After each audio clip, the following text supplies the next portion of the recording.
thing anyone has said to me in a long time. What a sweet thing to say. Wow, that really makes my morning. Thank you for dropping that. It's amazing how we have the power. There we go. How we have the power to change each other's day, isn't it? Good morning. Good morning, Sharon Brown. Good morning, Oomph. How are you? Welcome to the show. I'm Lolo. Welcome to Wake and Bake with Lolo. I'm Lolo. My voice sounds a little funny this morning, but everything's fine. My hair. I'm trying. I had to cut some of my hair off. You know how you cut the ends, and now it's like a little clown. I have a little clown head of hair, so I'm trying to enjoy my clown head of hair. Good morning, Badger. Badger, Badger, Badger. How are you? Coffee sounds good to me. Yum yum yum. We're waiting for. Let me find the C-SPAN because. Oh wait, what's that? Oh, span. Okay. Because I saw them on the television. God, these guys are they suck balls. Oh, here we go. Sorry. They don't suck balls. I lied. I lied. They don't. You're a little sad. What happened? You did beat Neil here.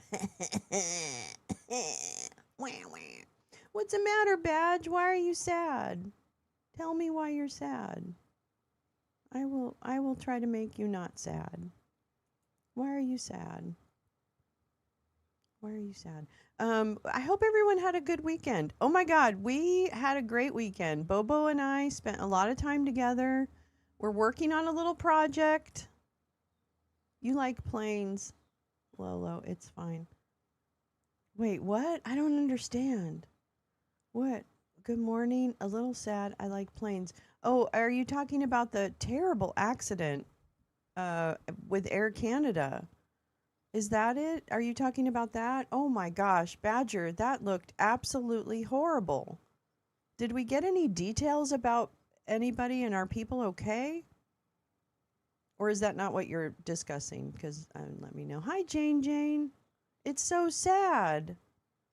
I didn't feel like we got a lot of information last night about the plane crash and oh my gosh. Yeah, I'm so sorry. Oh, I'm sorry you're sad about that. That makes a lot of sense because that is a very sad situation. I just feel like there wasn't a lot of information coming out last night, at least. And I haven't caught up this morning to see what some of the outcomes were.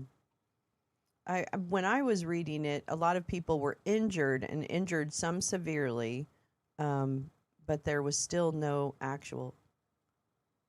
Posted a bit about the audio. Wait, what?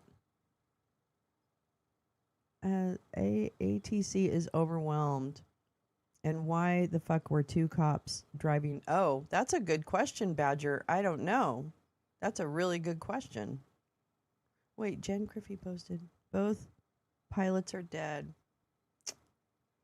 Oh, read the plane crash. Oh, I'm so sorry. Yeah, I hadn't checked Discord because I was out with Bobo and I are working on something and we had to be out of the house yesterday to do it. So so I didn't look at I didn't pay attention to everything that was happening. Gosh, I'm so sorry. Ugh. Yeah, I don't know. Somebody has got to. I mean, I don't know what the. I've been MIA. Yeah. Well, is that? That sounds like a bad thing. Well, I had life things to do. Unfortunately, I have life things to do, so I couldn't spend a lot of time on Discord. But let's see. I wanted to. Oh, this isn't started yet. Damn it! I hate it when they do this. They don't really start the SCOTUS, and that's okay. We should all do that sometimes. Yeah. If you're not, then that's absolutely terrible. You should definitely turn out. No, we had to be out like interacting with people yesterday, so I couldn't even check my phone. I didn't check my phone. Anyway, but I will check in with Discord and make sure everybody's okay. But Let me see what's going on. I guess I should check it. Maybe at the end of every day, if I'm not on it actively, I should check it. That's probably the thing to do. Anyway, good morning. What we're waiting for is SCOTUS, and they have a case today about mail-in ballots. So kind of important, actually. And I'm going to quickly try to... Oh, no, I'm not. Hold on. It started. Damn it. Okay, well, let's go to it then. I'll drop the link of the case description in the thingamabobber in the chat. And this is about mail-in ballots. Did you hear about what Jay Rant said? Leopards are eating. Oh, yeah, no, I'm watching that unfold. That's absolutely, that's absolutely tremendous. Yeah, Flynn and Loomer, Laura Looney Loomer is going after Mike Flynn and for not supporting Trump or some, I don't know. I haven't really paid attention to the detail between the leopards and their face eating contest, but it's going pretty well, apparently. Was no absentee voting. All right. Was no secret ballot. Okay, here we go. Voters challenged each other's qualifications at the polls on Election Day, and states received ballots on Election Day. Over time, states changed all those practices. They did so as Congress extended Election Day to all federal offices. They've done so ever since. No one claims that in setting the federal election day, Congress blocked most of those changes. The dispute is whether Congress blocked just one change, allowing ballots cast by Election Day to be received after that day. States have allowed that for over a century. Congress has respected it. No one challenged it until now. The question is whether Congress in 1845 blocked that practice. The answer is no. The Election Day statutes adopt a simple rule. States must make a final choice of officers by Election Day. That is the plain meaning of an election. As this court said in United States versus Classic, from time immemorial, an election to public office has been in point of substance no more and no less than the expression by qualified electors of their choice of candidates. Mississippi satisfies that rule. It makes a choice on Election Day. And only that rule respects the last 180 years of state lawmaking. If Election Day must be what it was in 1845, that takes out much more than the ballot receipt laws of 30 states today. It dooms absentee voting, modern methods of voting, the secret ballot, and more. Congress did not adopt that destabilizing view when it simply set the Election Day. The Fifth Circuit was wrong to rule otherwise. This court should reverse. I welcome the court's questions. Just to be clear, you said in your opening statement, sometimes you said the choice has to be made by Election Day, and at other points you say on Election Day. Which is it? I think the statewide choice needs to be made by or on Election Day itself when the entire electorate has voted, Justice Thomas. I think voters themselves need to make their individual selections by Election Day. If I give my ballot, mail-in ballot to my neighbor, is that a choice? It's a choice. It's not a final choice that can be recognized in the context of an election. So when do I know whether or not a choice is final? When you've submitted to the state, to the appropriate state election official through the designated state process. So why isn't it the rule then that the final or the formalized decision, electoral decision, isn't made until that's done?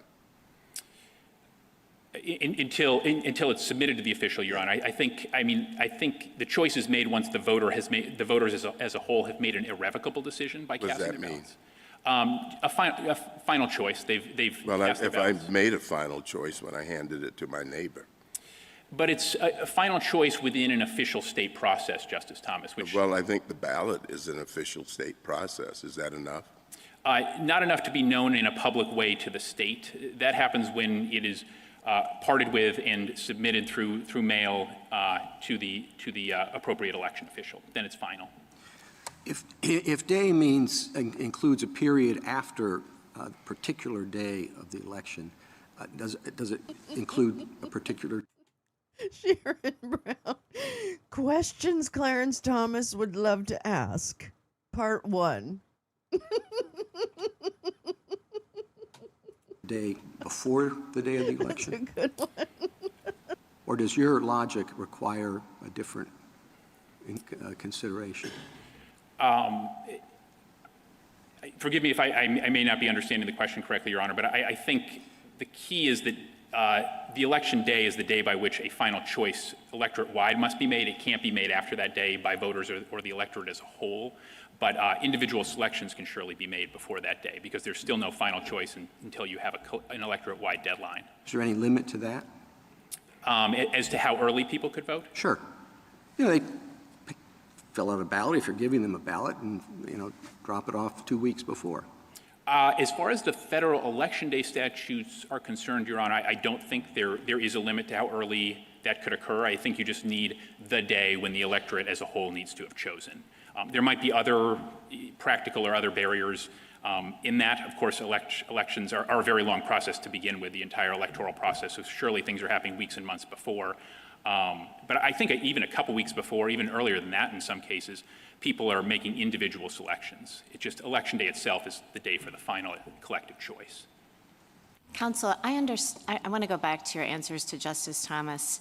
So I understand that Mississippi's particular rule says that it has to be deposited in USPS or with a common carrier, but I don't understand why Mississippi's definition in the next case would preclude a state from adopting a law along the lines of the one that Justice Thomas is proposing. For example, if I have someone in my neighborhood, in my HOA, who says, listen, I'm going to take everybody's votes in, what if the state said, that's fine, if you've cast your final vote and you've designated someone to carry your vote as long as it gets to the ballot box 5 days after Election Day, it's fine. Why does your definition preclude what Justice Thomas hypothesized? Right, and I think, Justice Barrett, the answer is that submission to mail or common carrier is different in kind than, say, submitting it to a relative or sort of a neighbor. What's the difference? They're not government officials. They are impartial third parties that have a duty to deliver what they're owed without altering it. But what about the definition that you're proposing precludes that? Your definition didn't say final as submitted to an impartial third party or final as submitted to a common carrier. You said the final choice has been made.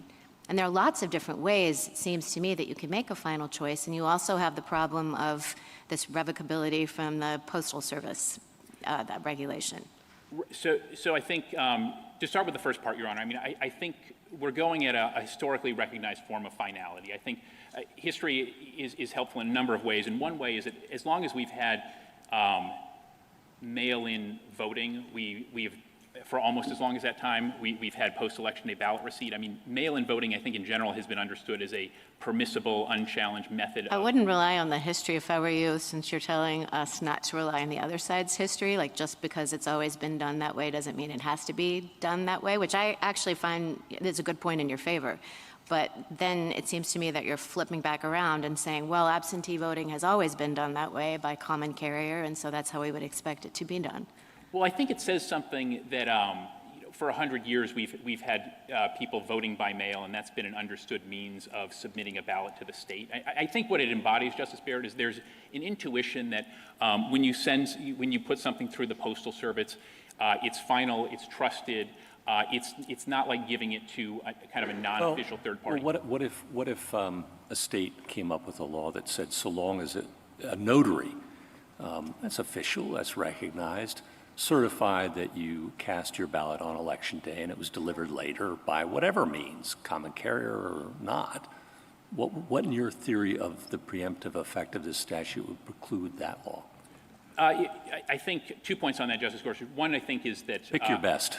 Well, I think one's kind of a point in our favor and one's kind of a point against our friends, which is that there's a finality of submitting it to an official and— Yeah, it's been notarized by, well, how about a justice of the United States Supreme Court? Is that official enough for you? I mean, it's pretty official. I don't think it's been submitted. It's pretty official. It's pretty good, Your Honor, but I don't think it kind of hits submission to the state. Okay. Well, I wanted to explore. So that's not submitted to the state, even if it's notarized, an affidavit. It was final on the day of, and somebody brings it into the state offices a week or 3 months later.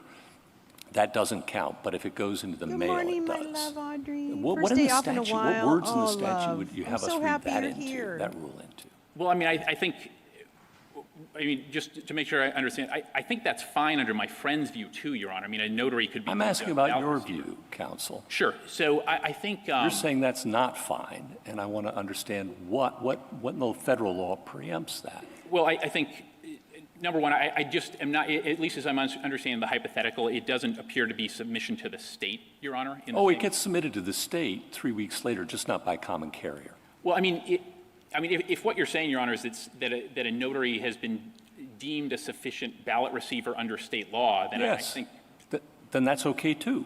Okay, what if state law? So now you're saying that is okay. I think it may depend on how. What the level of officiality well, is. The state says it's official, by God. When a Supreme Court justice or perhaps just a notary says it's official, that's good enough under your. It has to be, I think. And if that's okay, why can't a state say, how about a timestamp video showing that I voted on election day? Here I am filling out my ballot, and then my brother or maybe some aggregator of ballots brings it in a week or 3 later. And that's got to be okay too, doesn't it? I think it's still just, I keep coming back, Justice Gorsuch, to this pedigree of submitting it to a state. I mean, I think as a good example. Well, the state says that's official. State says that's fine. Ballot aggregators are great. And so long as it's a timestamp video or a notary or maybe a Supreme Court or who knows what, the librarian says you cast it on the day of the election, we're good to go, right? I mean, I do still have some concern that it has not been submitted. Counsel, why are you fighting the premise? In the Civil War, at least 2 states permitted military officers who weren't sworn state officials. They were federal officials, but not sworn state officials, to accept the ballots and transmit it by mail to the state, okay? And that was in the Civil War, all right? Since 1918, we've had laws like Mississippi. By 1944, 8 of them. Since then, 12 more by 1886. And now half the states permit absentee ballots that are dropped in the mail, correct? No different than in the Civil War. We have no federal law that says that's not okay, for the state to designate someone by whom an official ballot has to be given by election day, correct? And if the state wants to make it a notary republic, if it wants to make it a military officer, if it wants to make it a Supreme Court justice, if it wants to make it anyone, as long as it's done by election day, that's what counts, correct? I mean, I think that's possible. We're not quite asking for that, Your Honor. I really don't. No, you don't, because you're only defending this law, and this law is very consistent with what happened in the Civil War. It's very consistent with what has happened for over 100 years. There's nothing in federal law that has prohibited it explicitly, correct? That's right, Your Honor.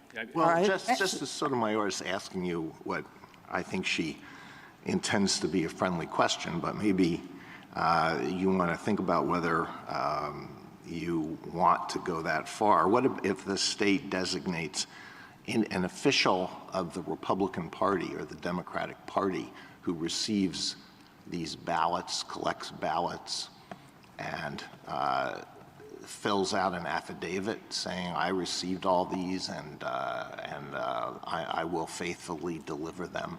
Everybody has okay? a case of the Mondays. Well, I think it's actually Is it okay Monday? under my friend's view, Your Honor. We're not making that ask. I mean, as far as my friend's view are concerned, so long as somebody's designated a ballot receiver, they can be fine. Party boss, party bagman, relative, any of those, so long as the state says you are a ballot receiver, that's fine. The only thing that apparently is not fine is U.S. Postal Service common carrier. And I think that is, a very odd way to read those statutes. Well, the Postal Service is not part of the state, and a common carrier isn't part of any government. That's right, Your Honor. But I mean, certainly, we all know the status of the U.S. Postal Service as a highly regulated government entity with certain obligations. Common carriers, in a very similar way, highly regulated with similar obligations. And they give, in both cases, they're imbued with a duty to deliver what they received. And in fact, a duty that's, I think, maybe a good example is the fact that the IRS accepts tax returns, which are obviously highly consequential documents with key timeliness requirements. The IRS accepts tax returns both through the mail and through common carriers. Well, you will accept ballots that are received within 5 days after Election Day, that what is, the date that's set as Election Day, right? That's right, Your And Honor. you have a variety of line drawing problems. So we've been exploring one, to whom and by what means is the ballot to be delivered to the state? But what about the length of time Gee, that's that a such a state good could question. choose? Isn't it the case that some state allows, will count ballots that are received 21 days after Election Day?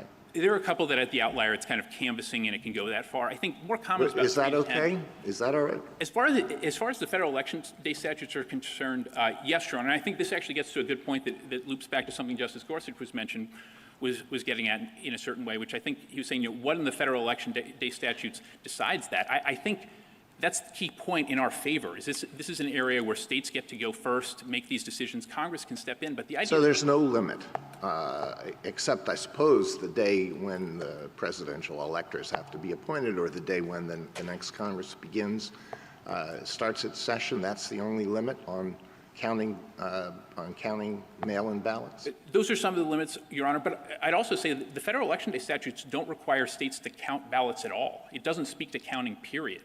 So, I mean, if a state really didn't want Not counting, but being delivered. So I do think it is a consequence, and you can tell me if I'm wrong, but just so we can wrap this up, that by any means and by any date up until the next Congress meets, but that's so funny. a state can receive ballots. I think for congressional races, potentially, yes, Your Honor. I think there are other Title III kind of things that push action earlier in the presidential context. But again, I mean, there's nothing. The key question is these are 3 one-sentence provisions, and we want to be, I think, very careful not to read them for more than they're worth. And counsel, I was just going to say, isn't your point that the line drawing issues that have been raised are only problems to the extent that Congress thought they were problems? We're in a preemption dynamic, and so the question, I think, really is what did Congress intend with its statement about Election Day? Did it mean to cabin the states so that they did not have the discretion to make these kinds of decisions? And in addition to what Justice Sotomayor has said, which is we have no federal statute that precludes this, I think we have several federal statutes that suggest that Congress was aware of post-Election Day ballot deadlines that the states had enacted and, in fact, incorporated those in several circumstances. So can you speak to that? I'm talking about UOCAVA, for example, and some other federal statutes that indicate that Congress not only knew this was going on, but then it interpreted and incorporated the state's own post-Election Day ballot deadlines into federal law. Sure, Your Honor. So I think that's exactly right. So UOCAVA is maybe the best example where Congress was told that about a dozen or so states have post-Election Day ballot receipt laws.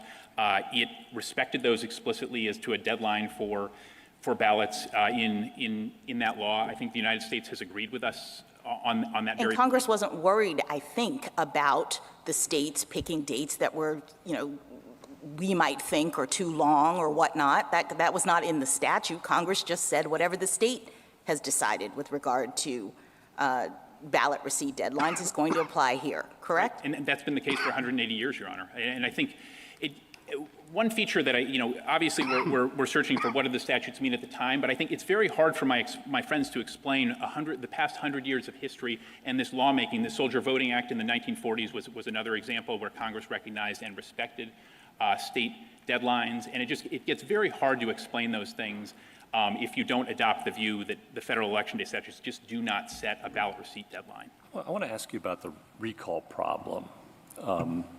And before I get to that, throughout your brief you say that the federal statute does require voters to submit their ballots to election officials on Election Day, must be cast by Election Day, and that the Election Day is the day to conclude and consummate the election through a final selection. You agree with all those statements in your brief? Yes. Okay. But at the same time, you say, actually, it doesn't have to be submitted to an election official. It just has to be submitted to a common carrier. And there's a contradiction there that I just want you to first address, and then I'll give you my hypothetical. Very good, Your Honor. I think when you put something in the mail, you're not, I think That's not an election official. FedEx isn't an election official. Right, but the recipient certainly is the person who you're submitting it in the mail to. I mean, that is the Sure, recipient. of course. And, right, Your Honor. And I think You submit it to FedEx and they deliver it to the election official. But you say it has to be submitted to an election official throughout your brief, but then you say a common carrier is okay. And those two things don't add up. well, I think the difference is, say, sending it to your brother versus sending it to the registrar. Well, we already dealt with that. The brother turns out to be okay, so long as the state says so. I think that's okay on their view, Your Honor. It's also I'm a okay. little more guarded on that. Well, I think you already answered that one. So here's the hypo. Let's say you have a state where a large portion of the electorate mail. Gorsuch seems to have really taken some kind of pill this morning where he's like, I'm going to go hard. All guns blazing. What? What? What? In their ballots on or close to Election Day. Not far-fetched. Many states are like that. Then, the day after the election, a story breaks that one of the lead candidates engaged in an inappropriate sexual escapade, or perhaps is concluding with a foreign power. Again, not far-fetched, I think. And the competing candidate immediately goes on the airwaves and urges voters to recall their ballots and to tell the common carriers not to deliver them. And many common carriers will do that with anything that you send through them. FedEx, you just call them up and say, I want it back. In that hypothetical, did the election happen on Election Day? Oh, by the way, it swings the election. So the election okay. did happen on Election Day, Justice Gorsuch. As we've explained, our ballot does not allow using mail recall, anything like that. When somebody submits their ballot by mail, Just first deal with my hypothetical, and then I'll deal with your statute. okay, the election happened on Election Day. It Even sounds though like, it changes the outcome. I mean, I think Yes, has to be your answer, doesn't it? I mean, yes, Your Honor. I want to be Okay. clear about All right. We are And not then- agreeing that the outcome can be properly changed in that circumstance. Well, hold on. It did in my hypothetical. You can't change my hypothetical, counsel. And I'm just saying it's unlawful, Your Honor. I don't mean to what's disparage your unlawful? hypothetical. I'm just saying that it's an unlawful circumstance because we don't allow ballot. Oh, in Mississippi. Okay, but that hypothetical could happen in another state, right? I think if the state is not providing that on mailing there's a final choice made, I think that would be a problem with that law under the federal Okay. statutes. Now, you say your statute, you're different. You admit my hypothetical could happen, but you say it can't happen in Mississippi because recall's not allowed. I couldn't find that anywhere in Mississippi law. In fact, what I did see was a statute that says that the Secretary of State can promulgate rules and regulations. That's 23-15-637-3. And then I went and looked at the regulations. And Rule 2.1 says that an absentee ballot is the final vote of a voter when the ballot is marked accepted. That doesn't preclude recall. And In fact, that allows recall. I respectfully don't agree with that, Your Honor. I mean, Where does it say recall's not permitted? I couldn't find that anywhere in your statutes or the rule. and I think by providing that ballots are final when cast under our statute. No, it doesn't. Mark, It it's says good to they're see the ya. final when marked accepted. That's the regulation, Your Honor. Yeah. Yeah. It's your regulation, and and it allows recall. it does. Respectfully, it does not allow recall, Your Honor. The ballot Show me is where, final when cast. would you read to me the provision that precludes it? It's subsection 3 of the statute that my friends have I challenged. read you said subsection 3 that says that Secretary of State can make rules, And- and then I read you the rule. To ensure that the ballots are final when cast. The key But the thing rule is ballots said- are final when cast. It says, no, votes promulgated by an absentee ballot, that the absentee ballot, person's absentee vote is final. You can make rules about when they're final. And what the rule says is it's final when marked accepted. And that's, I mean, it's speaking to a processing rule about what to do when somebody's ballot potentially doesn't arrive on time, they submit an affidavit ballot. But I would come back to the text of the statute, Your Honor. I mean, final when cast is what our law. Mr. Stewart, I just want to ask a clarifying point to this. Is it possible for a portion of Mississippi's statute to be unlawful, not just go with me here, a portion of Mississippi's statute to be unlawful insofar as it potentially permits recall, but still that, would not address whether Mississippi's statute was unlawful insofar as it allowed ballot receipt after Election Day? Yes, Your Honor. I mean, I think one possibility would be like hey, look, you need more unambiguous finality here, and you need to foreclose recall period full stop. Okay. And on this question, I just want to make sure I understand what you're saying. When you said, yes, my friends on the other side say it's okay for private parties to deliver just like you do, are you saying that that's just a manner of receipt?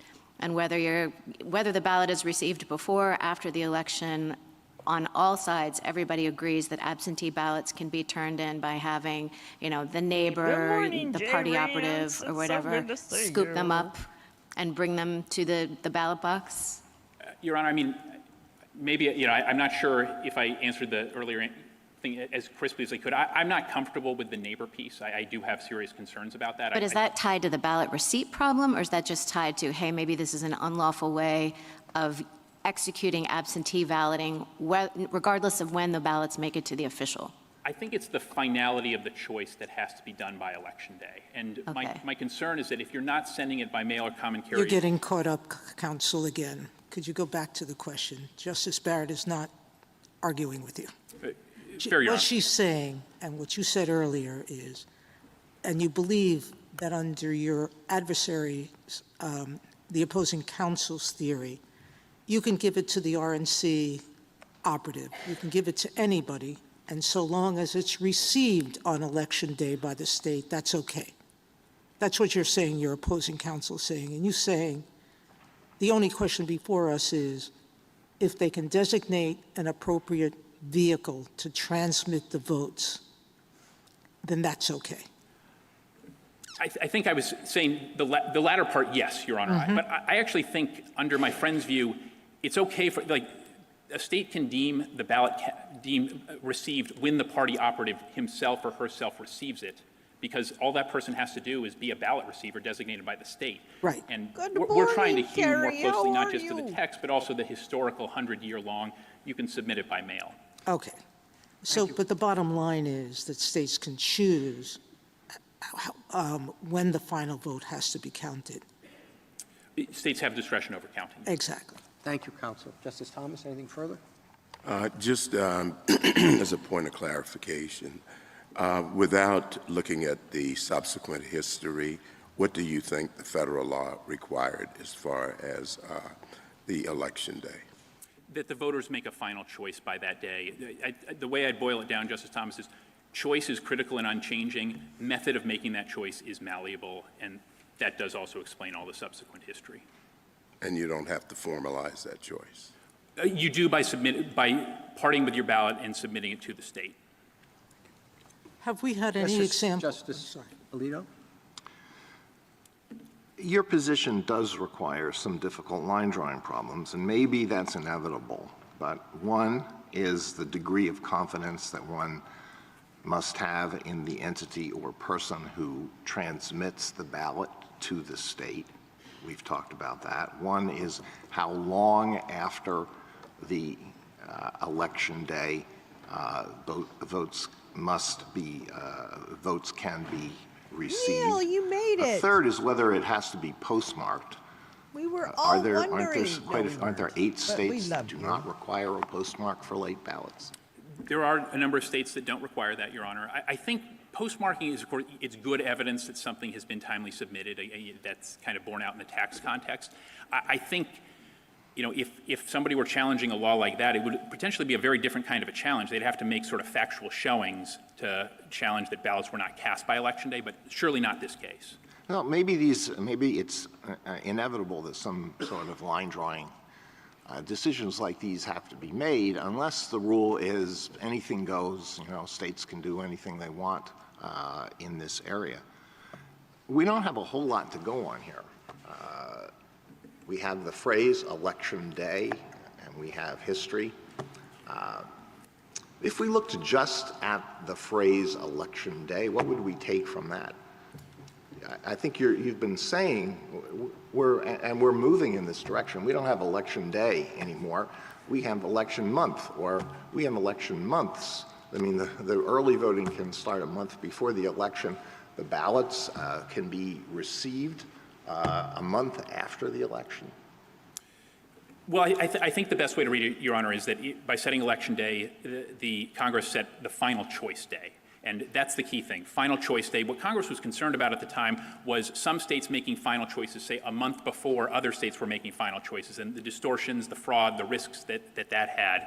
And when everybody's making a final choice on the same day, even if some individual choices are made before then, you're honoring the statutes. And I think Justice Alito, you made this observation, not a lot to go on because the statutes are just there's not a lot of prolixity there. I think that's a point in favor of deference to the states. If Congress has not spoken to something, especially in this context where states are expressly empowered to regulate these things, that's a big point in favor of letting states continue to do so as they have for a century. Do you think it's legitimate for us to take into account Congress's Congress's passage of the Election Day statutes for the purpose of combating fraud or the appearance of fraud? And some of the briefs have argued that confidence in election outcomes can be seriously undermined if the apparent outcome of the election on the day after the polls close is radically flipped by the acceptance later of a big stash of ballots that flip the election, or I think you got ballots that are delivered by somebody, by a neighbor, and they're received a month after the election, and they don't have postmarks. I think the best way to do it is to honor the statute's purpose, but doing so by respecting the statute's text and animating context. And what these statutes were getting at was not just any kind of fraud writ large in all elections, which no statute could do, but a situation where, state one votes, has their election on one day, ends it, and state two, neighboring, has its election 3 weeks later. Because the concern would be, let's say state one goes for one party, and then state three goes for the other party with a huge turnout for that other party. You could have potential fraud. People went across state lines and voted, or you could have the appearance of that sort of fraud, even if it didn't actually happen. Like people just said, oh my gosh, they voted for that person. Big turnout. So I think that's the kind of thing that animated those statutes. Whereas fraud writ large was not a good example. Morning, I do think it's Meowing. notable that my friends. That's a very good question. Why would it take a month? I mean, I guess it could if you were in a very rural blah, blah, blah. But here's the bottom line. These guys are just Mr. Stewart is trying to represent some Nazis that don't want people to vote. I think wasn't there like a sound clip of Mike Johnson and somebody else talking about the SAVE Act and that things were going well in terms of suppressing the vote. Good morning, Sarah. How are you, darling? So I think that, yes, I mean, yeah, it's either fraud or not fraud. Exactly. And this whole appearance of fraud, you're right. That's definitely their little propaganda piece that they drop in there. Stephanie, did you come in too and I missed you? Oh, good morning, Stephanie. How are you? Finally, I was able to approve your thing in the Discord. I don't know why it took so long. That some reason, I think Discord was having some issues. So welcome, welcome, welcome. Apparently, I've got to check in with Discord to make sure everything's not discorded. There's no Discord in Discord. Anyway, with the United good morning, States, everybody. Obviously they've sounded the anti-fraud theme. They That's haven't right. cited a Everybody, single good example morning. of fraud from post-election day ballot receipt in this century. Thank you. I'll let my Thank you. colleagues have. Justice Kim Sotomayor? Thompson, Has good there morning. been any history of voter recall in the mails Exactly. And you know what? in Mississippi? This has just not been a problem. I'm sorry. This has just not been a problem. And as long as I can remember voting, which is a long time, mail-in ballots have been, fine or dropped off or whatever, have been fine as long as they're postmarked by the day of the election. That's the rule, and that's an easy rule to follow. And for some reason, they want to take away that rule and make it really hard to figure out if your vote's going to count or not. Well, that's pretty goddamn dumb. And this is just a bunch of whiny libertarian / GOP babies who, when COVID came along and Mississippi changed their laws in order to accommodate, a pandemic, they had a little hissy fit, and here we are, because these incel children will not let us have nice things. They want freedom for everybody. You know, libertarians are real big on the freedom, but they want to limit some freedoms in terms of who gets represented. Okay. All right. I get it.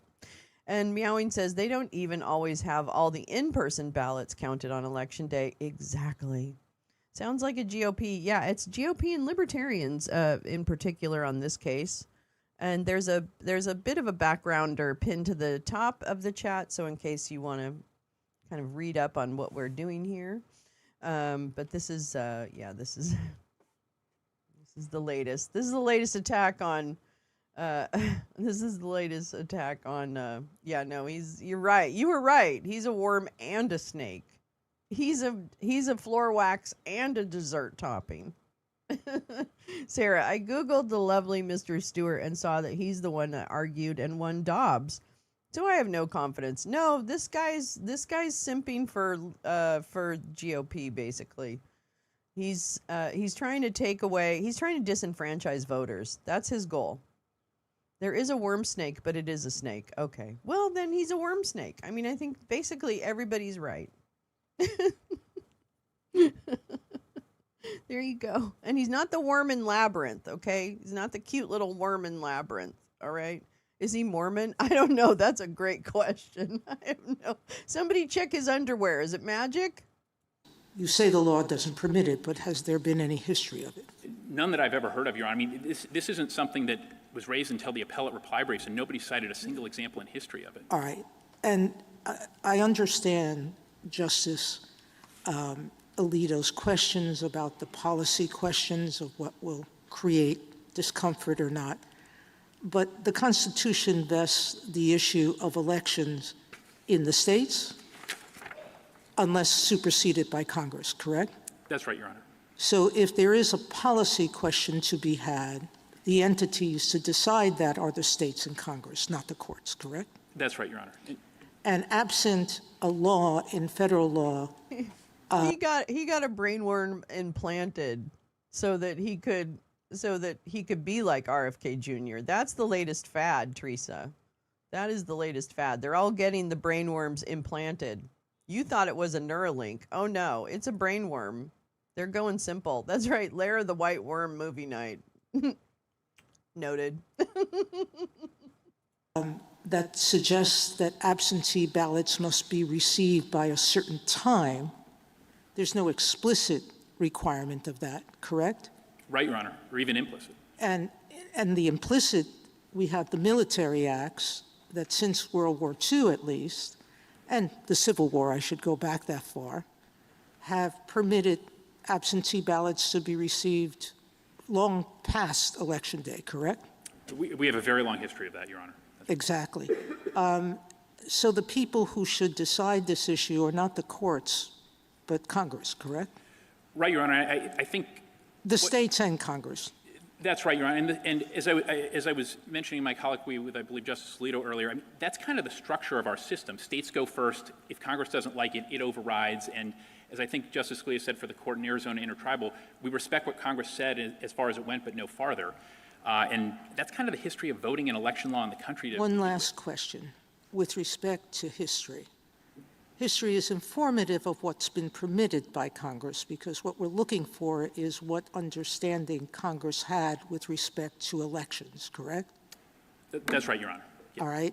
And it doesn't talk about the receipt of absentee ballots after elections at all. So we look to the history of whether Congress has accepted it, correct? I think that does help here, Your Honor. All right.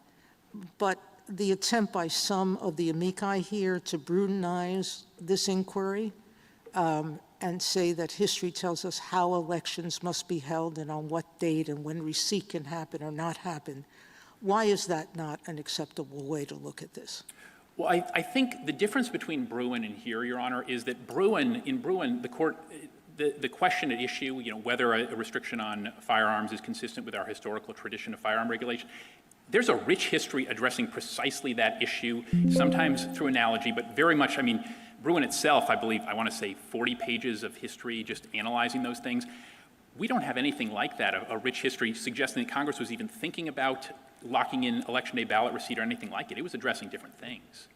Thank you, Counsel. Thank you, Your Honor. Mrs. Kagan? I guess, Mr. Stewart, your answers to Justice Sotomayor's Doug, questions you're right. Leave me unsure right.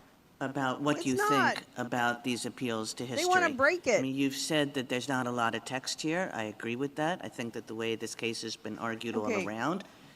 Does anybody else forget that she's a Supreme Court judge? Because I do all the time.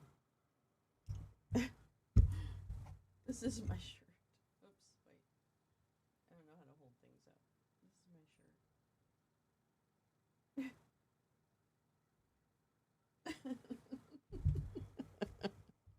shirt. Yeah. Yeah, exactly. Who's this lady? Yeah, my shirt says immigrants are not criminals, but the president is.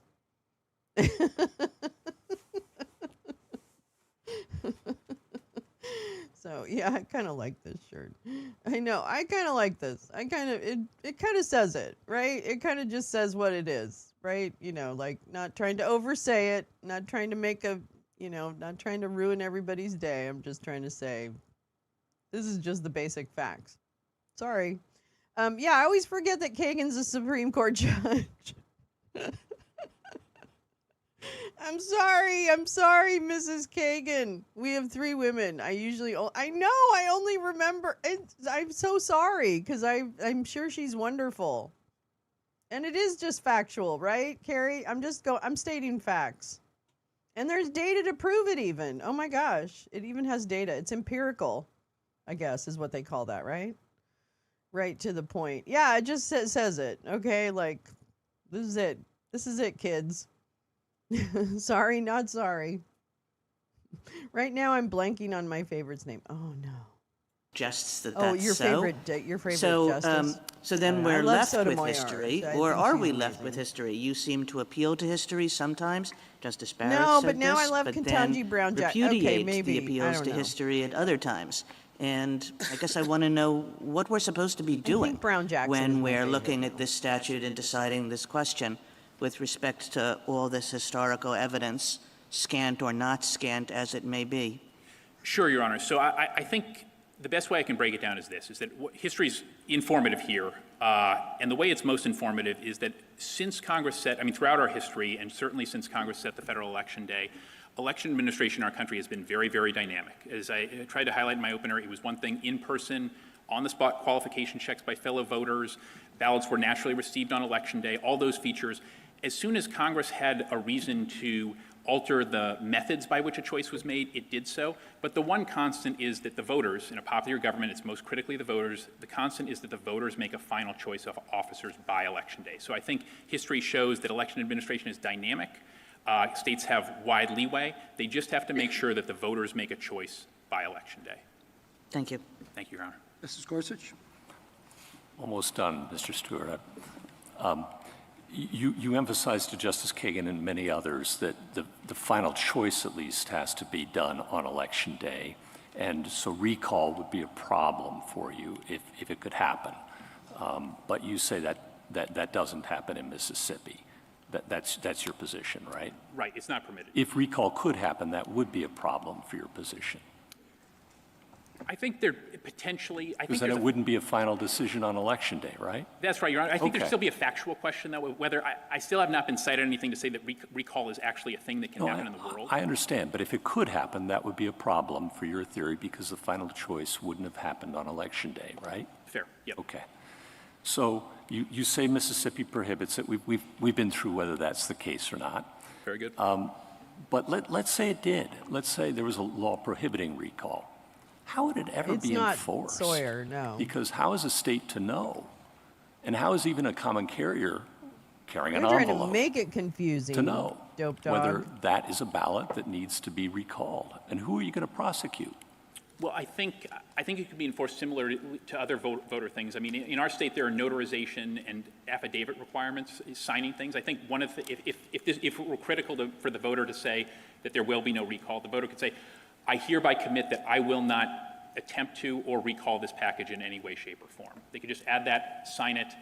I take the point about proof problems, but I mean, gosh, Justice Gorsuch, I mean, violating state election laws in a state that really is anti-fraud and really takes wide measures to enforce its laws, that would be quite a thing for a voter to do.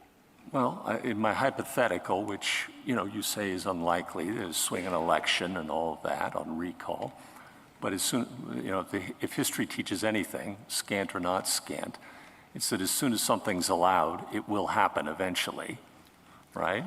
And, so somebody, that my hypothetical happens and everybody recalls it, their ballots, I'm just not sure what recourse the state would have against people who violated its anti-recall law. I mean, if people are, say, recalling things through a common carrier, there's going to be some record that they recalled those things. A state. How's the state ever going to find out about it? I mean, I think the same way you're going to go prosecute individuals? I mean, Your Honor, I'd say, like, if somebody is lying in an affidavit that they're not going to recall something, I mean, if people are doing that with impunity, we have quite a problem. But it is a problem that the state can address and enforce. I just don't know how they'd ever find out about it. I mean, I think obviously, some crimes are harder to find out and prosecute than others, Your Honor. But I think it's still, I mean, people can do things, try to like tamper with ballots, all that sort of thing. I think it's just still a matter of respecting the statute. Thank you. Thank you, Justice. Justice Kavanaugh? When did Mississippi switch to this method? 2020. In 2024, added common carriers. And why? It was first because of the pandemic. I don't know that there's necessarily an answerable why as to the 2024 one in a clear way. And the other side makes a point when we're looking at history, to the extent history. The reason why, oh, hello, Mr. Beer. I love beer. The reason why they went to it in 2020 is because there was a pandemic. And the reason why they probably kept it for 2024 was probably because it worked. And probably because more people voted, right? Like, I'm sorry, that's the point of this, is more people vote when you give them different ways to fucking vote. Like, come on. They don't want people to vote, okay? Less voting, for some reason, in their brains helps them out. I don't think I can understand it. Well, I guess I can, because it means they just don't have the votes. So they're playing the odds that if they suppress the vote, likely they'll suppress Democratic votes. Yikes. Historical practice is relevant. Mr. Beer. It only became widespread to allow it to be mailed by Election Day in more recent years, and that the predominant approach was to require receipt by Election Day throughout the historical practice you cite until very recently. How are we supposed to think about that?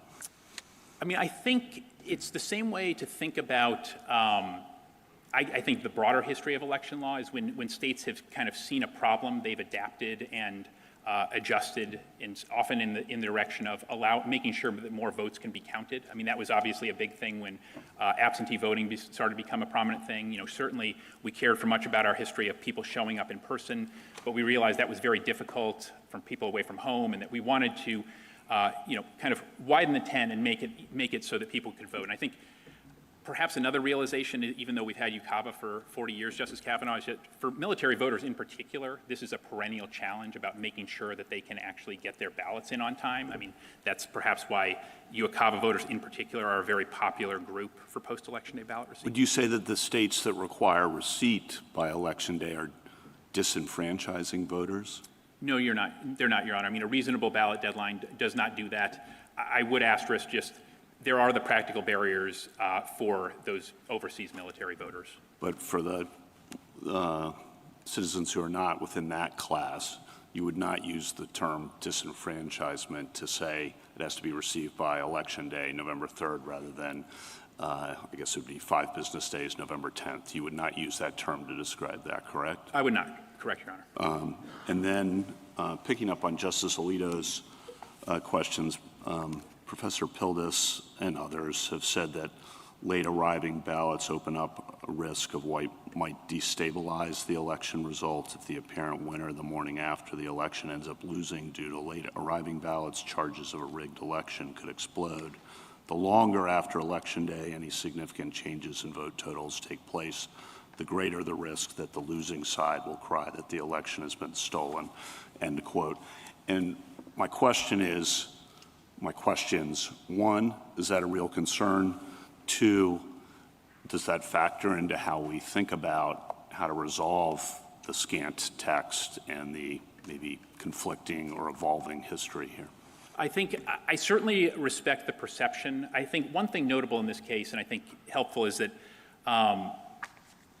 there has not been much of a showing about actual fraud from post-election day ballot receipt itself. I mean, that was. Well, I think Justice Alito referred to, and I think this quote refers to the appearance of fraud. And is that a real concern? Is that something we should be thinking about? Confidence in the election process? Just curious how we factor that in here. Right, and I think it would go back to the same answer I had for Justice Alito about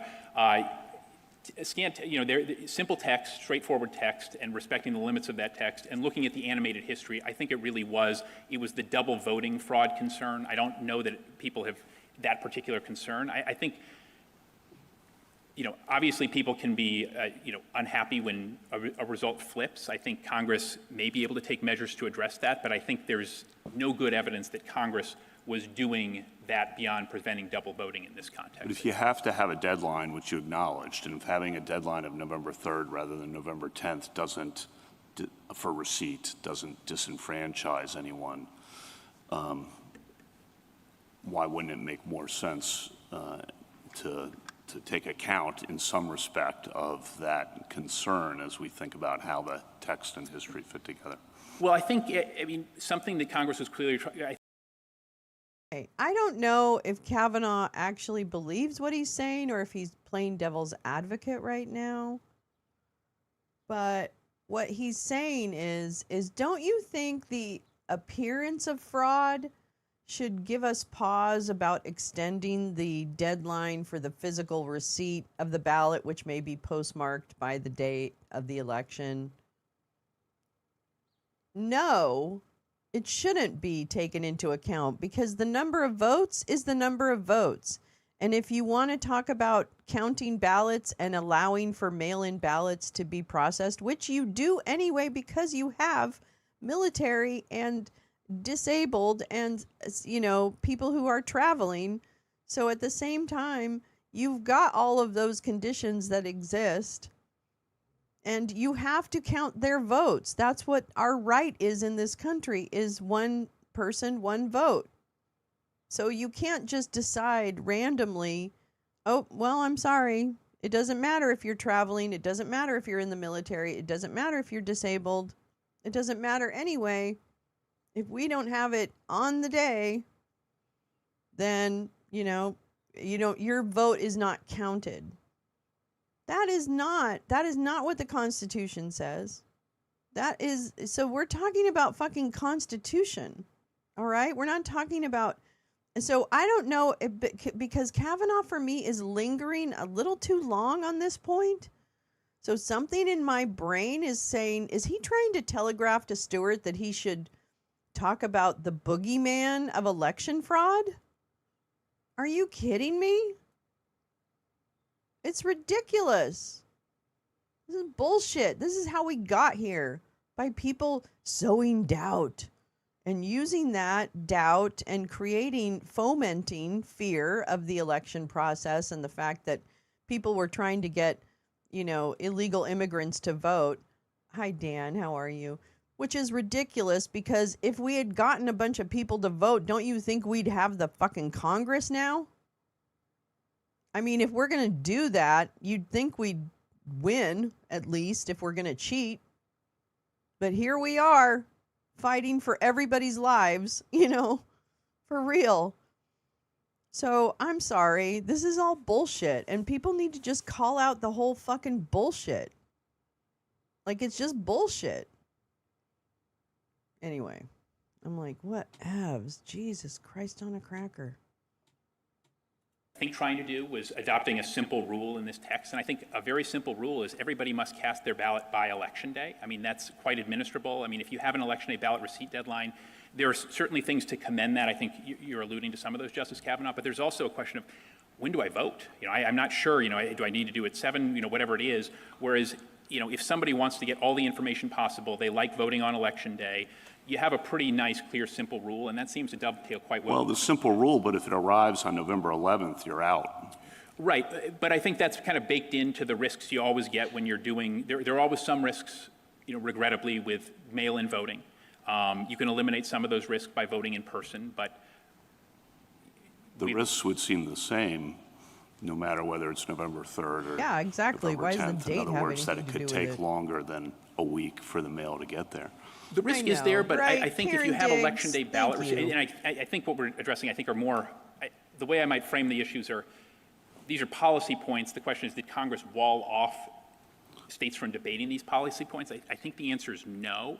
And I think states could very reasonably say, look, we do want to get counting and get a result very fast, but we are concerned about these military voters. We do want voters to be able to get whatever information they want. I mean, the weekend before, that used to be a big deal in elections, at least. Maybe it still could be in the future. And I think a state could say, hey, look, federal law didn't wall us off from doing this. We get that it has some things about it that other states might weigh differently, but we want to allow that for our voters. Well, I take your point, but it really goes to just thinking about what Morning, election Josh. day or day of that's a really election good- means. But Damn it. That's a really good question, Josh. Do we still have a reliable postal service? I mean, so many questions. I take your point. Thank you. So weird. Thank you, Your Honor. Justice Barrett? So I want to be clear about what your definition of finality requires. Would it require finality if the vote arrives by election day as well? So let's imagine an absentee ballot that's put in the mail or sent by common carrier well in advance of election day and is received and put in the ballot box by election day. Does that one have to be final? Or in other words, would it be a problem for you that the U.S. Postal Service permits recall for those ballots that are sent in advance? I guess what I'm asking is, do you have the same problem either way? You've taken a lot of questions, and I have those questions about what the effect of this recallability is. And I guess my question is, I want to understand what your definition of finality is and whether it applies to the earlier absentee ballots as well. Do they have to be final such that it would be illegal to recall them pursuant to whatever regulation the post office has? Right. I think I got it, Justice Barrett. Let me see if I can do my best on it. I mean, I think, in theory, if Election Day has not passed, there could be Dan, that's intense. a window for somebody to. So it would be okay, it wouldn't be illegal for somebody to recall a ballot before Election Day. I guess I don't understand why. I mean, if a state allowed that, Your Honor, I mean, we don't allow So it would be okay for the state. I know you don't allow it, but Right. I guess I'm struggling because if your definition of the election or the vote or casting the vote requires finality, I'm trying to understand why that would be different before the election. When I'm saying before the election, I'm talking about receipt for earlier sent absentee ballots and for later sent. It seems like the same rule should apply regardless, but it seems like you're saying something different. Yeah, I guess I'm having a hard time conceiving kind of a dual track rule in that circumstance. So would it be, let me try to put it this way, would it be illegal for a state to permit absentee voting, but permit recall? Or just kind of be silent about this Postal Service regulation that permits recall or anything a common carrier did to permit recall? Is recall a problem even if it's a possibility for those earlier absentee ballots? Because you can't consider them final. Yeah, All these it questions seems to that be you've holding. been taking Let's are put it that about whether way. you could really consider the ballot to be final if you could recall it. So I'm asking whether that same finality test applies for the earlier ballots.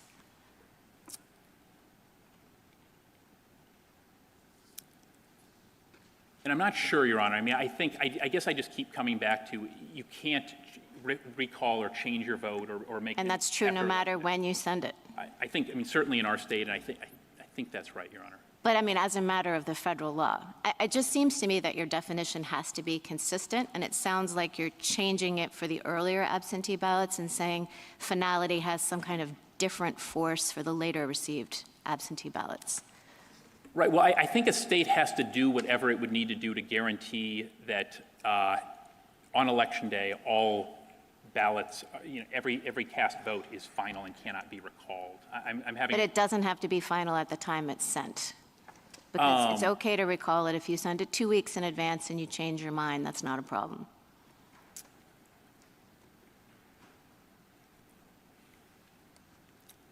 This is a Okay, good I'll point. withdraw. I guess I'm having trouble seeing how the Okay. federal election day statute itself would necessarily bar Well, that, it's Your about Honor. your definition of election. It's about your definition of what it means to cast a vote, but let's put that aside. Obviously, there's a lot of talk about history in this case. Well, the Electoral Count Reform Act was passed in 2022, and for the first time, it defined Election Day. Should that matter? So should we be looking at how Congress understood Election Day to mean in the period of voting, what it thought in 2022, or should we be looking at the late 19th century and the Civil War practices? I think most vitally, it still remains 1845 as the key date, especially given that we have That is Scott McFarland's big announcement. He's going to Midas. Oh my God. Wow. Which I have not noticed there among Cohen's boosters. Right, exactly. Good point. Oh, that's kind of sad. Oh, well. All right. Well, there we go. statutes that are trying to manifestly achieve uniformity in what is required of all federal offices. So I do think 1845 is the key date. So Congress carried over in 2022 the same understanding of Election Day that had persisted throughout? I think that's right. Final choice of an officer. Okay, thank you. Thank you, Your Honor. Justice Jackson? So let me just clarify, this case is not about a Mississippi practice or policy related to recalling ballots, is that right? That's right, Your Honor. So I guess I'm a little confused about those kinds of policy questions, and I guess I think that the Constitution's allocation of responsibility here actually makes this case about who decides. I mean, there are a lot of policy questions. Justice Alito ran through several of them. Who gets to receive the ballot? How long after can they be submitted? Does it have to be postmarked? I suppose we can add, is recall allowed, et cetera, et cetera. But the question, I think, is whether Congress has precluded the states from making those calls, drawing those lines. And your position, as I understand it, is no. That's correct, Your Honor. That the scantness of Election Day in the federal statutes actually is a point in your favor because it indicates that Congress was leaving it to the states to draw the various lines that might arise in this circumstance. Is that right? That's right, Your Honor. And that's reinforced, for example, by the 1866 statute, which shows that when Congress wanted to be really prescriptive in this area, it was very prescriptive. It described this is what the states have to do and so forth. So if we were focused, really focused on what we're asked to answer here, which is are the states preempted by federal law from having post-election day ballot deadlines, you would say no.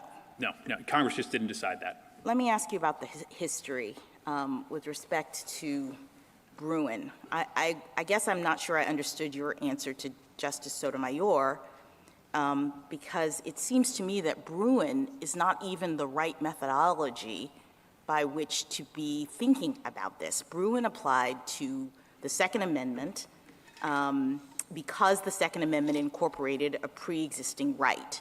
And the point of the history and tradition test was to try to evaluate the contours of that right. We don't have that dynamic here. We're trying, I thought, to figure out what Congress meant when it included Election Day in its federal statutes. So it seems odd to me that the suggestion that the limitation on our understanding of Congress's intent is somehow tied to the state's practices. I think that's right, Your Honor. I think the other thing, I think the point I'd emphasize is that the idea of embodying a pre-existing right confirms that there's something very much unchanging. And the thing that we know about election administration, it is very much been changing throughout the course of our country. It's been changing throughout the course in a way that undermines the notion that there was one consistent practice, first of all, or that Congress's law, the meaning of Election Day in the federal statutes somehow was tied to what the state's practices were about that. I mean, I think this is your original point, that there were lots of different practices. And so to the extent we're saying, oh, you could only look at Election Day in the federal statute to mean exactly what the states were doing back at that time, this imperils a lot of different things, not just post-election day ballot deadlines, right? That's right, Your Honor. And I mean, the only way to explain all of these changes is to read them in line with plain text and the limits of history, which is to say election is a final choice. I mean, otherwise you have to do what my friends have to do, which is, hey, look, we're going to pick out the one practice from these 19th century codes that we like, ballot receipts, say that's what an election is, and just ignore in-person voting, qualifications check on the spot by fellow voters, and that's just not sound history. Can I ask you one final thing about the amicus brief from the Society for the Rule of Law Institute? Because I found it very interesting, and I didn't really know what your view of it was. That amicus brief focused on the Electoral College and Congress is setting it up, back in 1787 with the understanding that the casting of votes can happen on a particular day and the receipt of those votes by election officials can happen on a different day. And in fact, the way the Electoral College is set up, I think at the time, Congress permitted in 1792 about a month to elapse between the casting of votes, which, by the way, it called Election Day, and the receipt of the votes by the electors submitted them to the President of the Senate up to a month after. So I think that's, to the extent we're worried or thinking about historical evidence, that seems to me to be pretty significant and compelling historical evidence of Congress's understanding of what was required by Election Day versus the receipt of those ballots at some subsequent point, correct? Yeah, I think that's well stated, Your Honor. The other thing I'd tie it to in the same amicus brief, and I think the amicus brief does a nice job of tying into this, is that the key thing is choice, choosing. The Constitution refers to choosing, choice, those kind of verbs, and that's why that sort of thing is allowed. And the choice is made when you cast your vote under the electoral process system, when the electors cast their vote, right? Right. And that is distinguished. I'm just trying to make clear that the casting of the vote and the receiving of the votes historically have been conceived of as two different things that can actually happen at different times, right? I think so, Your Honor. Thank you. Thank you, Your Honor. Thank you, counsel. Dan, you're Mr. right. Clement? It's Mr. true. Chief Justice, They and may have it been please losing, the and they court, need to all agree that manipulate. elections for federal office have to end on the day. So I think that guy represents the Libertarian candidate or someone who brought the suit, then the Republican National Committee, so just so you know, we'll see. These guys are on the other side of it. I'm very confused, but here we go. Day of the election specified by Congress. And all agree that you can't have an election unless you receive ballots, and there must be some deadline for ballot receipt. Nonetheless, Mississippi insists that ballots can trickle in days or even weeks after Election Day. That's right. That's that what I thought. position These is guys are wrong coming as a in and matter saying, oh yeah, you know what? That's right. Election Day is Election Day is Election Day. No more mail-in ballots. That's what the RNC is saying. No more mail-in ballots at all. Never mind this one Mississippi case. We need this all across the country. That's part of why there's such a gap between an election and the inauguration. Exactly, Josh, because we certify things and we do processes, and they're probably boring and somewhat formulaic, but that's why we have them. When I was working over in Liberia, someone said this to me, and it was really, I didn't learn a lot of like the advanced stuff about nations and economies and political science and all that stuff. I didn't go to graduate school or anything like that. So I don't know all these things, but when someone said to me, you have to realize what it means to have a stable constitution. The fact that the Constitution remains the galvanizing document in a country is incredibly important for stability. And oftentimes, and we were talking in the context of African nations at the moment, we were talking about probably another, I can't remember exactly the topic, but it was around the fact that, country A might have an election, change their constitution because of who's in power. And then, and that in and of itself can create great instability, right? Obviously, depending on who comes into power. So I find it, and granted, we're going through our own constitutional crisis now where the ability of this regime to run through the law and ask for forgiveness after the fact, right, or just ignore the courts, right, is very destabilizing, and it's kind of difficult to know, we don't have a lot of mechanisms clearly to backstop some of the damage that's done while the regime runs roughshod over people's rights. But it did strike me, and it does strike me, that having that core document and that building on that document is how you achieve, that's an important part of governance, basically, made a lot of sense to me. So, and I had taken that for granted. I had taken that for granted that you would have that continuity of a singular constitution, which of course needs to be amended and brought into the light. There's no one saying that's not something that has to happen. Anyway, so all to say, I find that particular moment was like poignant for me in terms of like, oh wow, I never really appreciated how important that is for stability. Text, precedent, history, and common sense. Mississippi all but concedes that the original public meaning of election included both offering to vote and the receipt of that vote or ballot by election officials. And of course, the key distinction between voting and an election is that an election involves the combined action of voters and election officials, as this court underscored in its decision against Foster against Love. And of course, Mississippi insists that at the time these statutes were passed, ballot receipt and the casting of the ballot were so inextricably intertwined, no one would have thought of one without the other.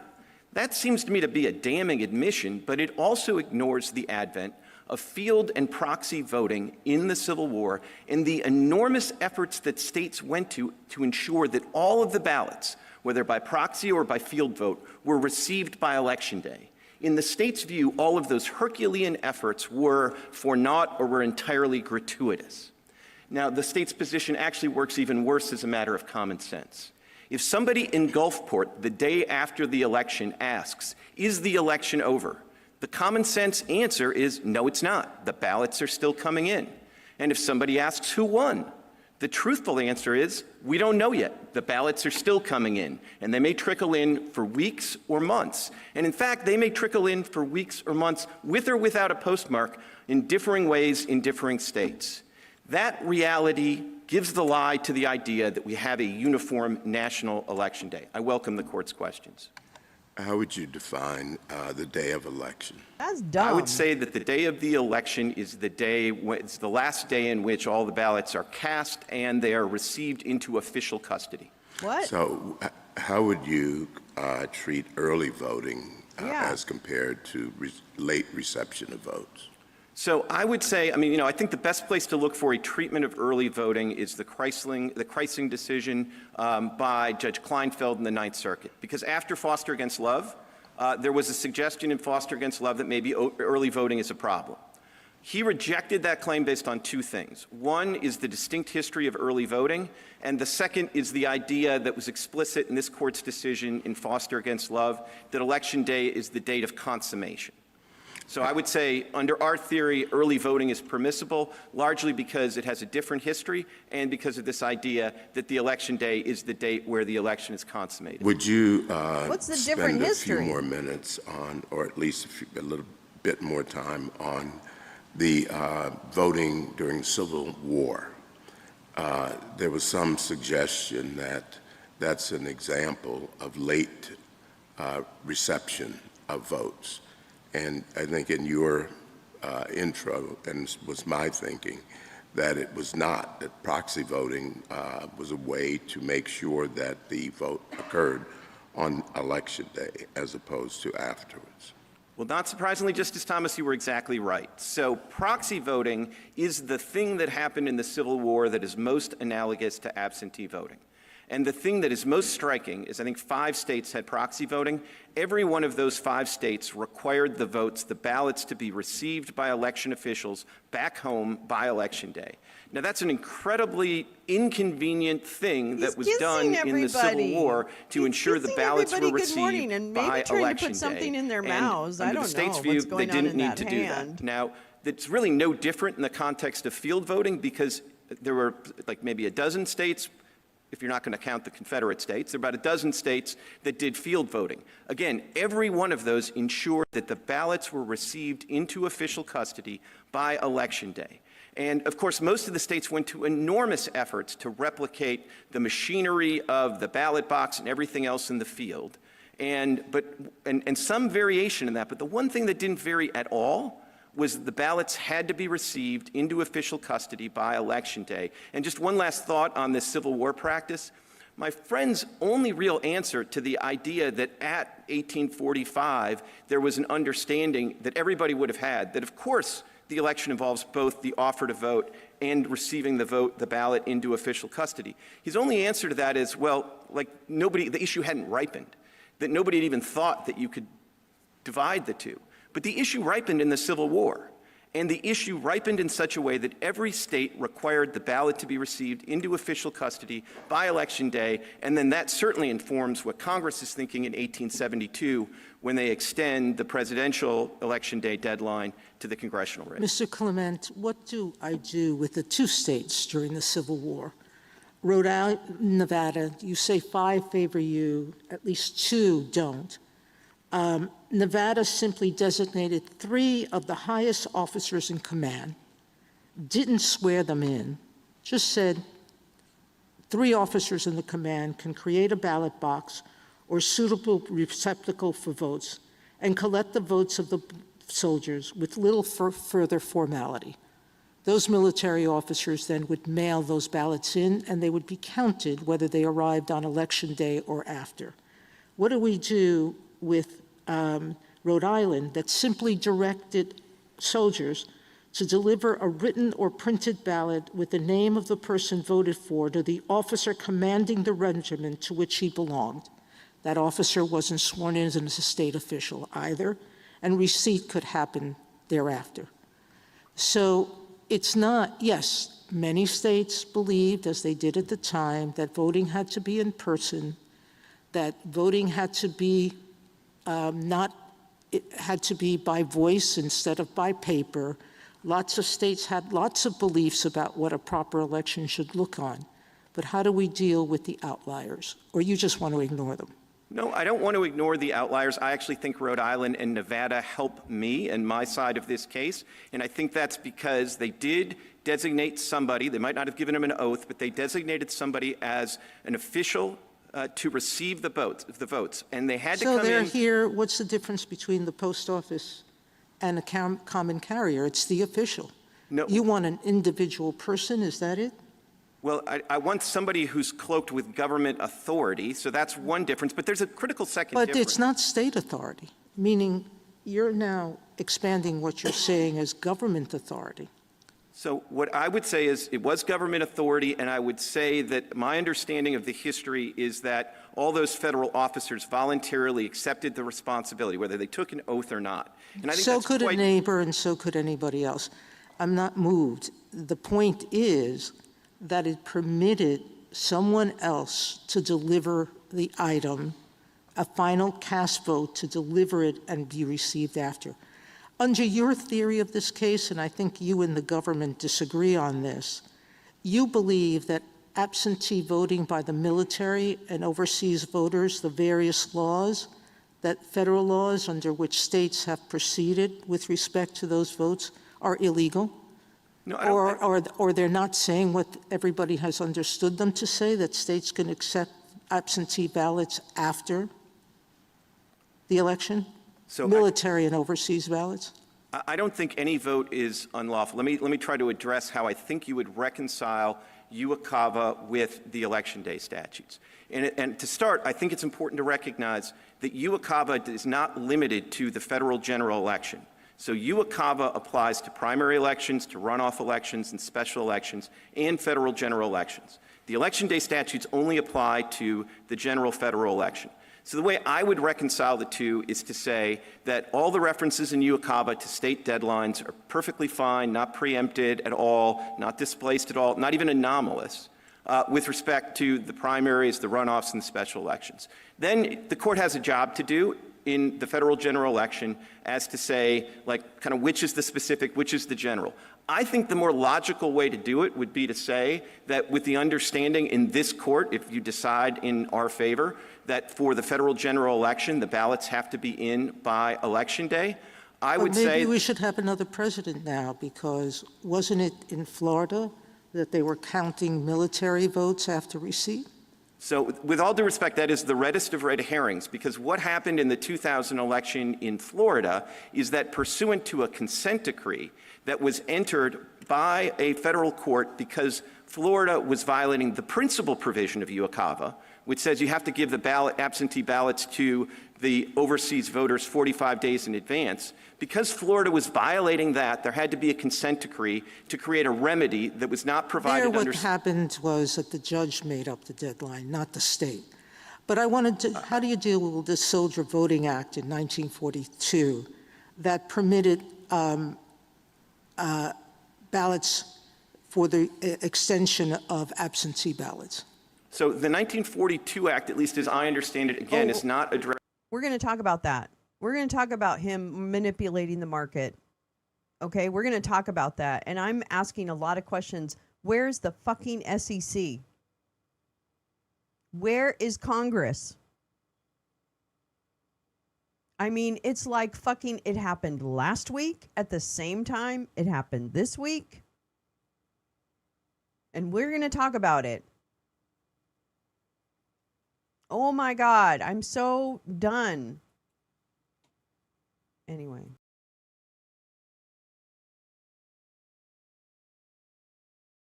Solely to general elections. And then with respect to general elections, it says that the military special SVA or whatever it was, the special military ballot had to come in on by the time the polls closed on Election Day. So I actually think the 1942 Act is fully supportive of our position here. So the DOJ has been acting illegally when it has sued states for not following the act, the UOCAVA. No, again, remember that the UOCAVA's principal protection is the provision— this is in 302 of the Act, not 303 and 304, but the 302 Act provision that says that you have to get the ballots to overseas voters 45 days in advance of the election. And interestingly, in the single most important provision in UOCAVA, it ties the deadline to the date of the election. So what do we do with Congress saying process in the manner provided by law for absentee ballots in the states involved? That's UOCAVA. And that at the time the hearings were being held on it, 12 states were identified as counting absentee ballots after Election Day. So it just ignored it and decided it was going to exempt out a little part of it, but not everything. With respect, Justice Sotomayor, that's why you have to remember that UOCAVA is not focused only on the federal general election, which is the only thing where Congress has specified a federal deadline. So it makes perfect sense. But does that help you or hurt you, the fact that it is broader? I mean, it's broader in the way that you describe. It applies to all of these different elections, but it doesn't make the distinction that you are making. It says with respect to all of them, state absentee ballot deadlines should apply. You're encouraging us to treat the general election differently because you interpret Election Day with respect to the general election statute to have a defined time as of Election Day. But that is not what this statute appears to be doing. So I think it helps us, and I think it helps us because to the extent you're concerned with those references to state election deadlines, they're inevitable. If Congress is going to address anything other than the general federal election, it has to refer to the state deadlines for receiving ballots because there are no federal deadlines for any election other than the federal general election. If that's true, Mr. Clement, you would think that Congress would— He wants to get away from liars. Scott McFarlane wants to get away from liars. So he's joining Midas Touch. Not that they're liars. I don't really care about them. They do make some interesting choices in hosts, though. They certainly do go for the low-hanging fruit when it comes to their choices of hosts. I mean, Michael Cohen, even Lev, I guess, is a contributor. I don't know if he's part of their world formally, but yeah, they pretty much, yeah, no problem. Yeah, so I mean, I like Scott. I think Scott's an excellent reporter. I hope that he brings good stuff to Midas. I hope Midas understands how much they're so clickbaity. I can't actually watch their shows. Yeah, I know they did win, but here's the thing: if you watch their shows, except for Karen Agnifilio, I don't really get what they offer in terms of analysis that is better or, equivalent to someone like Harry Littman or Lawfare Blog or, a million other people. So I'm just sorry. I'm sorry, Midas, but I also think that you have opted to lift up. Next you're going to give George Conway a fucking show. Okay. Yeah, they did. They started out great. And this is what happens is when you grow really big and it's about the money and it's about the 2 million followers and it's about that. Yeah, it's kind of hot takes. You have to appreciate definitely Popok actually, he can come up with some gems, and Agnifilio I think is very good on her evaluation. Her analysis of things is very good, but I just don't find that I learn anything monumental from their episodes. That's what I'm trying to say, and that's my personal thing. I'm not passing judgment. I think, I don't want to shit on left-leaning podcasters, but I also question them platforming people like Michael Cohen so heavily when we know who Michael Cohen was, and he was always that person. And just like Epstein stuff, Midas chose to ignore who Michael Cohen was and not push him to actually deliver in terms of insight. Yeah, maybe he will. Maybe he will make it better. Yeah, Allison is very good. Allison is great. Stephanie Miller is very good. I learned stuff from her. I learned stuff from different people, and definitely Popok and Agnifilio I think I learned the most from. But when the brothers and stuff like that, go, I just don't learn anything. That's all I'm saying, is that I don't learn anything that I didn't know, and that's just me. That's my thing. Their shows are too long for attention span. Yeah. Adam Mockler. Yeah, a lot of people like Adam Mockler, Luke Beasley, and Kevin Edwards, and who's the other guy? I can't remember. That, they do a lot of like quick takes. I enjoy watching some of those. I like Harry Littman. I like his stuff. I think it's really good. But anyway, that's just, again, it's all personal preference in terms of where you get their information. Oh, you like Anthony Davis? That's great. Ron Filipowski, I don't really like Ron that much, but because I just think he takes other people's research and makes it his own. But that's just, again, a personal preference. Keith Edwards, yeah. So it's personal preference. I don't think you guys are smart enough to judge whether or not the information you're getting from those sources is helpful, hurtful, or nonsense. So I trust, that media literacy. Yes, he does. I met him and he admits it too. Well, there you go. At least he admits it. The begging emails have made me unsubscribe. Yeah, I can't. And again, personal preference. But I wish Scott the best. I think he's an excellent reporter, and I can't wait to hear what he brings to Midas. So I'll definitely be watching.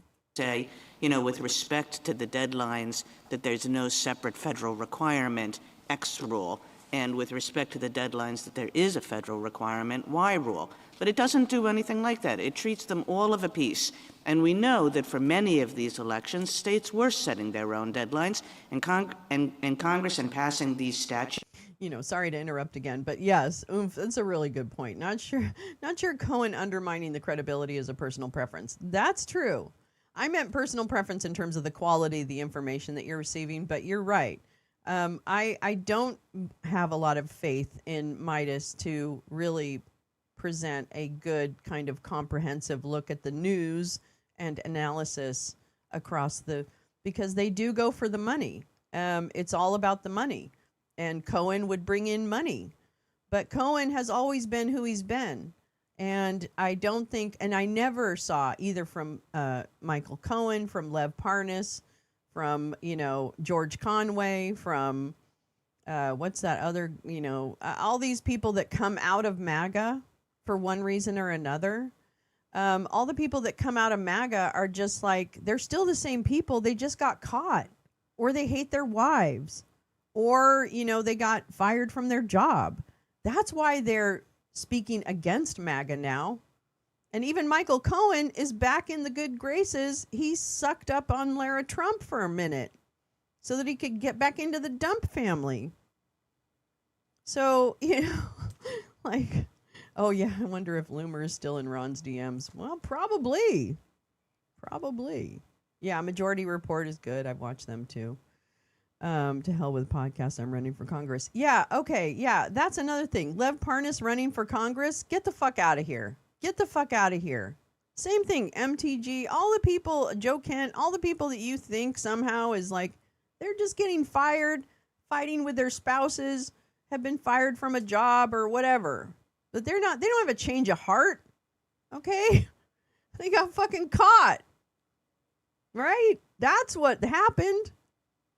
Lev Parnas didn't have a change of heart and just become a democracy, nut job. He got caught. You don't think that if it were still the case that he hadn't been caught for what he did for Trump, that he wouldn't come back, that he wouldn't be right there today, that he wouldn't be right there. Michael Cohen's running back. You're telling me that if Lev Parnas had not gotten caught, not learning anything new. Yeah, Lev running the blue. And you know what? I hope I'm wrong. I hope I'm I'm sure he'll try to do the best job he can. Blah blah blah blah blah. Yeah, he needs money. He needs money. Okay, this is about the money. This was about the movie deal. He uses people.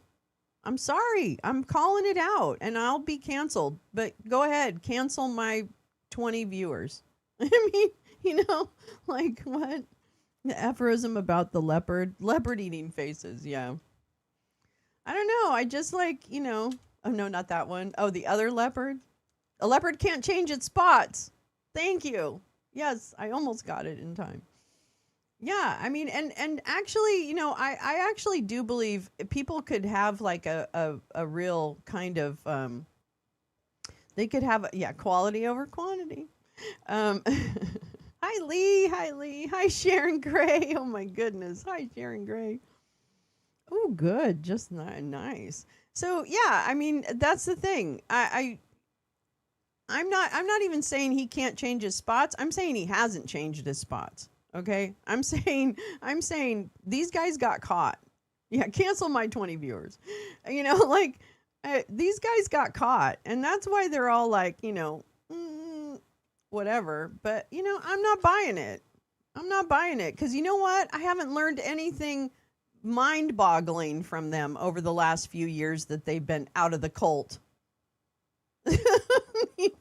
Come on. Really? I asked them, is there any skeletons? I bet there are. Of course there are. He's a fucking, oh my God. I lived in Brooklyn, okay? I know about 25 Levs, all right? In fact, I dated a criminal way back when, not when I lived in New York. I understand. Those guys will do anything, say anything to stay out of trouble, okay? They will do anything to stay out of trouble. And they're the hustle. This is a hustle. And guess what? They're hustling. They're hustling. Jesus. It's not hard. They're really good at it. And that's why they're good at it. Because they're fucking criminals. Okay? That's why they're good at making you think that they have turned a new leaf. Because they're fucking criminals. That's all I'm saying. So, Midas Touch, stop fucking platforming fucking criminals who have not changed their spots. You never asked Michael Cohen about the work that he did for Trump. Why didn't you? Why didn't you ask him about the work that he did for Trump? I don't watch either of those, but there are people in the chat who watch both of those because we drop Hawk and Knitting Cult Lady. The Knitting Cult Lady is too much for me. She fucking stresses me out. And Hawk, I just don't like his style. And the other day he was talking about something and I don't know, it was a problematic view that he had, and I just kind of went, bleh. And that's just me. Again, that's just me. When Rachel called Lev Parnas one of the two Shreks. Oh my God, I didn't. Yes, thank you for your opinion. Yeah, it's just my opinion. Were you a mall? I guess I was a mall, but yeah, I had a boyfriend who was a fucking gangster. Okay, I think he dealt drugs, and I think he beat people up, and he wouldn't tell me things. I had to bail him out of jail once. He wouldn't tell me anything. Then when we broke up, I'm pretty sure he had my car stolen. And then tried to help me find it. You know, so, okay, I know that. I know just a tiny bit of that world. Not a lot, but I know a little bit. Exactly. You can express different opinions here without anyone freaking out, hopefully. I mean, sometimes. Oh, I don't know. It's unbelievable. Anyway, I don't know. And we got to keep going with this. I'm so sorry. Didn't suggest any kind of distinction between those elections and these elections. So, Justice Kagan, as with almost every statutory question that comes to this court, Congress could have made it easier. They could have done all that, and they didn't. And I think you just have to reconcile. But so what do we take from that? I mean, it seems what they took from that is that they thought that this state function of setting... I was pretty dumb not to ask him. Oh, well, actually, I had asked him questions, and he really basically told me, no, don't ask me that. He literally did. I've asked him those questions. And he was like, I don't want to talk about that. But then I had a bunch of money. My dad. This is funny. I'm sorry. This is a funny story. My boyfriend at the time had put some foil wrapped, it was cash, but it was cash wrapped in foil. And he would put on it, ham. He wrote in marker, ham, on the side of the foil. And he put it in my fridge, or my freezer. And my dad was visiting, and he opens the freezer, and he's like, what is this ham? What is this ham wrapped in foil in the freezer for? And he peels it open, and he's like, cash, and he's like, oh, okay, never mind. Ham cash. I have no idea. I mean, I was very dumb at the time. Okay, my mom had just died. I had a new baby. And then I met this guy. He lived on a boat near where I lived. And so we got to talking, and we started dating, and then things went downhill from there for about 2.5 years. But nonetheless, everybody survived. Everybody's fine. I don't know about him. I don't even know if he's still alive, but anyway, yeah, no, that was quite a time. That was quite a time. Oh, boy. Ballot receipt deadlines was something that was a state function. And that's what they took from it. And so they wrote the statutes this way, where with respect to all elections, the states were setting their own receipt deadlines. So I don't see that in the text. That doesn't seem even logical to me. I wouldn't think the one place we were going to especially defer to the states with respect to the federal general election deadline is with overseas and military voters, where the interests of the federal government are probably paramount. But I just want to be clear about this. If you read the statutes different and want to reconcile them the way that the SG does, we have no objection to that. We just think the better way to read these two statutes is to reconcile them in the way that we do. And that would have one benefit, which is don't forget that in at least 20 states, they take the election day ballot receipt deadline seriously. So if you simply say in this case that election day ballot receipt deadline is true of all 50 states, then every overseas voters, every military voter is going to be treated the same. and they'll still have 45 days to get their ballot in. And one other thing just about Mississippi in particular, Mississippi has provisions in its election code that specifically accommodate overseas military voters and overseas voters. And it's not the ballot extension deadline that we have challenged here. There is a specific provision that says for UOCAVA voters and UOCAVA voters only, they can email their ballots in. So, like, the idea that anybody is going to be disenfranchised here when the overseas voters and only the overseas voters have the option of emailing in the absentee ballot that they get from Mississippi seems to me to completely be misplaced. And the concern should really be the heartland cases.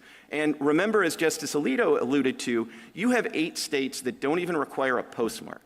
And there is nothing in Mississippi's theory that turns on the existence or the non-existence of a postmark, and that's probably a good thing because the Post Service has made clear that they don't even postmark all of the mail. And postmarks have their own problems. I mean, the main mailbox, post box in post office rather in Chicago stays open 24/7. So when all the other polls close in Illinois or every other state at 8 p.m., the post office is still open till midnight. Now, I'm not here to say that there could ever be voting fraud in Chicago, but the possibility that there's a 4-hour window where people could go get their ballots, absentee ballots postmarked after all of the returns are in, and they know that, oh, this is the election where these things could turn the result, that does not seem entirely So is your argument that we... Can I ask you a question about the offer to vote and the vote? That is not what is happening. That is not what is happening. He's saying, you know, couldn't you wait until election day and then go ahead and submit your vote? Well, you could probably pay attention to the TV on election day, and maybe if you were going closer to the close of poll time in California, you would know what the vote is. That already happens, you dipshit. And you're talking about people postmarking their ballots before election day. God, I hate Republicans so much. The Republicans have made me hate them. So historically, it seems like the offer to vote was then you had to adjudicate the voters' qualifications, and then if the qualifications were met, then the official received the vote, and then it was put into the ballot box. And as I understand it, Mississippi still has sort of a similar system because they have to adjudicate voter qualifications as well as accept the vote. So you sometimes say, you and the United States, when the ballot box closes, and you sometimes say receipt. Are those two different things, and do the voters' qualifications have to be adjudicated by election day as well? I don't think they're exactly the same thing. I mean, in some sense, I think the ballot box closing is a nice kind of common sense capture for the idea that the election ends on election day. Now, I think with respect to the voter, the qualifications challenge rather, most of that is solved in the current system by registration requirements, which they didn't have historically. So we think the critical thing is there are two things that have always been absolutely indispensable in elections, and that's the casting, but also the receipt into official custody. And one thing I want to make clear about this is Mississippi still takes receipt into official custody very seriously, and it is indispensable. They just have a different deadline. They have a 5-day deadline. And we've had a lot of discussion about the possibility of recall, and I think that is a problem for Mississippi, but they have an even bigger problem in my mind, which is the November 11th problem, which is to say, as Justice Kavanaugh pointed out, if the ballot arrives 6 business days late, Mississippi doesn't count it, it's a nullity, and under the state statute, they destroy it. But let me return you to the adjudication question, because that's really, the Mississippi local officials brief says that they do not adjudicate the qualifications of all ballots received, even by election day, because it takes them more time. Before anybody who hates me gets in any ideas, this was over 30 years ago that this happened. Everybody is long gone. That guy's probably dead. And you know what? I didn't even know his real name because he had 3 different names.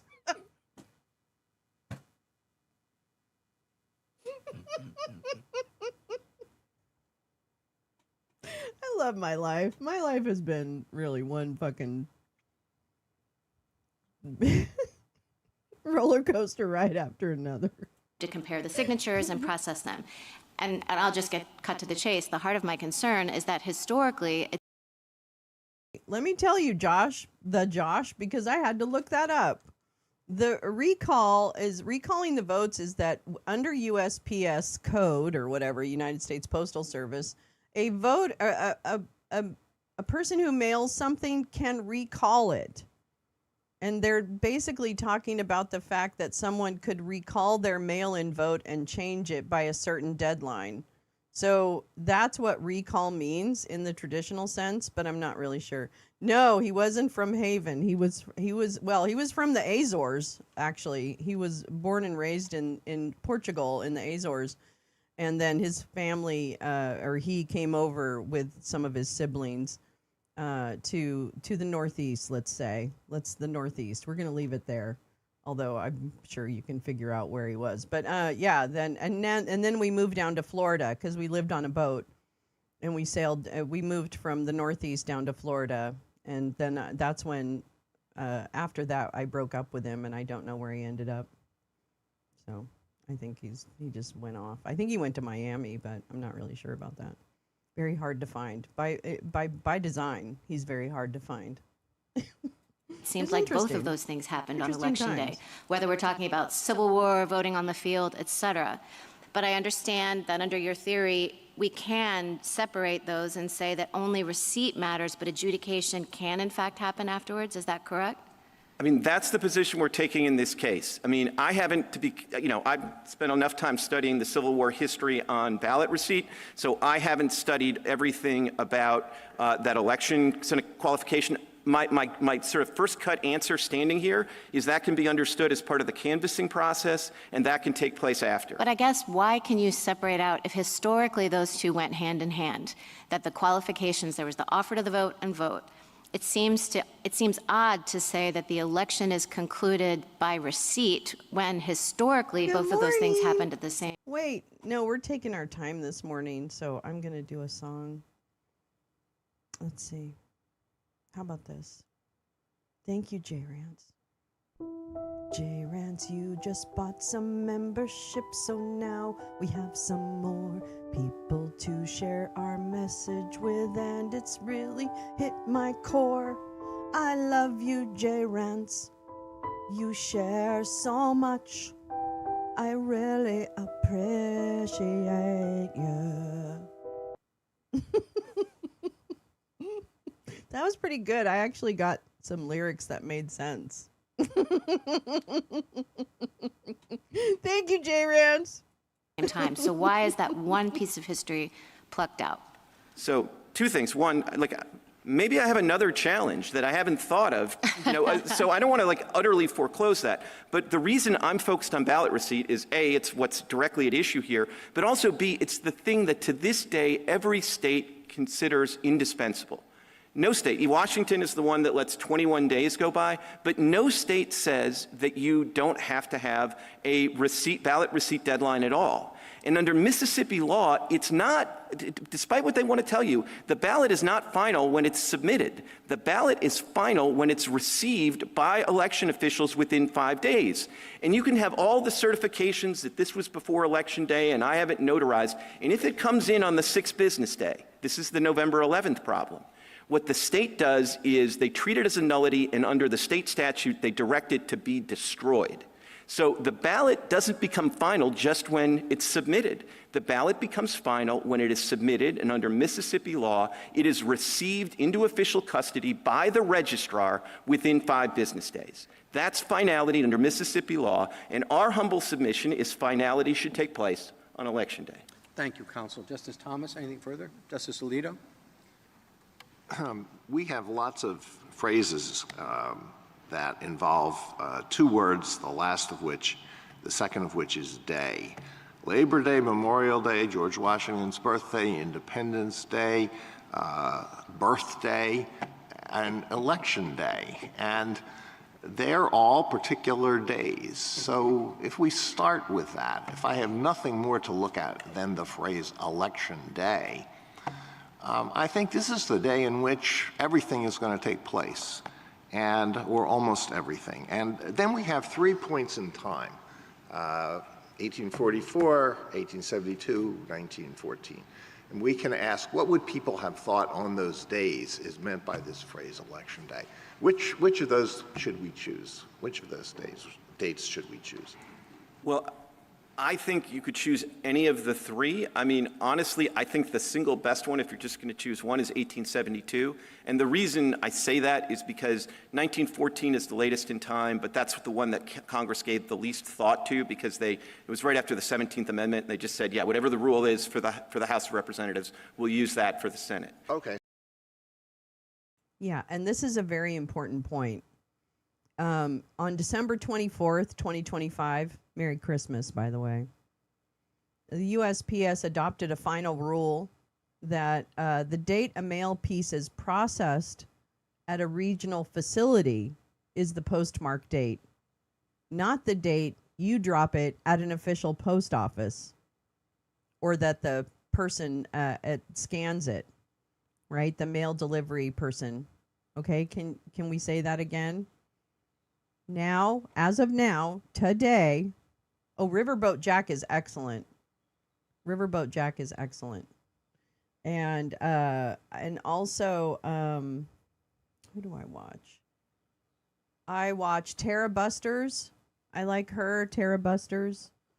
And I love Nicole Sandler, and she has Empty Wheel on her show every Friday. I love the 5'8" and the 5'8.5". I love RadPod and our beautiful friends. I like the, what is she, Blonde Political or something like that? Blonde Political? I don't know. But I just want to make sure we understand. The post office has changed the definition of postmarked. Okay? It has changed the definition of postmarked.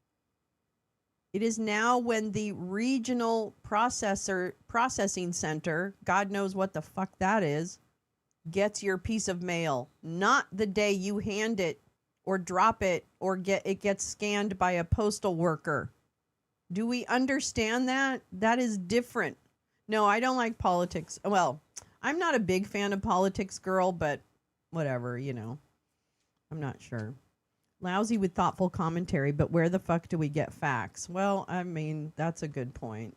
That's why I like Harry Littman. And I like Lawfare Blog. I like them when they talk about cases and break it down. I don't really, I mean, it's just again, that is kind of some people really want the commentary and that kind of different perspective. So I understand that, but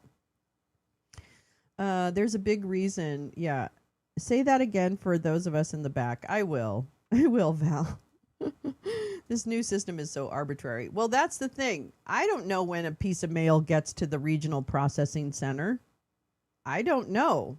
Do you? Because I don't. I don't know.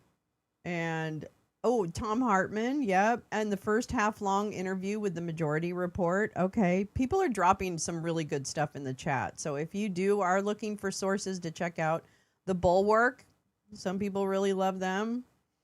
But this is but obtaining primary or derivative sources. Well, I don't know. I don't know where you get that kind of real, original source kind of focused news delivery, if you will. But yeah, so this is so important. Postmark date has changed, and it's not clear to me that people really understand that, Does that make sense? Oh, Mark Thompson. Yeah, I've seen his show too. Who else was I thinking about that was really good the other day? Darn it, I'll have to look. The PO seems to be choose which part of the process counts. Exactly, Carrie. And I just think it is, I have a feeling this is going to sneak up on us. Let's put it that way. Kind of like the California governor's race. I feel like that's sneaking up on us. Preet Bharara, very good. Kelly J. Keene, don't know that name. I'll have to look that up. Oh, my Lord. Exactly. Remember Reagan? Nancy's astrologer was running the country. Yeah. Gathering bits and pieces and sorting them out. And here's the thing. I don't know. I'm just really sensing a lot of energy in the universe right now, even outside of online, stuff. I'm sensing a lot of really hard energy right now in the world. And I just really encourage us to take real deep breaths. Heather that's it. Heather Cox Richardson. Of course, Val. Jesus, I love her daily stuff. Oh my gosh. Belle of the Ranch, a lot of people love her. She's pretty good for just like little snippets too, like to get really there. Yeah, Heather Cox Richardson, she's it, man. She's it. I love her. I love her. And when she does stuff with Joanne Freeman, that's pretty good. Jen Taub is sometimes good, for facts and things like that. HRC. Oh, HCR is what you mean. Yeah. Sarah someone. Yeah. Heather Cox Richardson. That's really must watch. Like I'll go that far to say I feel like Heather Cox Richardson is a must watch every day because again, you get a historical perspective as well as, I don't know. I really appreciate her comprehensive view. Jen Taub interrupts a lot when she's on the phone. Well, and yeah, so again, it's some of it is personal style. Some of it is what you're looking for. If you're looking for real, like, here's what happened factually, Anyway, I like her demeanor. She's a Mainer, and I love Mainers. I think Mainers are some of the best people on the planet, and I just think it's great. So 7 hours of scheduled story time from real thinkers, but not a fact to be found. Oh, Dre Dossier is pretty good. I don't know. What do you think, Oomph? Do you think that we get... I mean, I guess we don't get close to that at all because I'm still doing a lot of my own opinion, and I really don't have, like, complete facts on all the stories. I mean, the intention of my show is to learn more about what's happening. I don't pretend that I'm an expert. I mean, I'll use my context if I have history in a particular industry, and certainly my opinion, but my opinion might be uninformed, So I don't think although I would hope I would try to, definitely reading documents thanks to this group and trying to at least be thoughtful, I guess, about sources and air events. Yeah, definitely. And I think hearing from the people in power is always really important. So I guess, I don't know. I think we do try, but I don't think we're quite there. I think if I was more well-researched on topics, maybe we would get there. And I think I'm trying to get us there. But I'm so sorry. I refocused our conversation. But yeah, it's a good conversation to have. The 2 hours hate has value. No, I don't think so. So in 1872, someone sees Election Day, and maybe they start with the idea, okay, it's a particular day, and then they say, but I remember the Civil War. And a big exception was made. There were different practices in the Civil War. It wasn't everybody going to a particular polling place and voting. Yeah, so what then can we take from that? Should we just take from that, well, this was an incredible national emergency where extraordinary measures had to be taken. What should we take from that? What would an ordinary person have thought Election Day meant in 1872? I think they would have said that's the day by which, at a bare minimum, the ballots have to be cast and received into official custody. And I think they would have, to the extent they were thinking about the Civil War history, I think the thing that would have impressed them is that even at a time of great national emergency, every one of the states insisted that the ballots be received into official custody by Election Day, whether by proxy or by field voting. Nobody said, it's a civil war. Let's give them a month. Nobody said that. And people literally went into harm's way in order to do field voting, and they all did it by Election Day. That seems to me to powerfully reinforce the idea that in 1872, if you told anybody, hey, all this means is you got to cast your ballot, but the state can receive it for up to 21 days later with or without a postmark, I think they would have thought that you were talking about a different country. Well, let's take the last of the days, 1914. My understanding is that Maryland departed from your position a couple of years after that. Did anybody say at that time, wow, Maryland is violating the Election Day statute? I mean, I don't know that they did in 1918. I don't know all the details of that. I think actually the first couple of these statutes that my friends try to count really are something different, which is they really allowed you to sort of vote in one district by election day and then have that election official give it to another election official. So I don't think some of those count. What I would say, though, is in 1944, Montana passed an extraordinary law that tried to extend the ballot deadlines for ballot receipt, and they did it in World War II, and they did it for the best of intentions. And in the Maddox case, which the parties cite in the briefs, it's this kind of extraordinary case where the Republican Party and the Democratic Party of Montana both joined forces to go to the Montana Supreme Court and said, is this law lawful? And the Montana Supreme Court said it's not lawful, it violates state law, but they also said it violates the federal law specifying election day. Okay, thank you. Justice Sotomayor? But the rule of decision was based on state law in Maddox. What is it? I disagree. I mean, you can all read it for yourself. I mean, I know my friends on the other side say that. I've read the case like seven times. In D.C., I vote by going to a ballot box that's on the city streets, all over the city streets. Is that receipt by a state official? I just go to the ballot box, it's locked. I don't know and don't remember if it's time-stamped or not. But the city, I don't even know if it picks it up before Election Day. It certainly picks it up at some point. Is that legal under your theory? I think that's compliant with the federal election day Why? statute. There's no state official who has received it. A ballot box has received it. It's official state custody, and I think it's important to remember that when ballots come into official state custody, and this is true under Mississippi law as well, at that point the state treats it very seriously and establishes a chain of custody. I mean, if you want to look at in the petition appendix at Mississippi statutes, the provision so that it's different. It's different for you in kinds because a military officer like Rhode Island and Nevada during the Civil War, even though they were federal officers, not sworn in the state, they were official enough. Is that it? it was official. An empty a ballot box with no person next to it is official enough. But the Postal Service is not.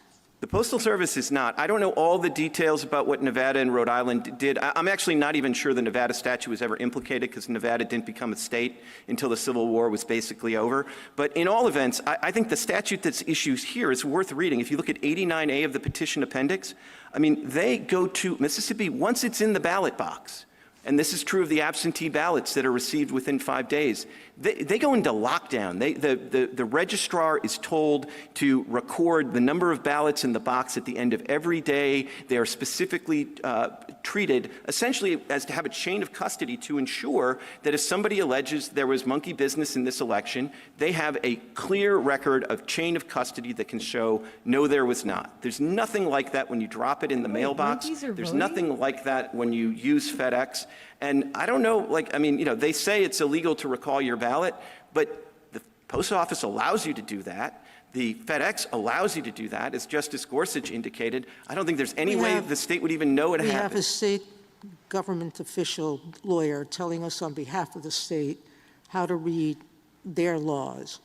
Where are we on an issue that was forfeited below and not raised below are going to assume to the contrary now? It was raised below. This was raised in the reply brief in the Court of Appeals. When my friend referred to it not being raised till the reply brief, I assume he was referring to in the Fifth Circuit. But it's in the Fifth Circuit decision, so it's properly before this Court.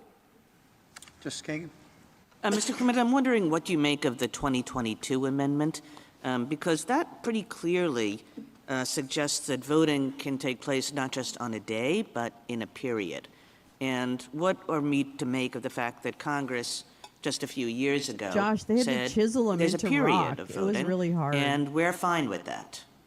So to me, the most sort of striking thing, if we're talking about the same statute, the Electoral Count Reform Act, ACRA, or whatever it is, to me the most striking thing is there's one change to the federal election day statute in particular, and it creates a possible exception for force majeure events.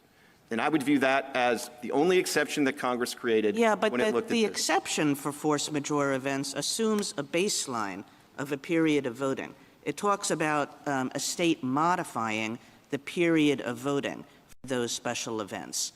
But the baseline is that the state has a period of voting, which it then modifies for force majeure events. So I think that this is not like some special exception.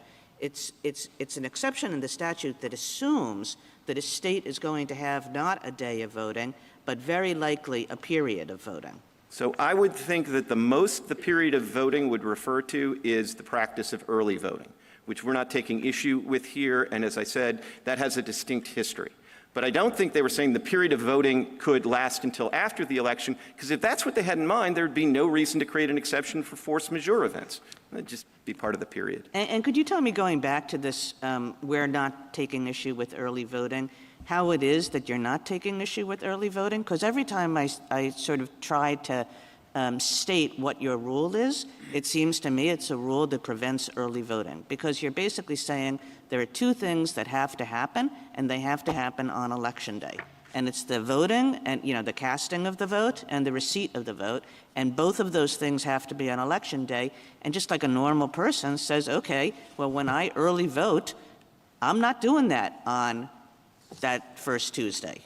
So I get why an ordinary person would think that, and for what it's worth, like a couple of ordinary people read your Foster against Love decision and thought, whoa, this gets rid of early voting. And they brought challenges in the Ninth Circuit, and they brought challenges in the Sixth Circuit, and all those challenges were rejected. They did it right in the wake of... Let me suggest to you that they were rejected because it just seems inconceivable that on the basis of this kind of evidence, we would reject these practices that are so entrenched in 30 states.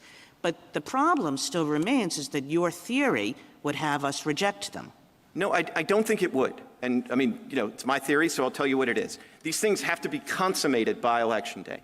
I'm not making that word up. It's not the word I would make up if I were making up words.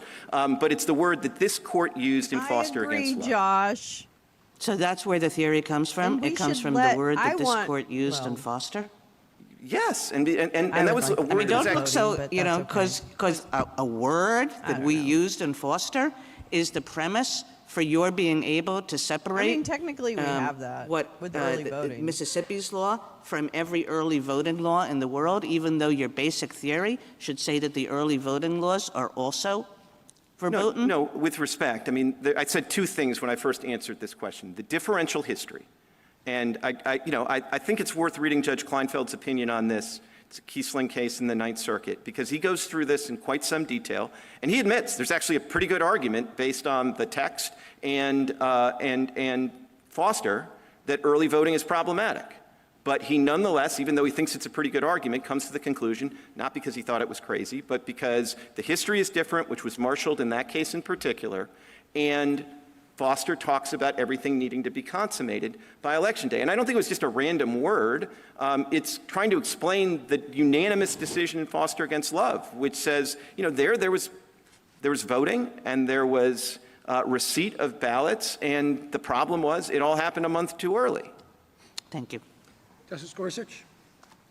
On early voting, I just want to see if I've got it right. Both sides agree that there needs to be a final decision by the voter and receipt by Election Day, correct? Well, I don't think so. I don't think they agree with receipt by Election Day. Receipt by somebody. Okay, if you're going to...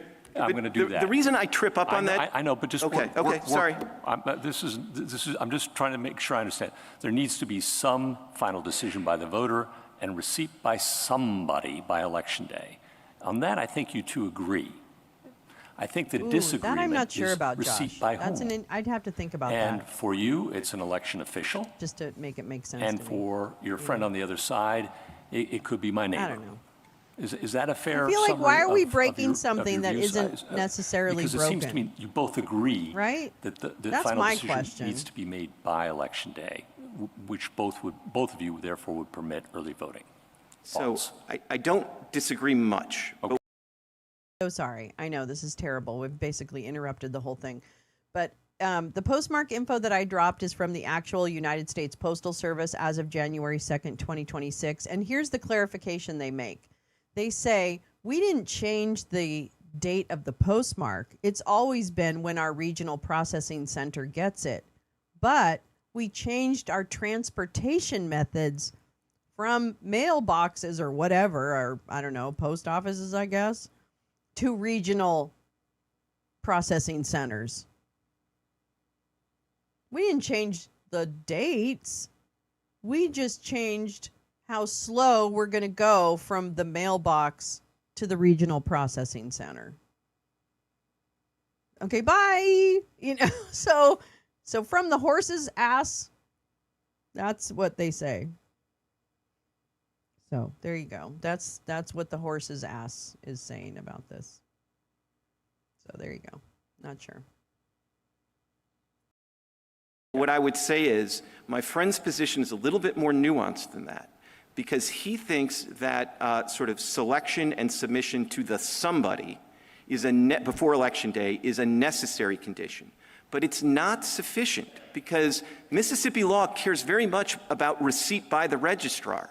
And if the vote is submitted to the somebody before Election Day, but it's not received by the registrar until the 6th day, it's a nullity. So that's just the subtlety that I wanted to add. No, I appreciate that, because at least as I read Mississippi law, you're right, that it isn't accepted until an election official marks it accepted. That's its own rule. But it seems to be running away from that here by saying, at least as I'm understanding it, I might be misunderstanding it, but at least as I understand it, because they're saying, no, once it goes into FedEx or to my neighbor or whomever, it's received effectively on Election Day. See, I don't think they've quite gone that far, because, you know, they can try to quibble about the sort of receipt rule in the reg, but the statute itself absolutely requires receipt by the registrar within 5 days. Yeah. And then the statute itself goes on to say that if it's not received by the registrar within 5 days, even though it was submitted, even though it went to FedEx, it's a nullity, and it must be destroyed. I mean, Mississippi takes its receipt deadline so seriously that if you miss their receipt deadline, your ballot is destroyed. If we were to rule against you, is there anything that would limit states from allowing receipt by election officials up until the day of the next Congress? Oh, the slippery slope problem on the other side, I don't think there's anything that would stop that. And, you know, maybe the next state can figure out a way to have an election without even anybody receiving anything. I don't know. But that seems to me to be a large reason for why Election Day should mean Election Day, and election should mean casting and receipt into official custody, to stop that slippery slope. On time. And how about means? Do you see any principled way we could draw a line on means and say, okay, common carriers are different than Bob? See, I think it's tricky, especially because all of these statutes purport to be time regulations, not manner regulations. And the thing to keep in mind is that under Article 2, the congressional power is limited to time regulations. Manner is left to the states under Article 2's election clause or electors clause. So it's a little different than Article 1, where Congress, if it wanted to, could correct the means. And so that's why I think it's either all or nothing in terms of their position, and they have no basis for distinguishing the states that say, like Illinois, that say 14 days with or without a postmark. By anybody. By anybody. Justice Kavanaugh? Can I follow up on General Stewart's who decides argument? I think if you were looking at the text. Don't you need that with or without a postmark kind of thing for the walk-in? You know what I mean? Like, I can't believe that Illinois would not have come up with actual rules surrounding what entails receipt and all of that. I mean, this is, I don't know. This feels like disinformation to me. It's an isolation day for the election. Your first instinct might be in-person voting on that day is what that text literally meant. But of course, you acknowledge early voting, you acknowledge absentee voting are consistent with the statute, and then we have obviously a range of historical practices that deviate from that text if you thought literally it meant in-person voting on that day. And then what General Stewart says is, well, given all that history, you can't read it literally, and I think Professor Morley's amicus brief says this as well. And you have to take account of that historical practice, and really it's up to Congress to fix this if they think there's a policy problem which was going on in the states. I think that's a. I never noticed this. Look at this woman behind him in the Leave GIF. it up to Congress She's for all these laughing when policy he concerns. says, "I just like want to get your beer." response to how we think about the historical practice in the text, and then the who decides. Sure. So on the historical practice, the thing that I think is remarkable is this unbroken historical tradition, at least from 1845 to 1914. There is no example of somebody, of an election with a state having a ballot receipt deadline that's other than by the election day. So nothing. I mean, they cobbled together one state at a time to get them starting in 1918, and I think some of those statutes are distinguishable, but it's common ground that there's nothing during the whole time that these statutes are enacted where you don't have ballot receipt by election day. So to me, if we're going to do original public meaning, and then, yeah, Congress could fix this either way. However you decide this case, you're not going to have the last word. Congress is going to have the last word. But if we're going to take original public meaning seriously, I think the reason Congress hasn't revisited this is because it doesn't have to. It's already fixed this problem. Now, in the Morley brief, I would take the bitter with the sweet on that, which is what he says is, I don't think the text gets you all the way there. I beg to differ. I think the text, original public meaning, gets you all the way there. But what he says should be the tiebreaker is what rule does a better job with dealing with actual or perceived fraud? And one of the things I found striking in that brief is he quotes Senator Atherton from 1844 debate leading to the 1845 statute. And Atherton says, in response to some argument that, well, you haven't proved all the fraud or whatever that was going on and the pipe laying scandals and all of those other things, because it wasn't just crossing lines. And he says, real or perceived, it doesn't make a difference, because even perceptions of fraud are going to make a huge difference in undermining public confidence in the elections. And you, I think, quoted from Professor Pildes, who I think got this exactly right. I mean, if you have an election, and the election is going to turn on late arriving ballots in a way that means what everybody kind of thought was the result on election day ends up being the opposite a week later, 21 days later. The losers are not going to accept that result. Thank you, Lee. Listen, let's just can we start just calling things things? Okay, can we stop like, this is like, No. This is a way to get less people to vote. It is specifically a way to get Democrats to vote less, because we're the ones who traditionally use mail-in ballots the most. Okay? Period. Full stop. This is a way to stop Democrats from voting. It's not anything else. It's nothing else than that. So you're absolutely right. And God forbid there should be a frickin' snowstorm on November whatevers. I'm going to see if I can go to the lawyer for the defense or something. I don't know, whatever. I guess Mississippi. Let's see. Where do they? Oh, here we go. Oh my God, it's John Sawyer. This is weird. How is John Sawyer going to argue this, I wonder? Too many content creators are reliant on things staying the same so they can continue posting hot takes and hair on fire outrage bait contests. Yeah, and you know what the other thing is there's a lot of disinformation out there. I've seen a couple of streamers who think they're taking on the news lately. Sorry, but I won't name names, but I think you probably know who they are. They've decided that they're going to cover news now. And they literally sit there, just play things like Newsmax and and randos from TikTok. Those are their news sources. There's no commentary over the news sources unless it's to say, put a 1 in the chat if Tulsi's really hot. And they think they're doing something, but they're not. So there's plenty of streamers like that who basically either give you disinformation or happily share it and just don't actually analyze fuck all, or God forbid read anything, or God forbid comment on what people might be saying with some context. Oops, what did I just do? Anyway. So, I don't know. I am a little bitchy about it, but because, they're claiming they get some kind of, farther reach. And I'm like, but you're slop. You're streamer slop. That's my new term, streamer slop. And there's a lot of it out there. Like, for every one person that isn't streamer slop, there's 10 who are. Sorry. I know that's not really on topic. I'm very sorry. Okay. Let me see if I can get to John Sawyer. Which, okay, we'll let Paul wrap up. Did they ever get rid of the DeJoy? Yeah, DeJoy's gone. There's a new Postmaster General. I can't remember his name, but he just testified before Congress, and we didn't watch it, but we probably should have.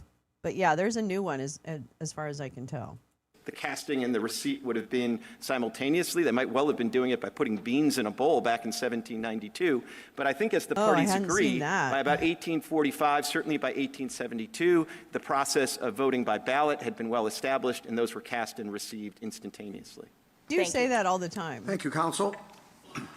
I mean, at one point or another, there'll be a crisis, right? I would imagine, just in the law of averages. General Sauer? Mr. Chief Justice, and may it please the court.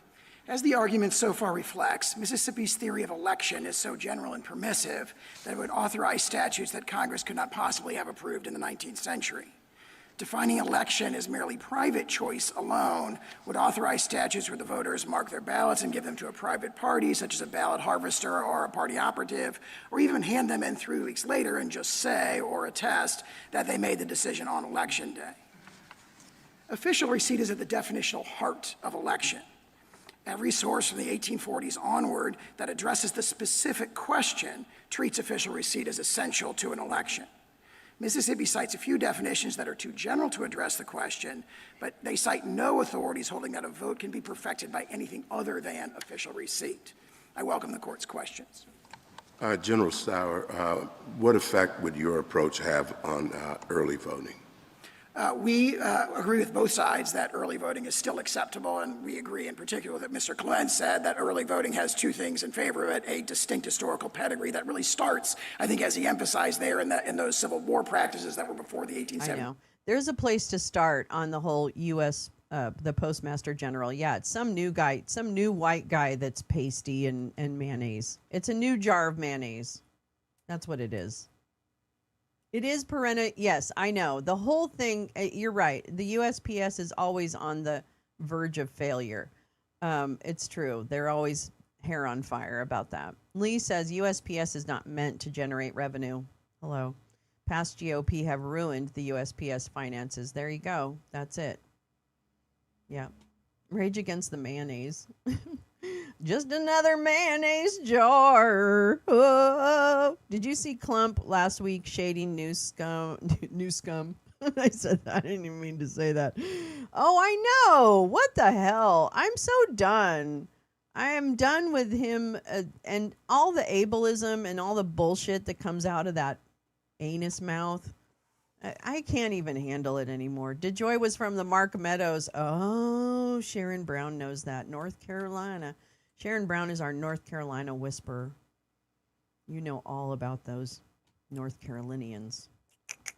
You know what I'm saying? Okay. I'm sorry you have to listen to John Sawyer. I am. For many reasons. And that picture is so creepy. I can't even get over it. It's like the Joker. John Sawyer is the Joker. And not a good one. Not like a fun one, you know? To Congress, and also as all the courts of appeals who address this, the three cases that address this around just after 2000, after Foster, all concluded that that is what this court was referring to and talked about consummation in footnote 4. The court left open the possibility it does have this better historical pedigree, that there can be a process where ballots are being received earlier, but that ballot box has to close on Election Day. I'm not sure I understand exactly how that answer is responsive to the point that if the election day is the voting and taking, that has to be that day. So maybe I just missed it, but it seems to me maybe you're not saying anything other than, well, that's different. It's a challenging question, but I point the challenge is even greater for Mississippi. I mean, Judge Kleinfeld does wrestle with this in Kiesling. He thinks it's a really tough question, and he does come out, as every court does, in favor of early voting. It's a much tougher problem conceptually for Mississippi, because Mississippi's definition is it's all private action. The private action occurs when you mark that ballot, when you put it in the mailbox or give it to a common carrier, and of course that obviously extends over many days, so they can't handle the word day in the election statute. We think that conceptualizing it as, you know, the courts of appeals cases do, as there's a process, that process is consummated, it's finalized, it's perfected is the term they use in the congressional record in 1844. It's perfected on election day, the ballot box closes, and we think that's the best way to address early voting. But General, if I might, I think the reason it's a tougher question for you is for the exact, is because you started off by phrasing the question this way. You said those election rules are not ones Congress could possibly have conceived of or approved. That's not their question. That's your question, that you're saying we have to go back to the mid-19th century and say, could Congress have possibly conceived of this kind of rule?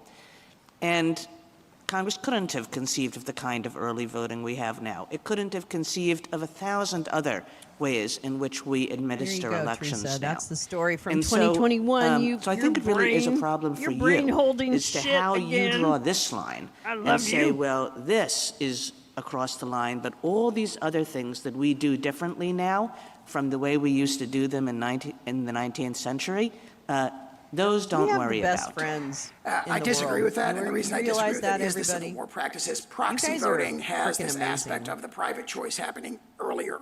So early voting is already in the forefront of the mind. Forms of early voting, at least, are already in the forefront of the mind of Congress. If you said to more Congress, do Sudoku you and think get that I need to work on my brain so I can hold more of all the information that you all share.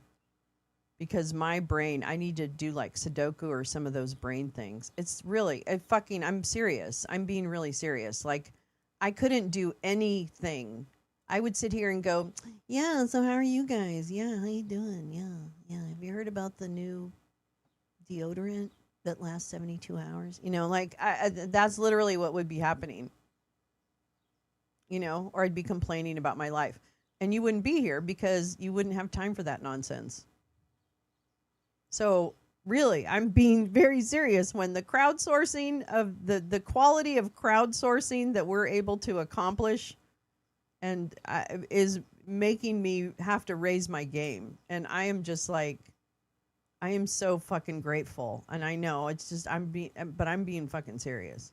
Yeah, put it in one of the chat.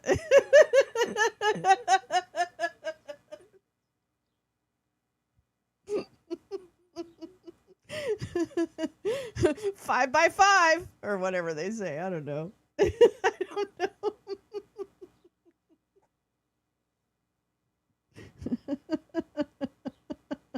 I mean, I'm old, so yeah, I have a perspective because old people always have a lot of fucking opinions. No.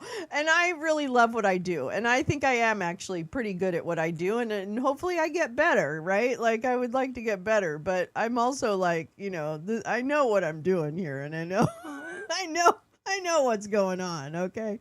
But nonetheless, I really enjoy it. That's right. We're all looking after different bits of the puzzle. That is so true, Carrie. I have my part.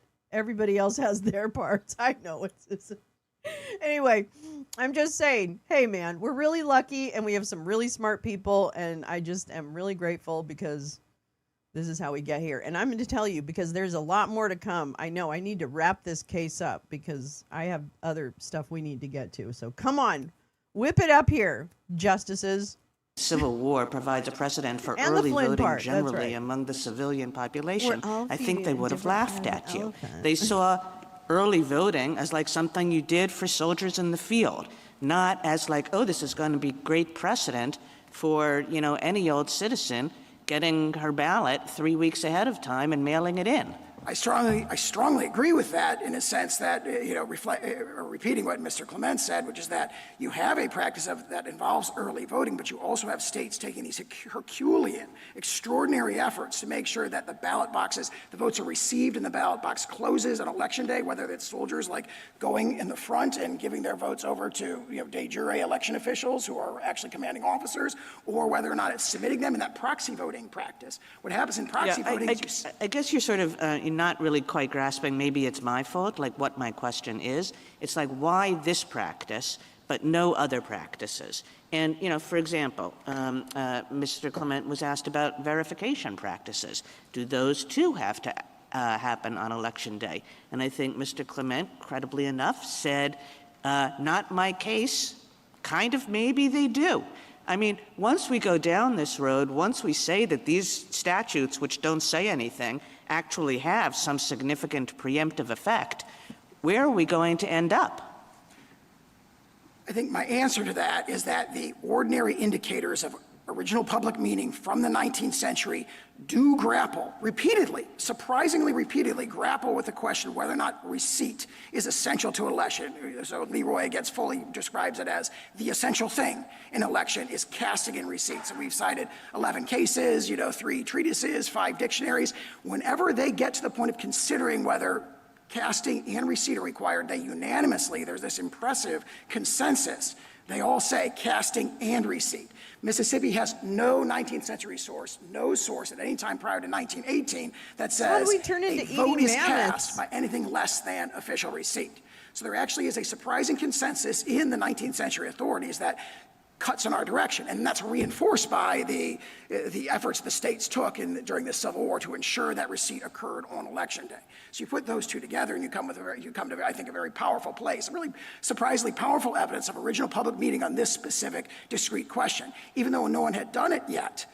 In all these other contexts where really you see the 19th century authorities, they have to pair to the definitional bone, really. For example, in the Steinware case, a voter comes into the polls and he's got 3 votes folded together and he gets qualified and he tries to put them in the ballot box and they stop him right there. And they say, whoa, that looks a little thick. And they open it up and there's 3 and he's indicted because he's trying to stuff the ballot box right there. And he says, I never voted because it never went in the ballot box. And the courts grapple with that. They take that argument very seriously. Where they come down is official receipt when you've made the offer to vote and you give it to the election official, that constitutes voting. So you have the 19th century sources looking at stuff that's very, very similar in sense of detail of the issue presented here, and every single one of them comes up with casting and receipt are required for voting. Yes, but since then, we have many states that have departed from that, to include Mississippi. And since we're talking about preemption and Congress's ability to make this determination, it just seems very odd that in the period of time since when these statutes were passed and today, we now have pretty common practice among many states to allow for absentee voting in this way, early voting, all these other things, but in particular, post-election day ballot receipt deadlines. And Congress has not indicated, at least thus far, that it intended ever to preempt this, that it intended not to have the states make this determination. As far as I know, this kind of challenge hasn't even been brought. This has just been accepted. So how is it that we focus in, home in, right in the 19th century, and that's the relevant practice that you want us to consider, and not the more recent practices? The practices of everybody understanding what Election Day means to include this kind of thing. Mississippi admits that every single one of those examples occurs after the relevant period when all these statutes are enacted, so they are not. But I guess I'm asking you, why is that the relevant period? I mean, we have lots of statutory interpretation scenarios in which Congress passes statutes, and I think it's rare that we interpret those statutes relative to the practices of the people who were affected by them at the time. I thought we normally do things like textualism. We look at the statute and some of us, think about the legislative history and what Congress's intent was when we're interpreting the statute. I don't recall, and maybe we have, but I'm just, curious about this really heavy reliance on the 19th century understanding of the word election day, especially when we have a more recent understanding that has been implemented and Congress hasn't said anything about it?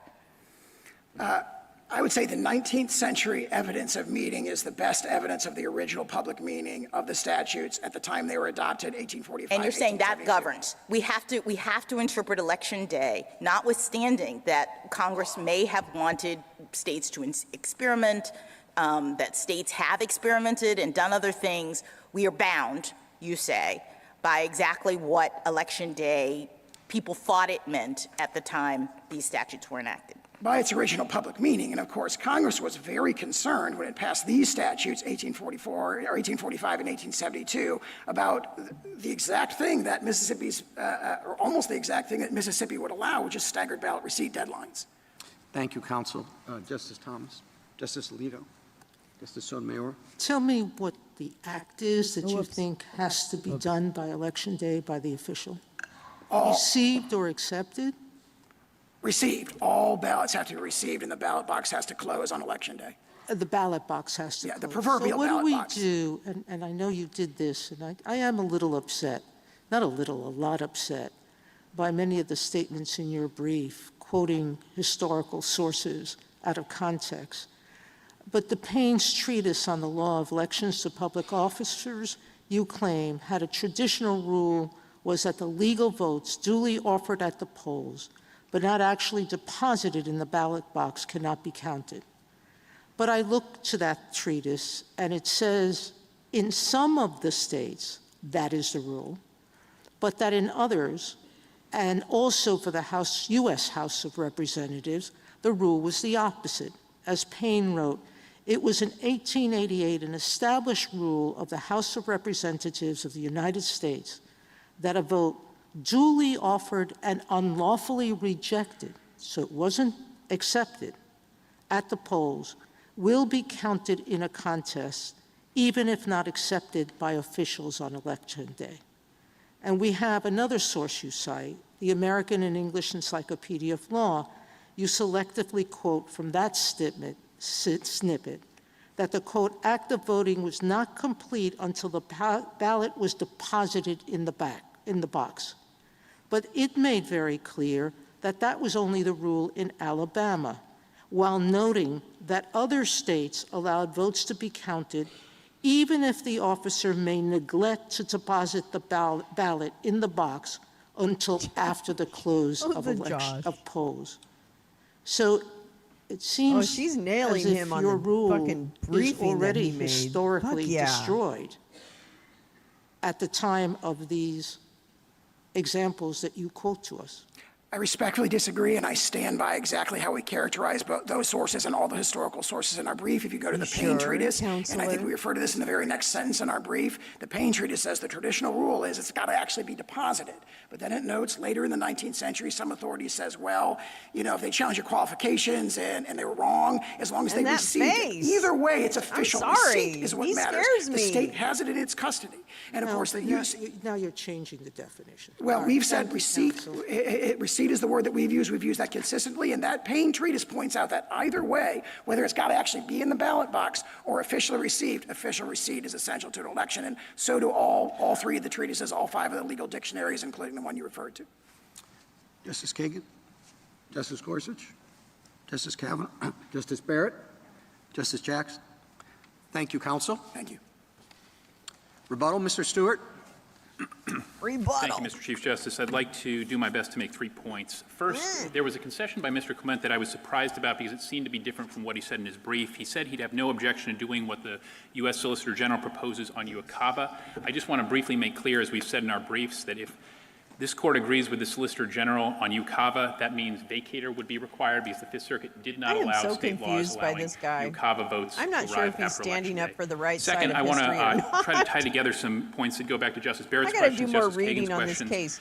Which is Justice tapped Sotomayor's question, some other pinned to questions the top about of the 19th chat. century history You can here. get some My friend, background on this. Mr. Clement emphasized, the Solicitor General did as well, hey, you know, those show that you needed ballot receipt. I think the key point to recognize there is that ballot receipt was not possible in the 19th century without somebody showing up in person and undergoing an on-the-spot qualifications check. If you need ballot receipt, you need those other things as well, and that's quite critical to the plain meaning in this case. I think the better view is that, hey, when people were holding elections in person at the time, naturally they were going to be receiving ballots on election day. I'm gonna make a judgment call here because I really truly do have a lot of stuff that I'd like us to cover today, and the rest of the week is going to be full of congressional hearings. I mean, they are going hard as bananas to get these congressional hearings in, and I think it's ridiculous that they're trying to stack them on top of each other, so it's virtually impossible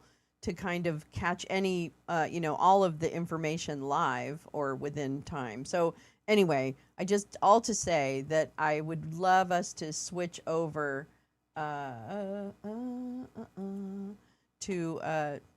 some of the articles that I have brought today. Oh, today. You keep reading the Chiron to remember what they're actually arguing. I know. Actually, I really appreciate that, Chiron. Yeah.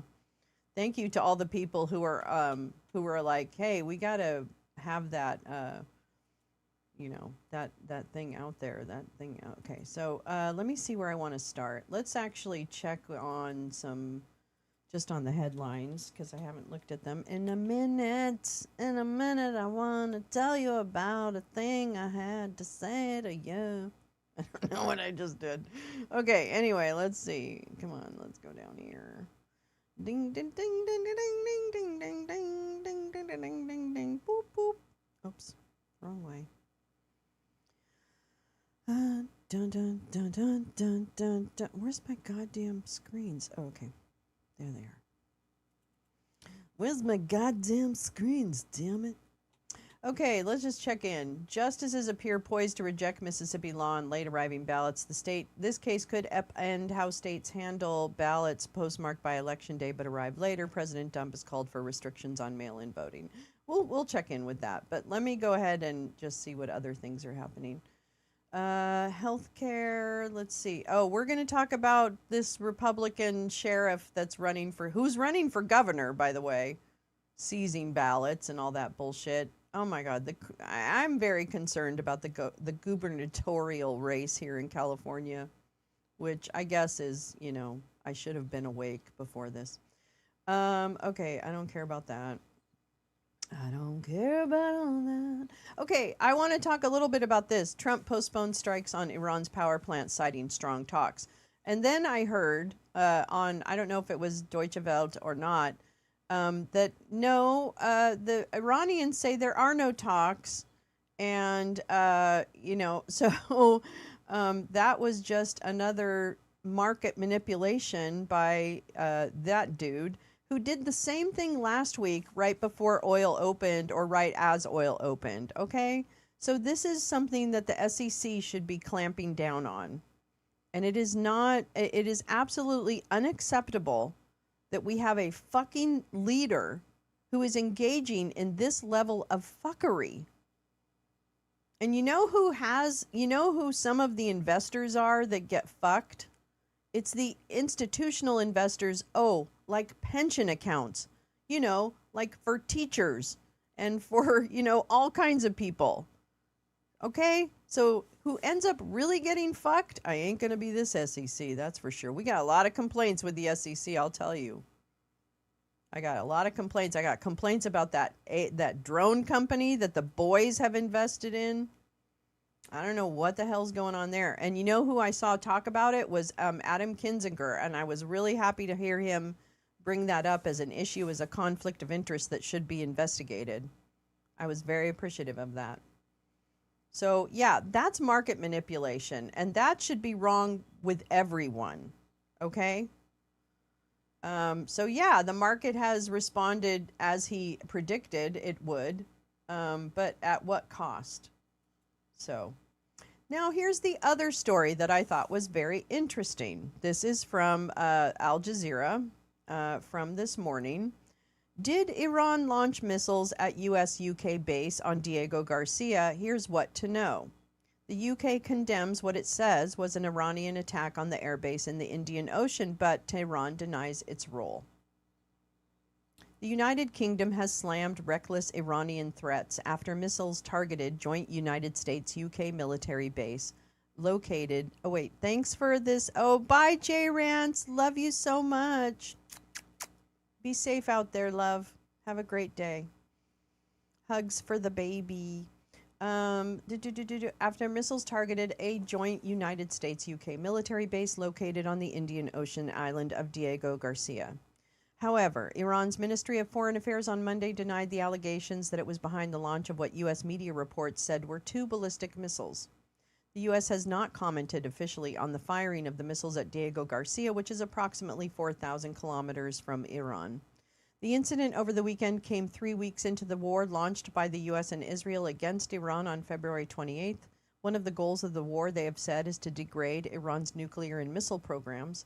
Tehran has maintained its nuclear program for civilian purposes. The United Nations nuclear watchdog and U.S. intelligence chief Tulsi Gabbard, toenails, have said Iran was not on the verge of making nuclear bombs. Contrary assertions were invoked to launch the current war. Here's what we know about the alleged missile launch and what it means for the war. Was Diego Garcia Air Base targeted by Iran? An attempted targeting of the Diego Garcia joint military base by ballistic missiles reportedly happened between Thursday night and Friday morning, according to U.S. media reports. The Wall Street Journal and CNN reported that one of the missiles failed mid-flight, while the other was hit by a U.S. interceptor fired from a warship. It is said to have happened just hours before UK ministers were to assemble in London to discuss the U.S.-Israel war on Iran. At the meeting, the UK agreed to let the U.S. use its military bases for collective self-defense, such as hitting Iranian missile sites used in attacks on shipping in the Strait of Hormuz. God, Keir Starmer, you're a fucking idiot. UK officials did not provide any details of the attempted Diego Garcia strikes. Muhannad Salom, a lecturer at Doha Institute for Graduate Studies, told Al Jazeera that the reported Iranian attack, quote, changes the calculus of the war for the U.S. Quote, these missiles to Diego Garcia mean Iran has 4,000-kilometer plus ballistic missiles, and this hasn't been revealed before. All reports before that said Iran had a 2,000-kilometer range and not beyond that, Salom said. If you reverse the direction of these missiles, then they could reach London, so that changes the calculus not only for the U.S. and its justification for the war, but also for a reluctant London and European Union to join the war. A senior Iranian official told Al Jazeera that Tehran was not responsible for the alleged missile launch.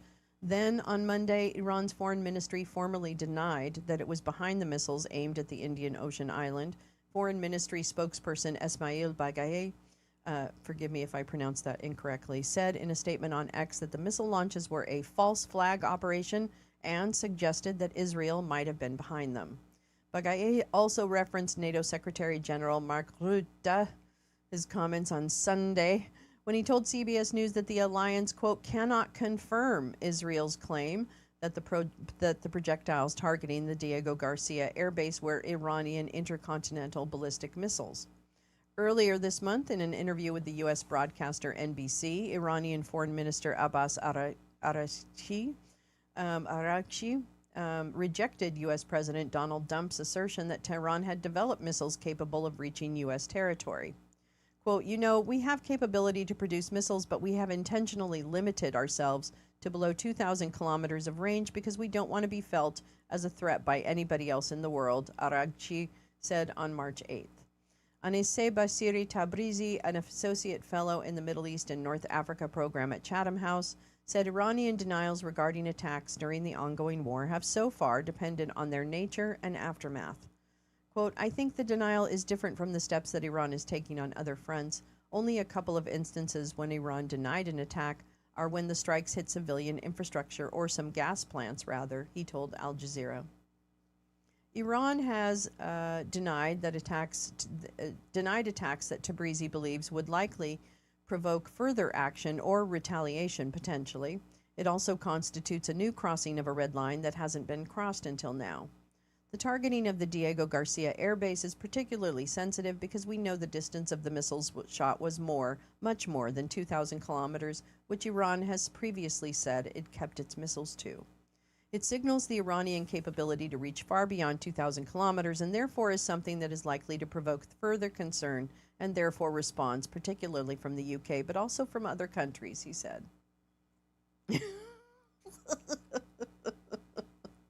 What a picture. Woo! Foreign Secretary Yvette Cooper condemned reckless attacks by Iran, insisting that the UK would not be drawn into a wider conflict in the Middle East. Okay, you say that now. Our approach to this conflict has been the same throughout. I won't do a fake English accent, I'm sorry. We were not and continue not to be involved in this offensive action, and we've taken a different view from the U.S. and Israel on this, she said. Cooper said Royal Air Force jets and other military assets were defending, quote, our people and personnel in the region. She added that any action to protect the Strait of Hormuz would amount to, quote, collective self-defense. The strategic strait, in effect, has been blocked by Tehran, leading to a rise in global oil prices. Well, almost a doubling of oil prices, let's be honest. Self-inflicted wound, that's what I'm saying. Meanwhile, Prime Minister Keir Starmer noted on Saturday that the UK would not use a base in Cyprus for Iran-related operations after a call with Cypriot President Nikos Christodoulidis, sorry, sir, to discuss the base's future. On Sunday, British Housing Secretary Steve Reed said that the UK had no assessment to substantiate fears that Iran intended to, or could, even if it wanted to, reach the country with its missiles. How has Israel reacted? Israel's military chief Eyal Zamir claimed that Iran used, quote, a two-stage intercontinental ballistic missile with a range of 4,000 kilometers to target the U.S.-UK base in Diego Garcia. In a video statement, Zamir said, quote, these missiles were not intended to hit Israel. Their range reaches the capitals of Europe. Berlin, Paris, and Rome are all within direct threat range. Israel, a close U.S. ally, is that what we're calling it now? Has long said Iran's missile and nuclear programs pose a threat and has for decades lobbied the U.S. to intervene militarily. But successive U.S. administrations had resisted the pressure to launch military strikes on Iran. Well, and then Trump said, hold my Diet Coke. Instead, Washington imposed wide-ranging sanctions on Tehran to deter it from developing nuclear weapons. The relationship between Washington and Tehran was strained after pro-U.S. Shah Mohammad Reza Pahlavi was ousted from power in 1979 Islamic Revolution. Diplomatic ties were severed in 1980 after dozens of Americans were held hostage at the U.S. Embassy in Tehran for more than a year at the hands of President Reagan and his campaign. In 2015, then President Barack Obama signed a deal to limit Iran's nuclear program in return for sanctions relief, but the landmark agreement was opposed by Israel. Trump, who succeeded Obama, withdrew unilaterally from the nuclear deal and slapped sanctions back on Iran. And that was always Iran's money. It's just that through the sanction process, it was held in U.S. banks. So there. In June, the U.S. joined Israel in carrying out attacks on Iran during Israel's 12-day war. The U.S. hit key nuclear sites and Trump claimed Iranian nuclear facilities were obliterated, which is pretty definitive, I think they would say. Israeli Prime Minister Benjamin Netanyahu continued his war rhetoric against Iran, or his AI model did. I don't know. I'm just kidding. I'm totally kidding. Even as Tehran and Washington started talks over the nuclear issue late last year. He had lambasted Obama for failing to include Tehran's ballistic missile program under the 2015 deal. Tehran has ruled out bringing the missile program to the negotiating table. I thought that it was more than Obama just negotiating this. I thought it was a global, like there was a UN involvement. I would have to look into that, but I don't think it was just like Obama said, oh, let's just give them back all their money. You know, like I thought it was international. I don't know. Again, I need to check. Media literacy. As the next round of talks was scheduled, the U.S. and Israel attacked Iran 3 weeks ago, killing Supreme Leader Ayatollah Ali Khamenei. Oman, the mediator of those talks, had said a deal had been within reach. Okay, well, I don't know. Analysts said Netanyahu convinced Trump to start the war, which legal experts said appears to breach the UN's Charter's prohibition on aggression. Hello? War crimes. Please, somebody, stop this regime. They said Israel has been emboldened after its ongoing genocidal war on Gaza because it has not been held accountable for its war crimes. And that's true. That's just facts. Israel's military has killed more than 72,000 Palestinians and destroyed most of Gaza, home to more than 2 million Palestinians. And I think the numbers are probably much higher, as other reports have made. Netanyahu faces arrest for an arrest warrant for war crimes, but that has not stopped him from traveling repeatedly to the U.S., who don't recognize the International Criminal Court because of obvious reasons that we probably would have been dragged into it many, many, many, many decades ago, if not centuries, if it existed then. Several senior members of Netanyahu's cabinet have openly called for a greater Israel, which envisions Israeli territory stretching from the Nile in Egypt to the Euphrates River in Iraq. Well, there you go. Well, why could Diego Garcia be a target? The UK-US military airbase is home to nearly 2,500 mostly American personnel and has supported U.S. military operations from Vietnam to Iraq, Afghanistan, and strikes on Yemen's Houthi rebels. The airbase is part of the Chagos Island, a remote archipelago in the middle of the Indian Ocean, south tip of India, and has been under British control since 1814. Colonialists, the airbase has been imperialist. The airbase has been at the center of a dispute between Dump and Starmer over the UK's plans to hand sovereignty of the Chagos archipelago to Mauritius in the wake of the ruling by the International Court of Justice. Okay? UK doesn't own it. Dump has lashed out at European allies for not joining the war on Iran because he is a fucking bully pussy who now got in way too deep.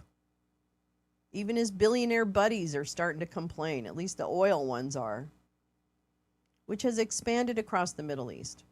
Trump has also called Western allies cowards after NATO nations refused to join the war, which has caused a global spike in energy costs. Elijah Magnier, a Brussels-based military and political analyst, said the missile launch on Diego Garcia, if carried out by Tehran, reflects a deepening of Iran's response to the war started by the U.S. and Israel.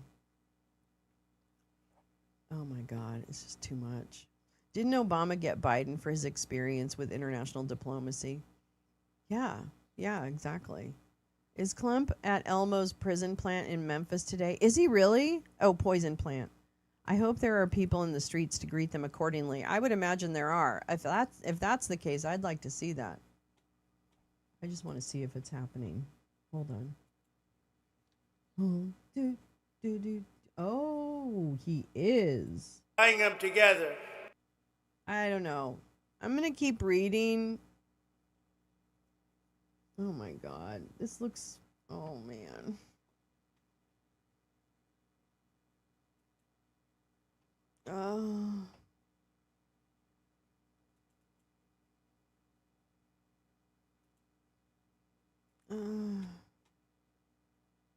So now, if you don't mind, let's get to the reason why I'm in Memphis and why you're doing so well.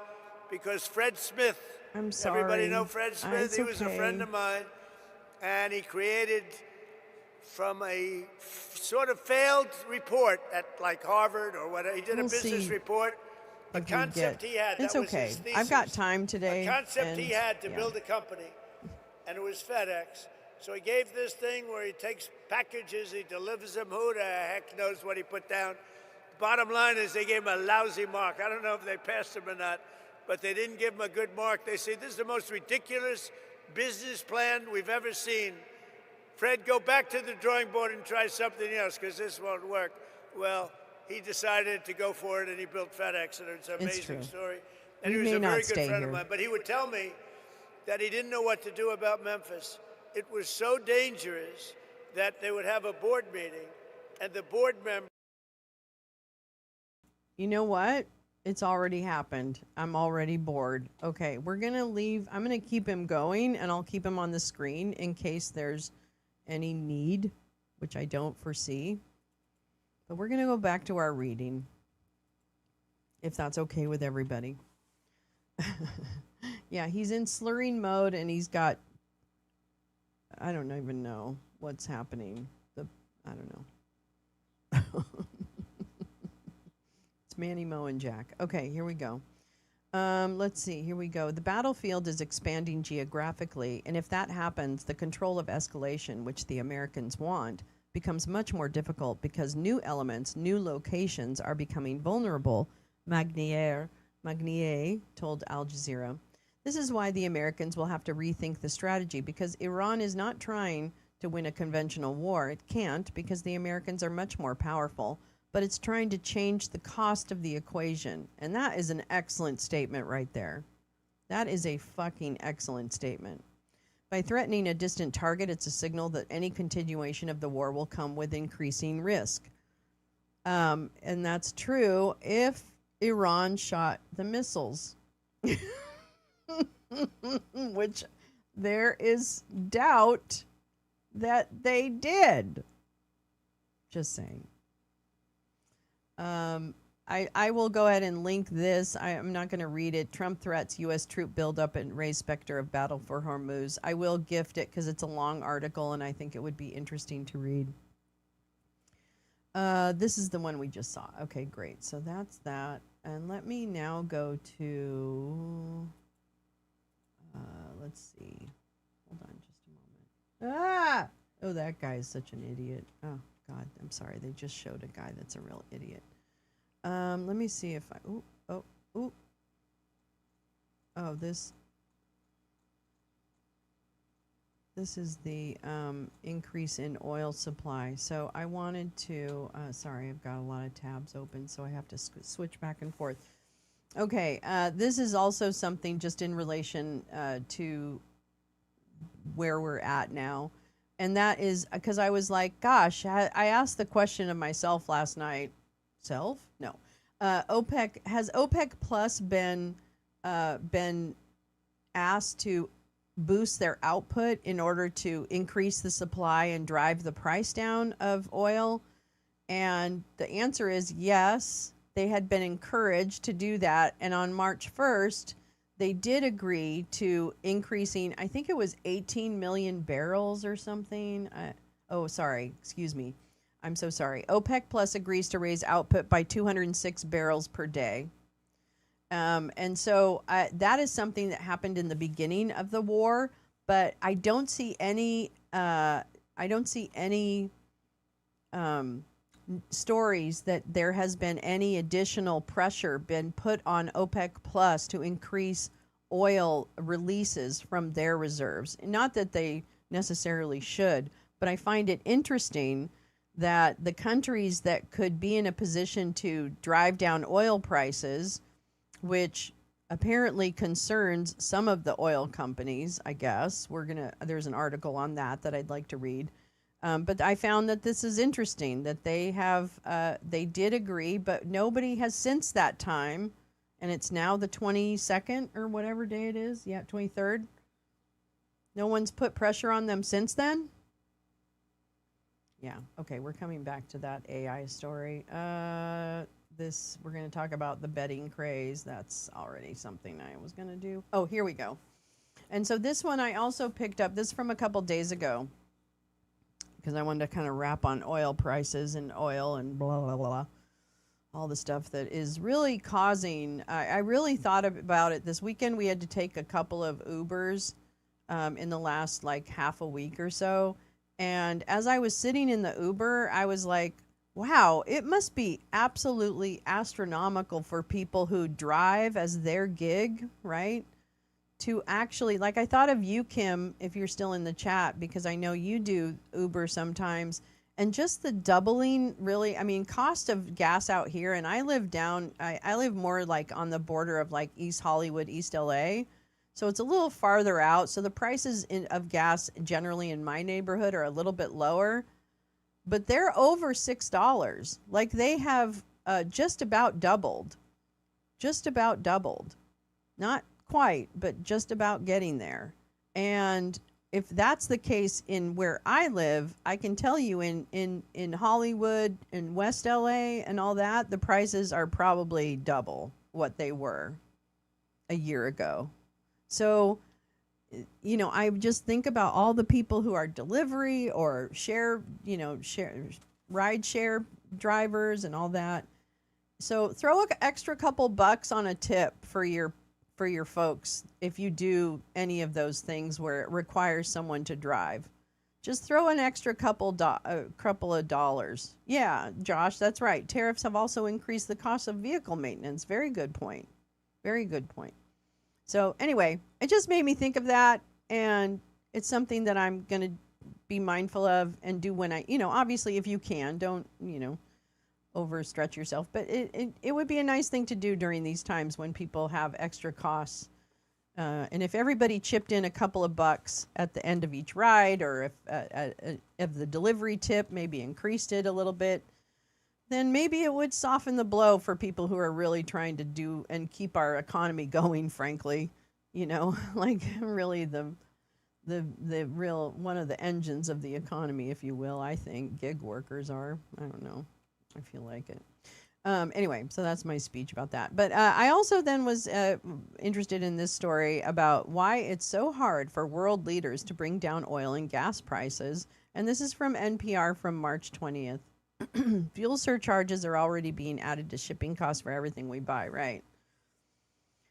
I don't know. I just feel bad for people. I feel like it's just hard to live right now. That's why I really want everyone to just be like, let's just, be real, like give each other a lot of grace right now, okay? Because it's just hard to be existing. I don't know. I feel like that. Here we go. The near total halt of traffic through the Strait of Hormuz, the key waterway through which about a fifth of the world's oil and liquefied natural gas typically passes, has created a catastrophic disruption in oil markets. Crude oil prices have now topped around $100 to $110 per barrel and could climb more. Those higher prices have rippled through U.S. gasoline prices. And I have a nice little chart here showing February 28th and now diesel is up here. And regular unleaded, again, the big spike after the February 28th start of our war. That didn't need to happen. The global energy market and U.S. policymakers have several levers they can pull and are pulling to try and bring prices down. But those tools can only go so far.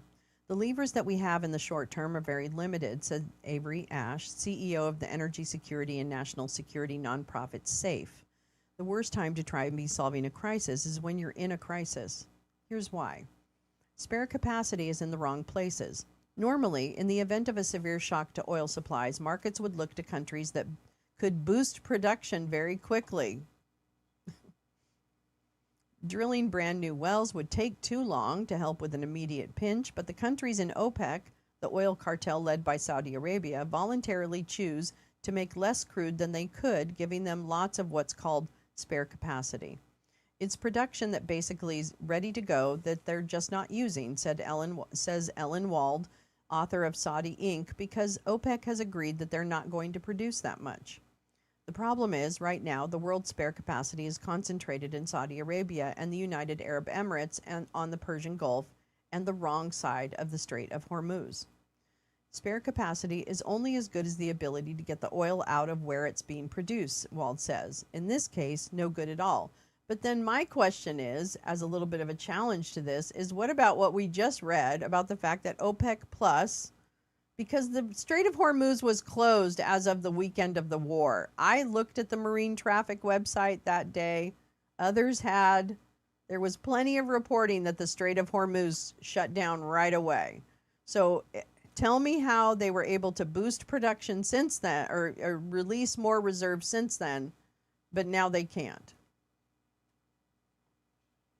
I don't know. I'm not buying it.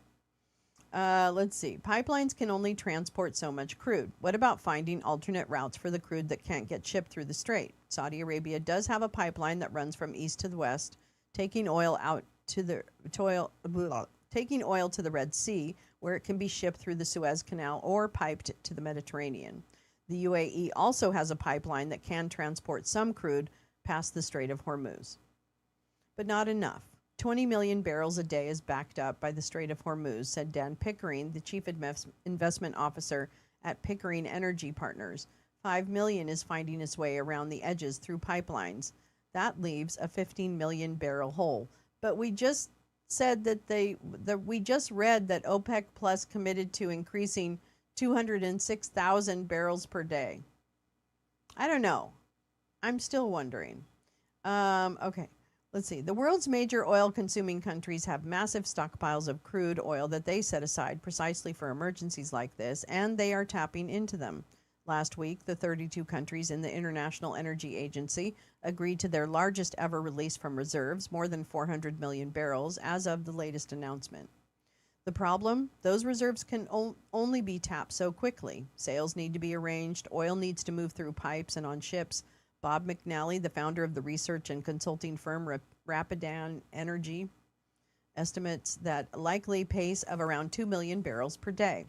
Stockpile releases are a good thing, McNally says, but they will not solve the brutal math problem.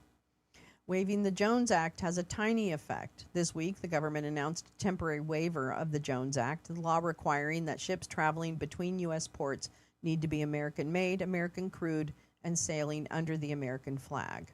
That makes it easier to move gasoline from Gulf Coast refineries to ports on the East Coast or West Coast. It could help gasoline prices, but not by much.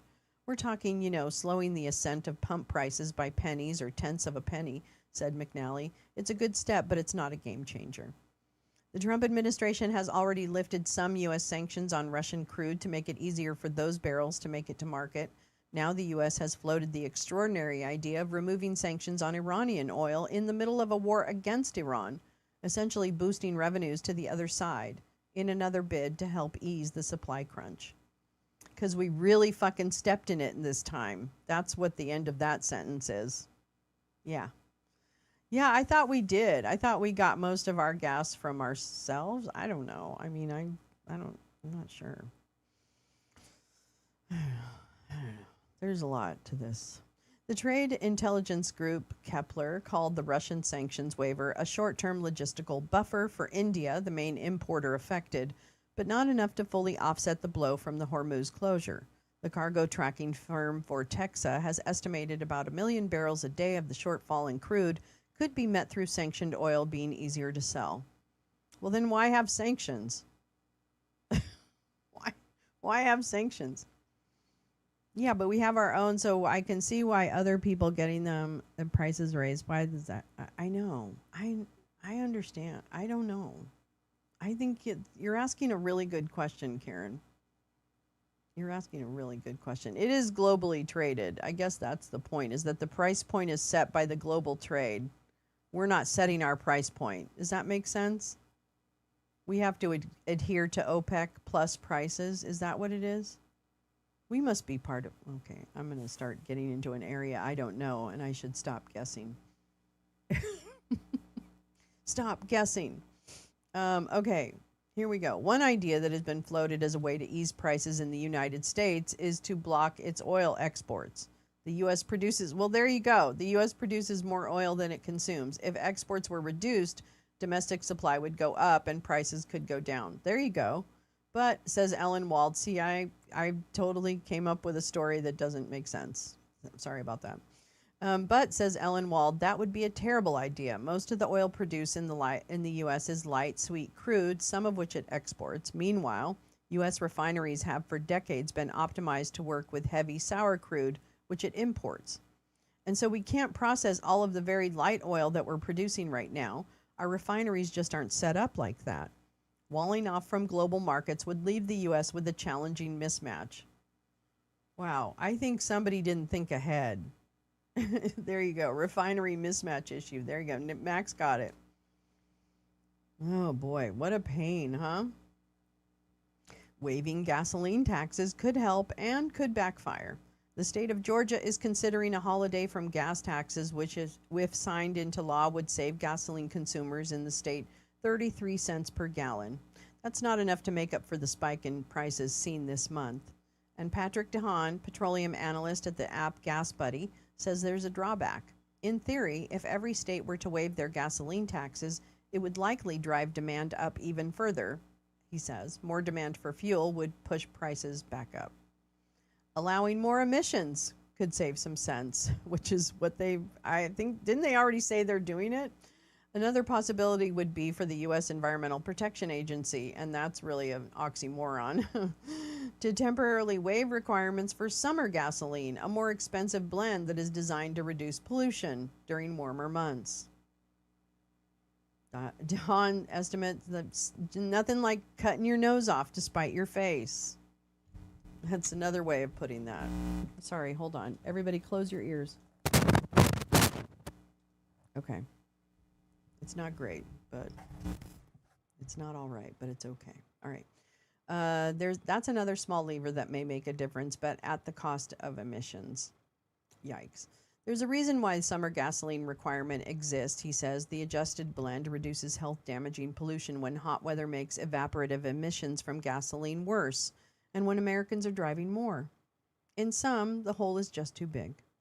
The problem is that no matter how many of these strategic levers the governments pull, they just can't replace the amount of oil that's stuck waiting to move through the strait.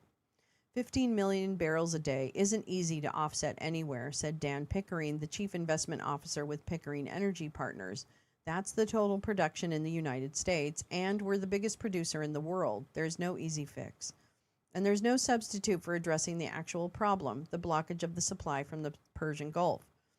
There's one big lever that President Trump could pull to immediately bring relief to Americans, truckers, farmers, travelers, said Patrick DeHaan.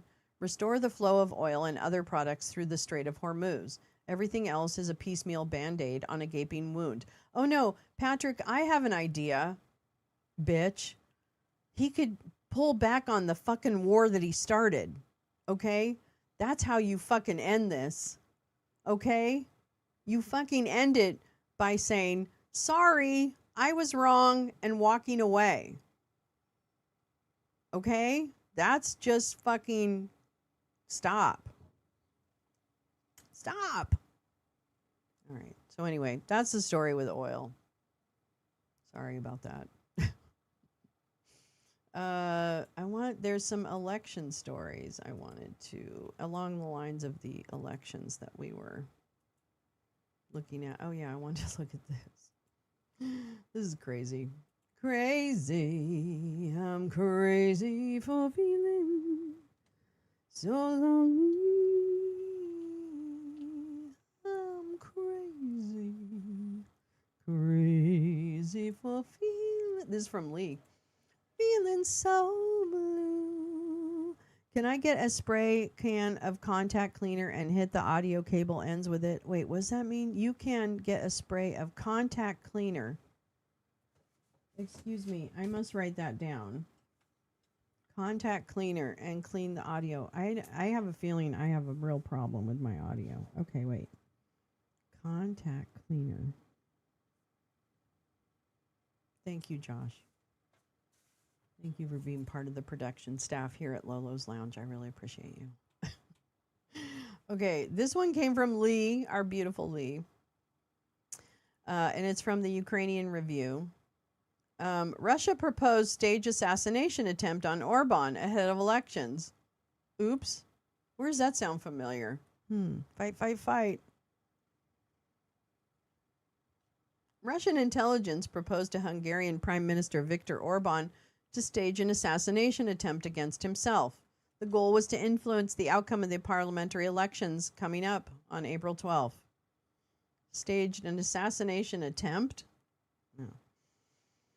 Here we go. The Washington Post reported this, which I can pull up the Washington Post, citing European intelligence sources. According to them, Russia's Foreign Intelligence Service, SVR, proposed a strategy called the Game Changer. Its goal was to fundamentally alter the entire paradigm of the election campaign, including staging an attempt on Orban's life as outlined in an intelligence report. I know. Yeah, I can't. Orban has not faced real attacks, but his popularity has declined due to economic problems in Hungary. The idea of putting his life at risk was meant to signal how high the stakes are for Moscow in Hungary's elections. Russian intelligence reportedly cited the attempted assassination of Donald Trump in the summer of 2024. Trump later won the election, and Russian officials believe the two events are directly linked. Oh, okay. Sure, Jan. Sure. Ay. Ahead of the vote, the opposition, I do not know how to speak Hungarian. I'm so sorry. So I really apologize. And Bobo would really be mad at me because she at least knows how to pronounce some of these words. The opposition Tisza party and its leader Piotr Magyar are leading in the polls. Surveys suggest over 50% of voters support the opposition, while only 38% back Orban's Fidesz party. Sources in Hungary told the Washington Post they're concerned about Orban's campaign. They say panic within his party could lead to risky decisions to stay in power. I could see that. Orban has also intensified claims that Ukraine poses a threat to Hungary. On March 19th, Hungary banned 3 Ukrainian citizens from entering the country. Authorities claimed that they had threatened Orban and his family. However, no official evidence has been provided. Earlier, Orban said he could deploy troops meant to protect critical infrastructure against a supposed Ukrainian threat. This statement raised concerns in Budapest. Andreas Telkis, a former deputy head of Hungary's foreign intelligence, said Russia is doing everything it can to keep Orban in power. These efforts include social media campaigns portraying Orban as the only candidate capable of protecting Hungary's sovereignty. Russia denied the report. Kremlin spokesperson Dmitry Peskov. It's just a disinformation. Disinformatia. Desinformatia. The SVR declined to comment. You know, they're not very talky. The Russian embassy told the outlet, "We have repeatedly stated that Russia does not interfere in elections in other countries. Don't be stupid. We would like to emphasize once again that the interference in the Hungarian election campaign is by no means coming from the Russian side. It's probably the Ukrainians." Russia has previously been accused of election interference. The outlet referenced the 2016 U.S. election. Yevgeny Prigozhin, late ally of Vladimir Putin, admitted he had tried to influence American voters through troll farms, and then his plane dropped out of the sky. I don't know. You do the math. On March 7th, Piotr Magyar, leader of the Tisza party, accused Orban of involving Russian intelligence in the elections. Earlier, the Ukrainian Review reported that Hungarian authorities blocked the transport of cash intended for Ukraine after Oshad Bank decided to handle deliveries independently. Police stopped a Ukrainian crew on the M0 highway shortly after the bank bypassed the long-term intermediary. Anyway, that was a very interesting story Lee shared, and I thought, gosh, now where have we heard about assassination attempts before? That's right. Fight. So I'm not saying anything, but I'm just saying it could be something. You can spray that stuff into dials for like volume to give you static when you move them. I used to have some for my old receiver. Great tip. I had radios all over my house and noticed some was static in the dials. Oh my gosh. I didn't even know about this. Saw a social media post about extra agents at Detroit Metro confirmed with person on site, weren't aware of any incidents, but news teams were everywhere putting eyes on them. Ooh, interesting.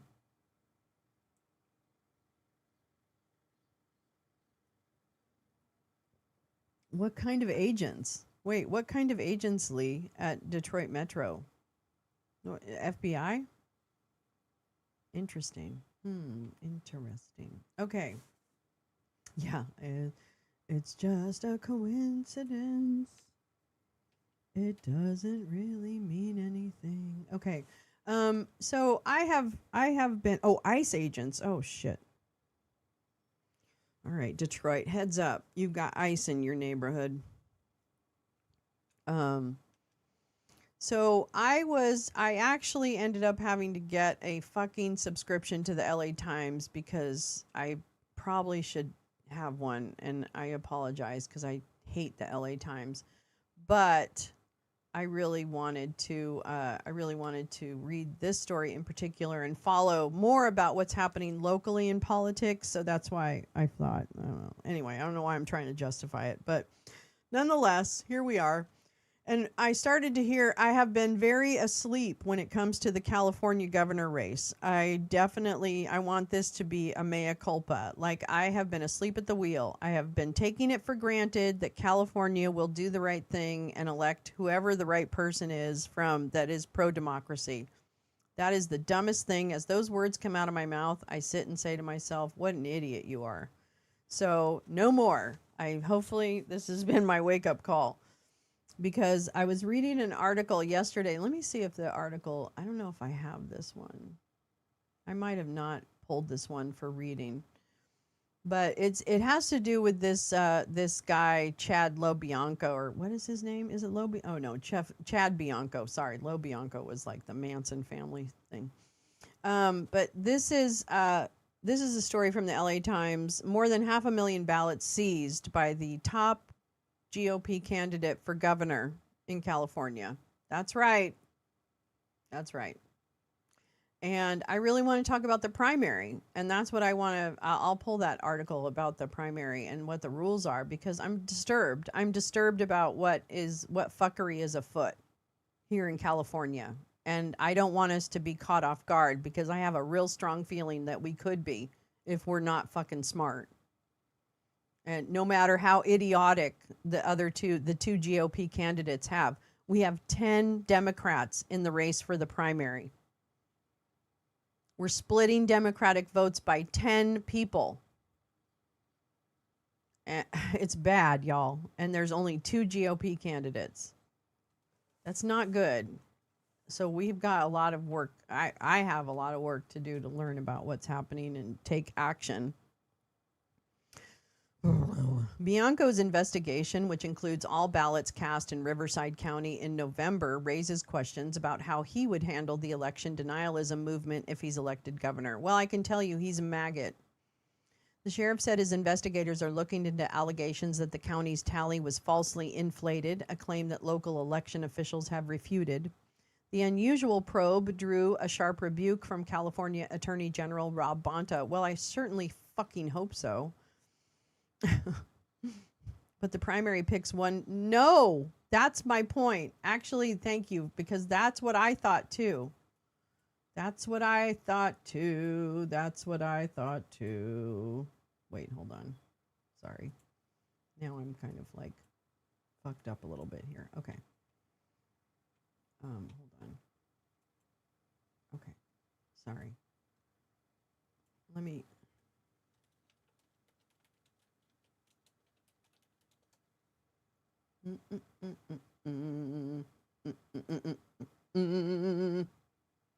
It's a nonpartisan primary. It will take the top 2 primary voters. It will take the top 2 vote getters in the primary, regardless of party. Hello? Ding, ding, ding, ding, ding, ding, ding. Hello? Hello? This is bad. That's what made me go, wait, what? Because I thought the same as you did, Oomph. I thought, well, there's a Republican primary and a Democrat primary. And then the independents can choose or whatever. I don't know. It might be an open primary. But no, this is a nonpartisan primary. It's the top 2 vote getters. Don't underestimate MAGA in California, because there is some. Not more, but there is some.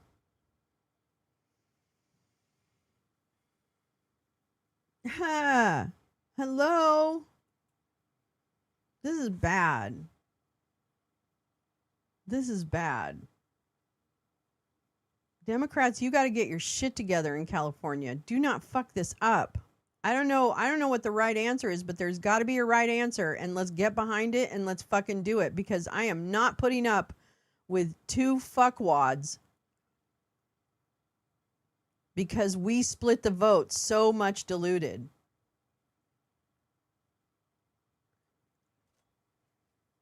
So let me tell you, Badger, the California governor's election, the primary is in June. The result of that primary will yield the 2 candidates for governor in November. Instead of having one from each of the main parties, forgive me, because green, everybody is legit. Parties are legit. I'm just saying the 2 main parties right now, the Democrats, Republicans, it's not going to take one from each party. It's going to take the top 2 vote getters, regardless of their party. So if the 2 GOP candidates, who are the only 2 GOP candidates running in the primary, if they win the top 2 votes, the governor's race in November for the whole enchilada will be 2 Republicans, and not just 2 Republicans, 2 fucking nut jobs. Major nut jobs. Now, are they idiots? And will we? I don't know. I mean, I know they're idiots. I don't know if it'll truly happen that they will be the 2 candidates. So don't get me wrong. I don't have any confidence, but I sure don't fucking want to take a chance. I sure don't want to fucking take a chance that these 2 idiots end up being the top 2 because there was 10 fucking Democrats running. Okay? Because you could split that vote. And then we're fucked. Yeah, it's insane. That's what I said. And I went, where the fuck have I been? I thought it was the other way. I did. I made assumptions that I shouldn't have made. So regardless of how we got there, I don't know when that changed, but it did. I'll have to look into it. But this is where we are, and we've got fucking 2 months to really figure it the fuck out, and I cannot believe that we're here. Because I will say this, in California, when they were doing the Prop 50, you know, the yes on 50 to redistrict, the people who were behind that did an amazing job of just flooding the zone with information about what Prop 50 was. And I think that's why we had such good voter turnout, is because people were mobilized. Everyone knew. Even if you weren't tapped into politics, you knew what Prop 50 was in California. And I don't hear any of the same chatter level about this gubernatorial primary as I did about Prop 50. So in my experience, from a media penetration standpoint, if the messaging has been coming about this primary, it hasn't gotten through to me until last night when I was reading about Chad Bianco, one of the gubernatorial candidates who's a fucking Nazi, fucking constitutional sheriff from fucking Orange County. Or no, Orange County. Riverside County, which is basically Orange County. They're the same profile. Okay? Like, this is bad. I just don't want to take chances. Why would we take a chance with that? Why? Anyway. But I wanted to read about this because this is amazing. This guy, who is a candidate, had started his own little investigation into the past election and seized 500,000 ballots from that election. Anyway. Cities, meanwhile, said Bianco's ballot seizure is a threat to democracy and another attempt by Republican election deniers to disenfranchise voters. There's no indication anywhere in the United States of widespread voter fraud, Bonta said. Bonta is the Attorney General of California. Counts, recounts, hand counts, audits, and court cases all support this. And I like Bonta. I voted for him. I think he's pretty good.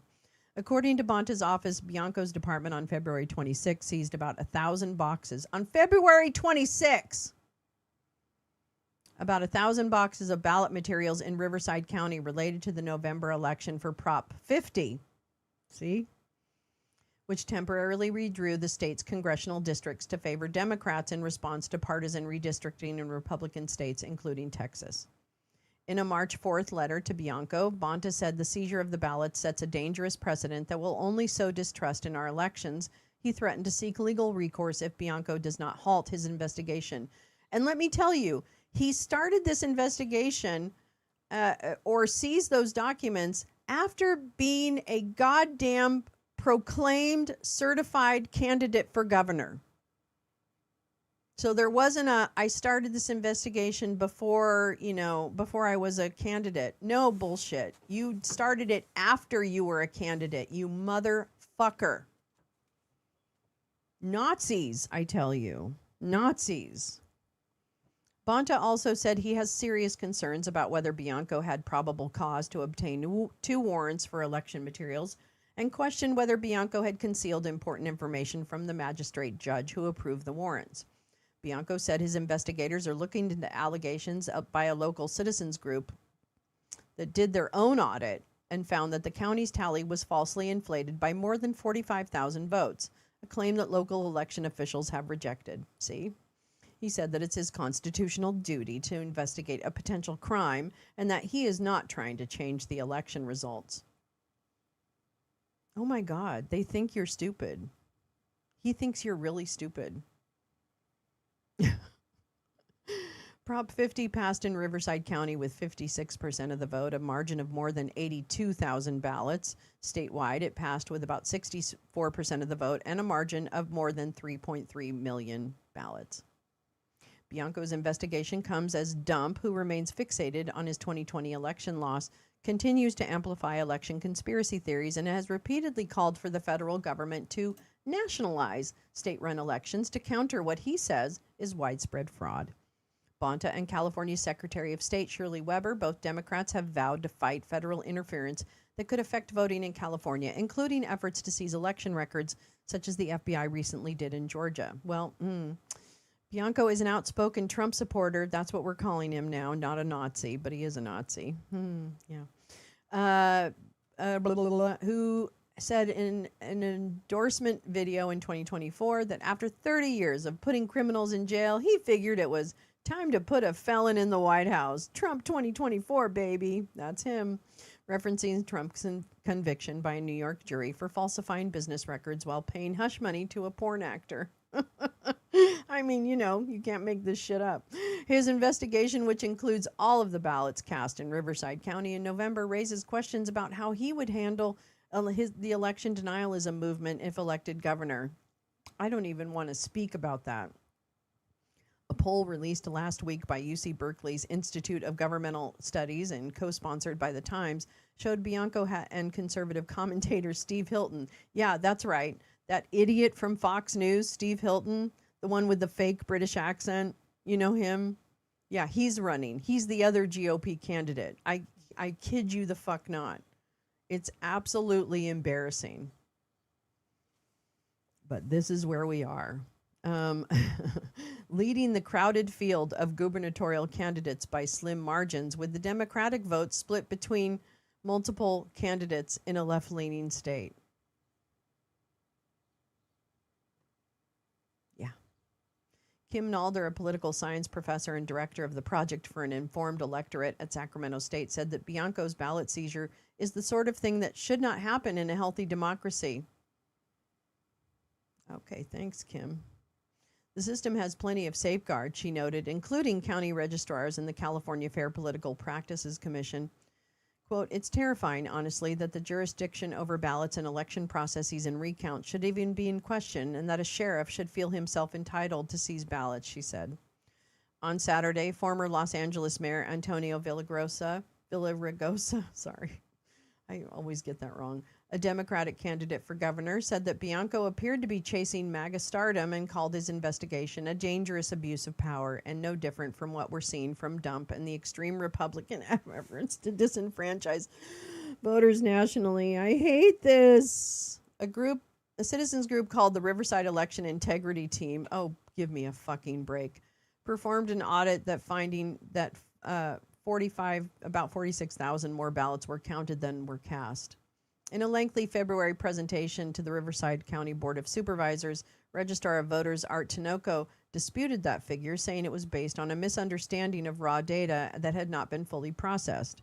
The actual discrepancy, Tinoco said, was 103 votes, a variance of 0.016%. Bianco said on Friday that there is no acceptable error, small or large, in our elections. Well, that's actually not true. There is an acceptable level of error rate. Sorry, that's just the way life is. The sheriff did not name Riverside Election Integrity Team, but his description of the allegations brought to him by a group of citizen volunteers match theirs. Bianco said the investigation was not a recount for Prop 50 and just as much to prove the election is accurate as it is to show otherwise. We will not know until the count is complete. Bonta said his office had attempted to work cooperatively with Sheriff's Department to understand the basis for the probe. The sheriff, Bonta said, has delayed, stonewalled, and otherwise refused to work with us in good faith and failed to provide most of the requested documents. David Becker, executive director of the Center for Election Innovation and Research and a former senior trial attorney overseeing voting enforcement for the Department of Justice's Civil Rights Division, said Bianco is spreading, quote, false claims about a fair election that was decided by a huge margin. Becker questioned how warrants could have been issued for the ballots, given that this likely implicates California laws requiring election officials to maintain chain of custody of all election materials for many months after the election. For transparency, the sheriff should share all the affidavits and evidence offered in support of the warrant, as well as details about how and where the ballots are being stored, he said. Bianco had said the warrants are now sealed. Wow! The warrants are now sealed. Okay, interesting. I want to know who the judge is that allowed it. In his March 4th letter, the Attorney General criticized Bianco's plan to use Sheriff's Department staffers who are not trained and have no experience to count the ballots. At his news conference on Friday, Bianco fired back by calling Bonta an embarrassment to law enforcement. Well, you know what, Bianco? I don't know. You're really the drama. That's projection. Nalder, the Sacramento State professor, said vote counting is a more sophisticated, rigorous, and regulated process than most people realize. That's why any rando off the street can't be asked to do something as delicate as counting ballots, she said. Wow, that's pretty rough there. And law enforcement officers are trained in a very different way. It's not their area of expertise. A Riverside County Superior Court judge, Bianco said, has ordered the appointment of a special master to oversee the ballot count. Well, it's a little late, isn't it? In a statement Friday, Secretary of State Weber said that the sheriff's assertion that his deputies know how to count is admirable. The fact remains that he and his deputies are not election officials and they don't have expertise in election administration. Well, that's not going to stop MAGA. Anyway, so time to pay attention to what's going on. Dun, dun, dun, dun, dun, dun. I just wanted to bring this to our attention, too. I might not read the whole thing. Maine could determine abortion rights for the nation. Why aren't reproductive right groups acting accordingly? It's a March 17th article from Slate magazine and has to do with what's happening. Let me see here. Damaged. This one I didn't read before. I'm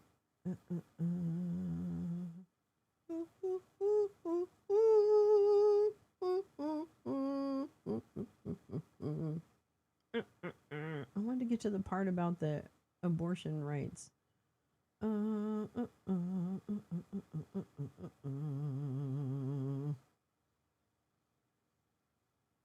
Okay. I'm just gonna link that article because I don't want to get too derailed. I have just so much for us to go over, but I really am interested in what is happening. It's because of the endorsement of Janet Mills for Senate. Janet Mills is running against that guy with the, the covered up Nazi tattoo. And so I personally used to live in Maine. I still have family there. We're pro Janet Mills. You know, everybody do what you want, but we're pro Janet Mills in this household. And then another one that I'm going to link. Utah reviewed its voter rolls for non-citizens. This is from in January of this year. It found one who never voted. So just another, more information around just the fact that everybody's full of shit. about election integrity. Another thing I'll just link, DEA names Colombian president priority target as U.S. prosecutors probe ties to drug traffickers. Here you go. Here's your next invasion. We're going to get to Colombia and their mineral deposits. So just the headline, Colombian President Gustavo Petro has been designated a priority target by the U.S. Drug Enforcement Administration as federal prosecutors in New York probe his alleged ties to drug traffickers, according to people familiar. So it looks like we're going to now go after the president of Colombia. I really do wonder, and I don't think we've heard what's been happening with Maduro, so that I find that kind of interesting, that we haven't really heard, and slowly morph into a nice buzz. Yeah, Josh, there we go. Do we trust that they're not doing this probe to make a list? Yes. Oh my God, there's a million different outcomes for the fucking with that list, Meowing Star. There's ways to challenge voters and knock them off the voter rolls. I mean, there's all kinds of things that they could do with that information. You know what I mean? Like all kinds of things. This I really wanted to read. This came from Tina, our Tina. Tina. Yes, and what's happening to Cuba. Absolutely, Meowing Star. There's a lot of stuff that's happening there. Oh, that's interesting. Thank you, Max. President of Colombia's speech at Jesse Jackson funeral is worth watching. Did the Colombian president came to that? No, do you mean the Columbia University? I'm talking about Colombia, the country. I'm sorry. Trump is collecting presidents. He's collecting minerals, that's for sure. Okay, all right, here we go. Let's get this. Look at, oh my God, it's Freddy Fazbear. Hold on. I have just the picture for this. I would like to see how the administration addresses the Russian oil going to Cuba. Yeah, they did it under a shadow, they did some kind of shadow tanker to get oil into Cuba. I understand. They're not going to do anything. They're not going to do shit, Teresa. We're not going to do anything about that. And wait until you see the unhinged interview I have with Mrs. Beasley. Oh my God. We'll go to that after this, but I'm going to tell you right now. It's crazy. The president in Colombia, the country. Oh, well, that's wonderful. Thank you, Max. I thought that's what you meant, but I wanted to make sure I didn't confuse the issue. Okay, thanking Tina for this, but wait, where's my, hold on, I gotta find my little Freddy Fazbear here. Where is he? When you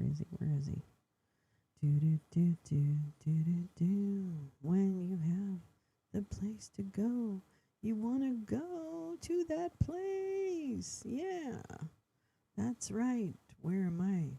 Damn it. I need, yeah, I know, I'm not going to say that. I say that every show. Okay. Da-da-da. Where's Philly?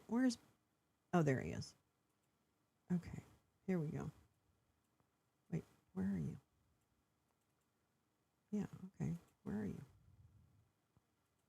Da-da-da.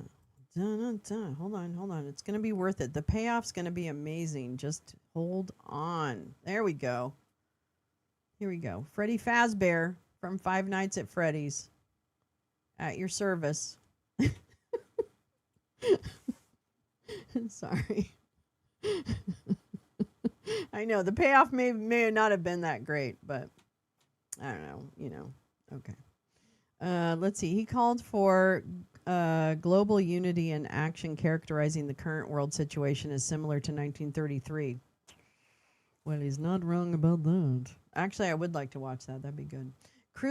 The beautiful people at Crew, get secret BARR memo on Trump obstruction. The tea. They're spilling the tea. Hold on, I gotta make it bigger.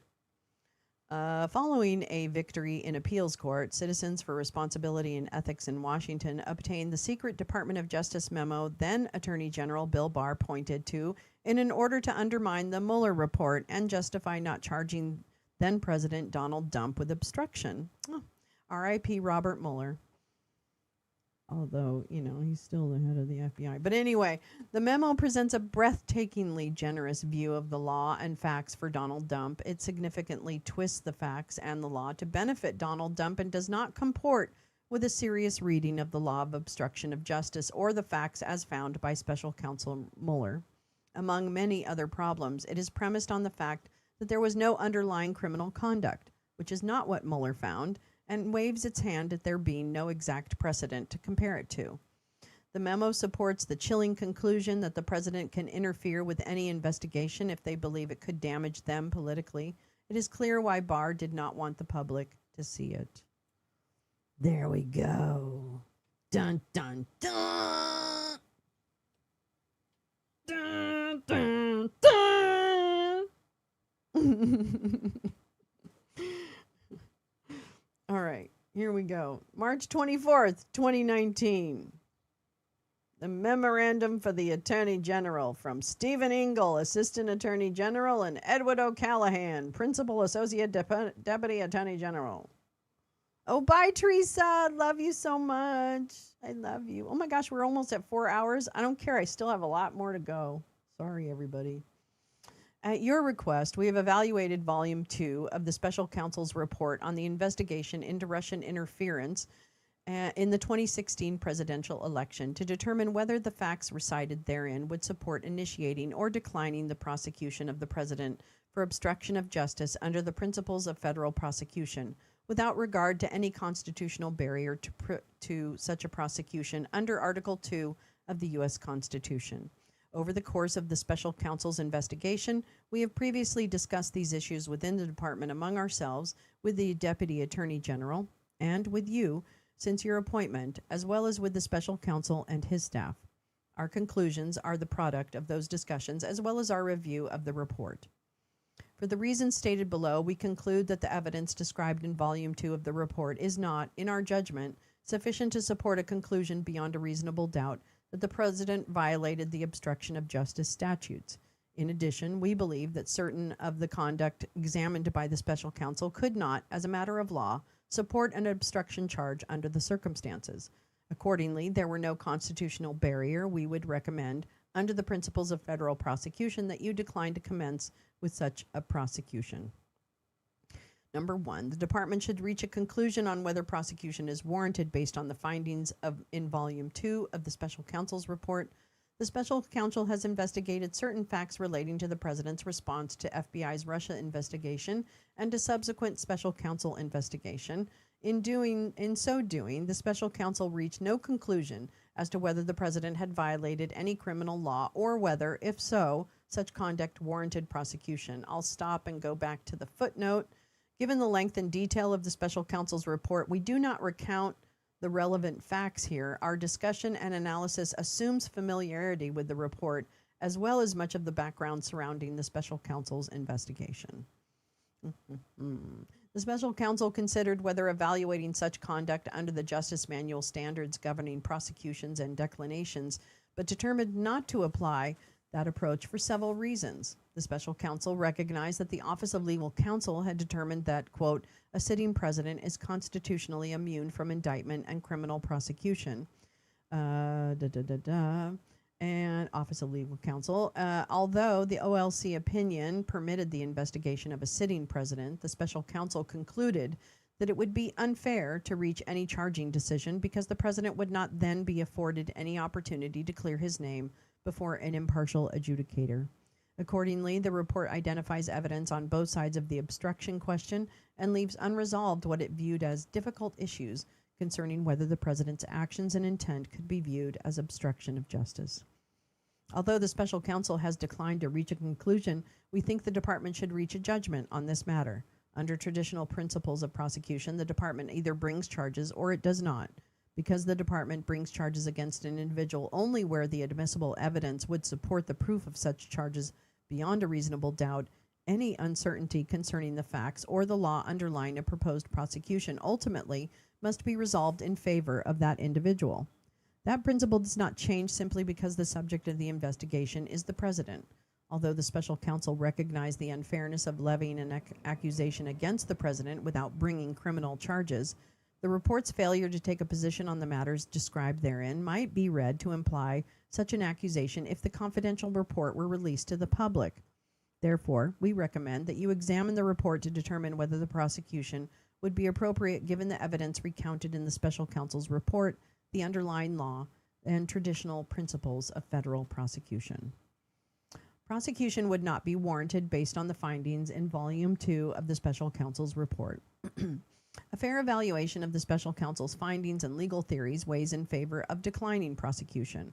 While cataloging actions that the president took, many of which took place in public view, the report identifies no actions that, in our judgment, constituted obstructive acts done with a nexus to a pending proceeding. Wait a minute, hold on. Just a second, because I think I need something here. I'm pretty sure I need, yep, this is what I need. Okay, let's keep going. A fair evaluation of the special counsel's findings and legal theories weighs in favor of declining prosecution. While cataloging actions that the president took, many of which took place in public view, the report identifies no actions that, in our judgment, constitute... Sorry, I know it's a different case, but I don't care. It doesn't matter. Paul J. Oh my gosh, where are you? What'd you say? What couldn't you watch? Oh, the whatchamacallit. We'll drop a clip in the we can drop a clip in the of the funeral. Is that what you mean for Jesse Jackson's funeral? Posted a short vid from Bloomberg and Court about market manipulation. Ah, thank you very much. Oh, thank you, Tom. Okay, yeah, I know this isn't the boxes case, but, you know, kind of, what is that? Form and function? Form and function of this administration? I don't know. Let's see. While cataloging, okay, based on the evidence described in the legal theories articulated in Volume 2 of the Special Counsel's report regarding whether the president had obstructed justice in connection with Russia-related investigations, we believe that prosecution would not be warranted in these circumstances, wholly apart from constitutional considerations. Oh, the clips, dump speech. Got you, Paul J. How are you doing, my dear? I hope you're well. Good to see you. The applicable principles of federal prosecution articulated in the Justice Manual state that a determination to prosecute represents a policy judgment that the fundamental interests of society require the application of a federal criminal law to a particular set of circumstances, recognizing that both that serious violations of federal law must be prosecuted and that prosecution entails profound consequences for the accused, crime victims, and their families, whether or not a conviction ultimately results. This statement of principles advances two important purposes: ensuring the fair and effective exercise of prosecutorial discretion and responsibility by attorneys for the government, and promoting confidence on the part of the public and individual defendants that important prosecutorial decisions will be made rationally and objectively on the merits of each case. These principles must be applied by the department to all prosecution decisions, no matter the status of the subjects or the targets of the investigation. The Justice Manual instructs that, as a threshold matter, a prosecutor should only commence or recommend federal prosecution if he/she believes that the person's conduct constitutes a federal offense and that the admissible evidence will probably be sufficient to obtain and sustain a conviction. The comment to this section further clarifies, both as a matter of fundamental fairness and in the interest of the efficient administration of justice, no prosecution should be initiated against any person unless the attorney for the government believes that the admissible evidence is sufficient to obtain and sustain a guilty verdict by an unbiased trier of fact. If these threshold factors are satisfied, the prosecutor then should weigh other relevant considerations in deciding whether to commence or recommend a prosecution. Applying these principles, if the person's conduct under scrutiny is not a federal offense or the admissible evidence is not sufficient to obtain and sustain a guilty verdict, then the prosecution should be declined. There is no precedent for an obstruction case on similar facts. Well, yeah, okay, a president never tried this shit, apparently. Okay, there's a first for everything, and here we are. Go figure. To our knowledge, the special counsel's investigation of potential obstruction is not similar to any reported case that the department has previously charged under the obstruction of justice statutes.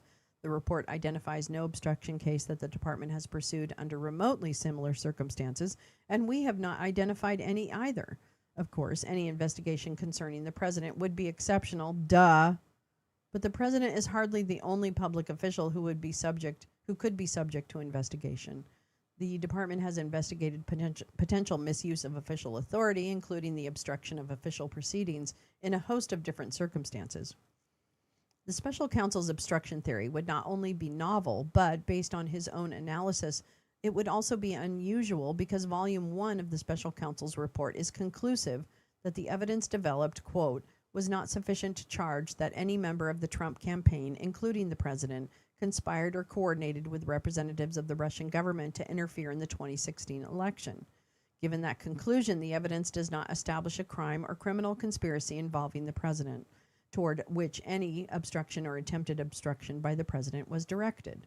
It would be rare for federal prosecutors to bring an obstruction prosecution that did not itself arise out of a proceeding related to a separate crime.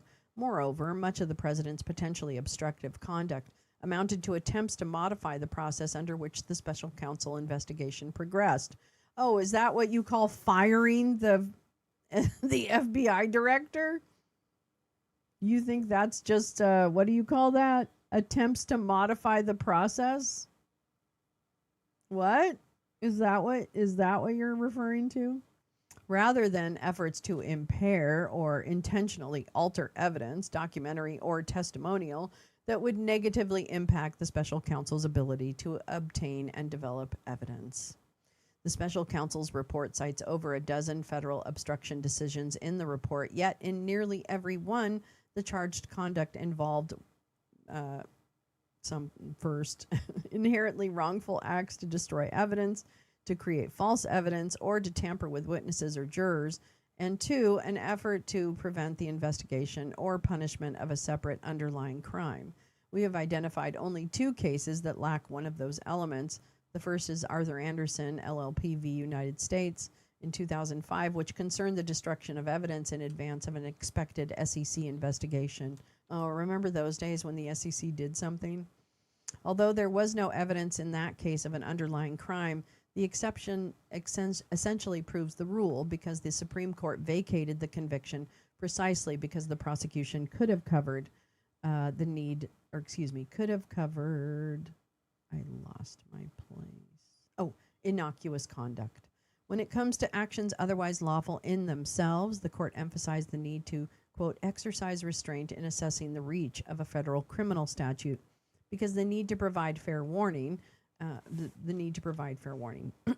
court emphasized that such restraint is particularly appropriate when the act underlying the conviction is by itself innocuous and is not inherently malign and could be performed for appropriate non-criminal reasons. In construing the obstruction statute, the Supreme Court observed that the corrupt and corruptly are normally associated with wrongful, immoral, depraved, or evil conduct, and the court vacated the conviction because the jury instruction did not meet that demanding standard. The report also cites United States v. Cueto, which was a case that clearly involved an effort to protect an underlying crime, namely an illegal gambling operation, but that also involved actions that would have been lawful if undertaken for non-corrupt purpose. The Seventh Circuit there affirmed the conviction of one of the owners of the gambling operation because he had repeatedly abused state court processes in order to take discovery from grand jury witnesses in an effort to impede the federal investigation. Although the obstruction charge involved otherwise lawful conduct, we cannot describe it in any way resembling the facts described in the special counsel's report. In our prior discussions, the special counsel has acknowledged that we have not uncovered reported cases that involve precisely analogous conduct. Indeed, in seeking to identify cases in which the misuse of otherwise lawful authority established an obstruction case, the memorandum cited 3 charging documents, 2 of which arose from state court and thus did not involve federal criminal violations. All 3 cases involved in an effort to use official authority to prevent the prosecution or punishment of a distinct crime.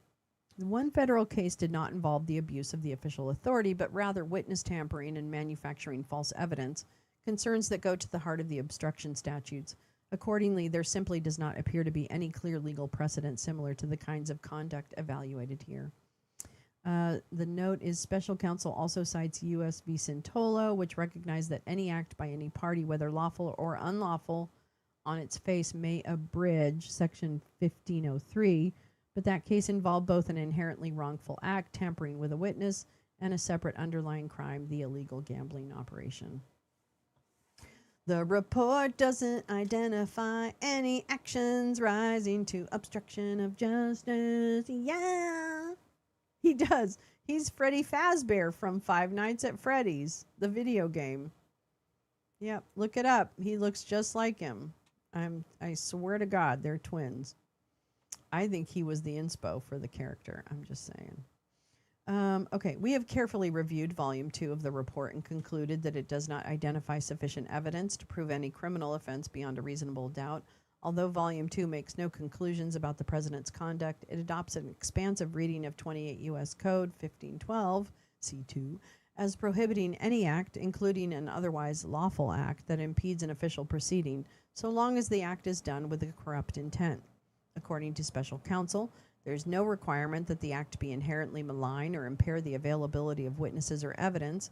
At the same time, the report advances several definitions of corruptly, including one that would establish by proof of an improper purpose.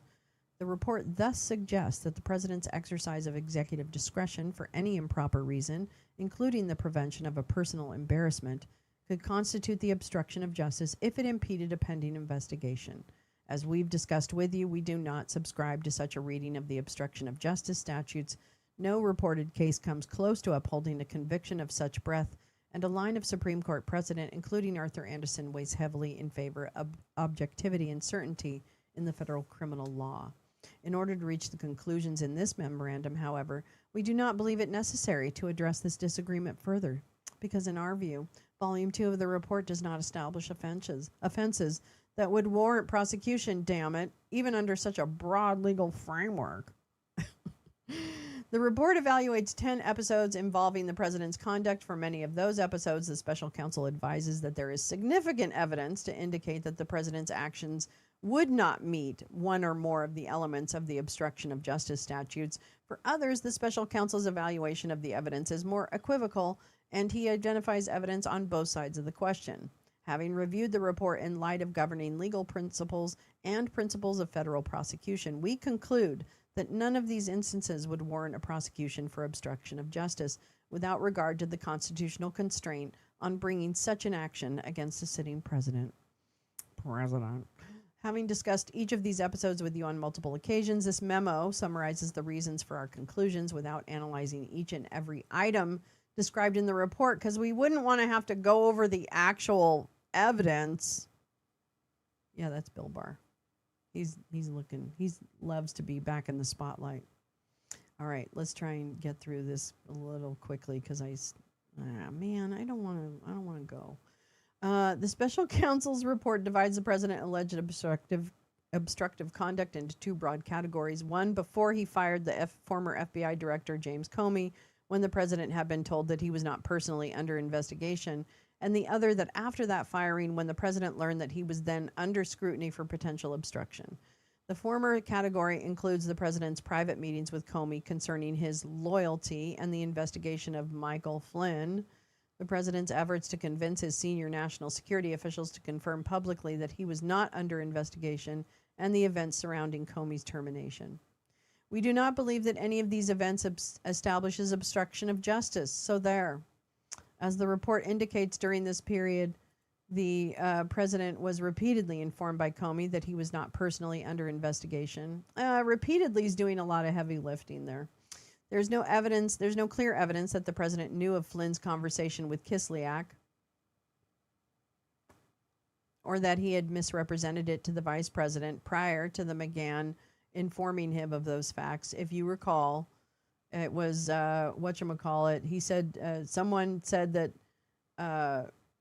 Flynn lied to the vice president about his meeting with Kislyak, and, this is bringing up some really old history. That's never been resolved. Oh my gosh. At the same time, the president reportedly demonstrated his belief that the Russia investigation had cast a cloud on his nascent administration and that it was being exploited, if not outright conducted, by his political opponents to frustrate his efforts to implement his agenda. As the report indicates, many of the president's actions in these matters can readily be explained by his desire to have the FBI director or others in the administration inform the public that he was not under investigation. That's all. That's all he was doing. He just wanted people to know he wasn't under investigation. It wasn't really pressure, okay? It was just kind of a, gosh, I wish people would say I wasn't even under investigation. That's for sure. Oh my God. Wow. Okay. Indeed, the report identifies substantial evidence that the FBI director's refusal to make such a public statement was the driving force in the president terminating him. Okay. Did you just... I'm very confused about this memo. I can't believe it's reality either. We also do not believe that the president's actions regarding Michael Flynn present any case of obstruction of justice. Okay. The special counsel did not uncover any evidence that the president had any personal culpability in the Flynn investigation or that his actions were motivated by improper considerations. The president's expression, except for the fact that the president's expression of hope that Comey would let this go did not clearly direct a particular action in the Flynn investigation, and Comey did not react at the time as though he had received a direct order from the president. So there's nothing to see here, folks. I see now why Crew wanted to get their hands on this memo. I can see now why they wanted to, because this is behind all the fucking bullshit that Bill Barr put out saying there's nothing to see here. See, there's nothing to see here. Okay, there's something to see, but it's not what you think you're seeing. And he certainly had a right to do it. No, that's not the way the law works. But okay. All right. Okay. Here we go. Okay. All right. The president's expression of hope. Yeah. By the same token, as the special counsel acknowledges the president's decision to remove the FBI director did not constitute obstruction either. In our view, none of these actions constitutes a case of obstruction of justice, either as a matter of law or fact. Now, please correct me if I'm wrong, but I thought that the conclusion that Mueller made, I have a question. Because I thought that Mueller said, these need to be, if you want to do it, they need to be investigated or something. I didn't think he said he's exonerated. Mueller report conclusions.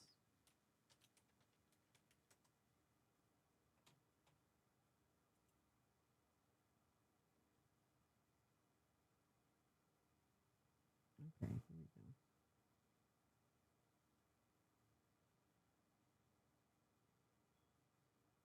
Okay, here we go. Let me entertain you. Let me make you smile. Where am I? Okay.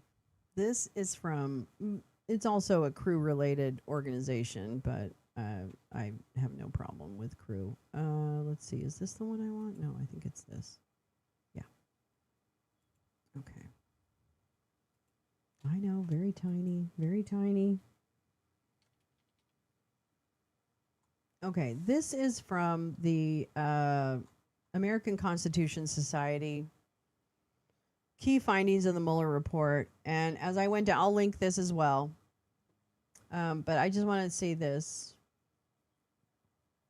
Special Counsel Mueller declined to exonerate President Dump and instead detailed multiple episodes in which he engaged in obstructive conduct. The Mueller report states that if the special counsel's office felt they could clear the president of wrongdoing, they would have said so. Instead, the report explicitly states that it does not exonerate the president and explains that the Office of Special Counsel accepted the Department of Justice policy that a sitting president cannot be indicted. So I think I realize they've got to do these memos to say this is how we're going to, justify all this bullshit. but it's really cherry picking from Mueller's report. So anyway, all right. So I'm not going to continue to read this, but because it's all a bunch of stupid propaganda in some ways. But it is very interesting to see what the inner workings of that administration were and how they were going to justify their approach to Mueller report part 2. And then obviously I'll link this as well. Darn it, I think I have to leave there because I've kept everybody so long. Damn it. Oh, there's just so much. There's so much for us to talk about. It makes me sad that I don't go faster. I wish I would talk faster. Yes, the article before that was from Crew, and then they were the ones who FOIA'd the memo. There's always so much. There's so much. I have so many things that are like hugely important. Like everything is important. I'm so sorry. One of these days, man. I don't know. Maybe I should start early again. Let me take Billy Barr off our screen because he's annoying as fuck. Oh my God. Billy Fazbear, get the fuck off my screen. Get off my screen, Billy Fazbear. Drag your ass right off my screen. There you are. Boom. Boom, bitch. Riverboat does 6-hour streams regularly, and I'm just like, wow. And I would do it too. I just feel like I don't know why people just can't. I can't hold people's attention that long. I don't think I could hold everybody's attention that long. But yeah, God bless. Riverboat does do some very long streams, and they are good. So Riverboat Jack, highly recommend as a creator. All right. Well, I know they don't try to justify anything anymore. This was like ancient history, isn't it? There's so much. All right. Well, maybe I don't know. We'll have to figure out something. All right. Well, I will see you tomorrow morning. That's what I'm going to do. I'm going to see you tomorrow morning. We have a lot going on tomorrow. We have some congressional shit we've got to watch. I'm going to try and sneak in more articles. Maybe I'll start at 6:30 tomorrow Pacific time, a half hour early, so that we can get some reading in. Some people used to do a 6-hour stream about insignificant internet feuds. Yes. It's true. A lot of people do that. I've done 6-hour streams. I've done 9-hour streams. Remember when we were watching the court cases, Murdoch and all that shit? We were online for like 9 hours. A lot. And Tina Peters, God, that bitch. We were all over the place.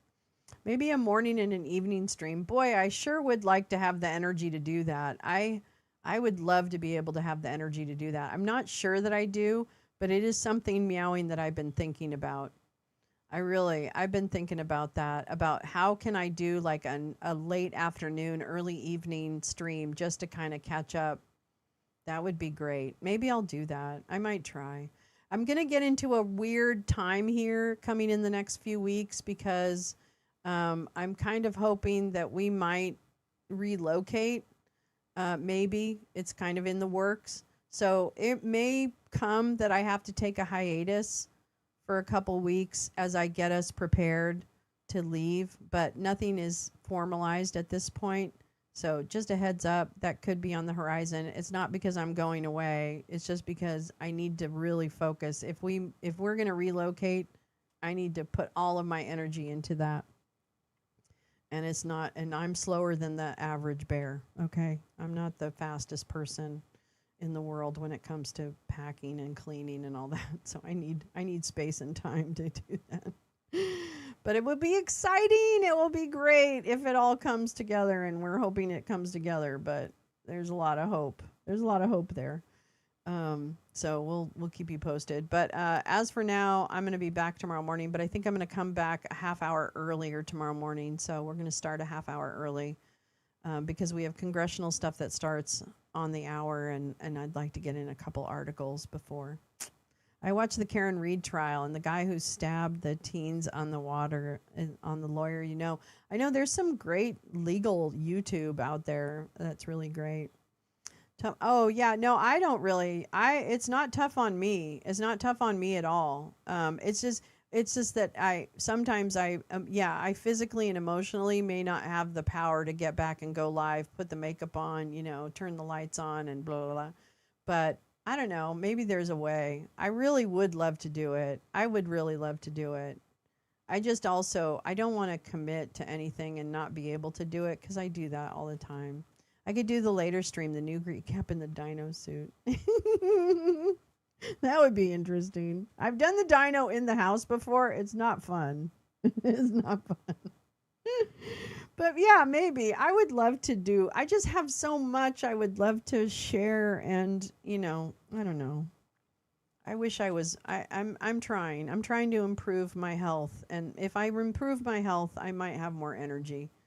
But I have some work to do in that regard. I'm not in the best of health right at the moment.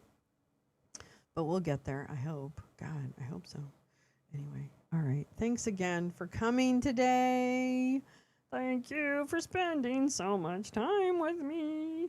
And I will see you tomorrow morning for Scherzies on Wake and Bake with Lolo for more fun and frolic in the sun, and hopefully some information that you might not have had if you hadn't come in here. So hopefully that's the goal. Learn something new every day. All right. I'll see y'all later. Have a wonderful, wonderful Monday. Fuck Mondays, am I right? Hell yeah. Let's go.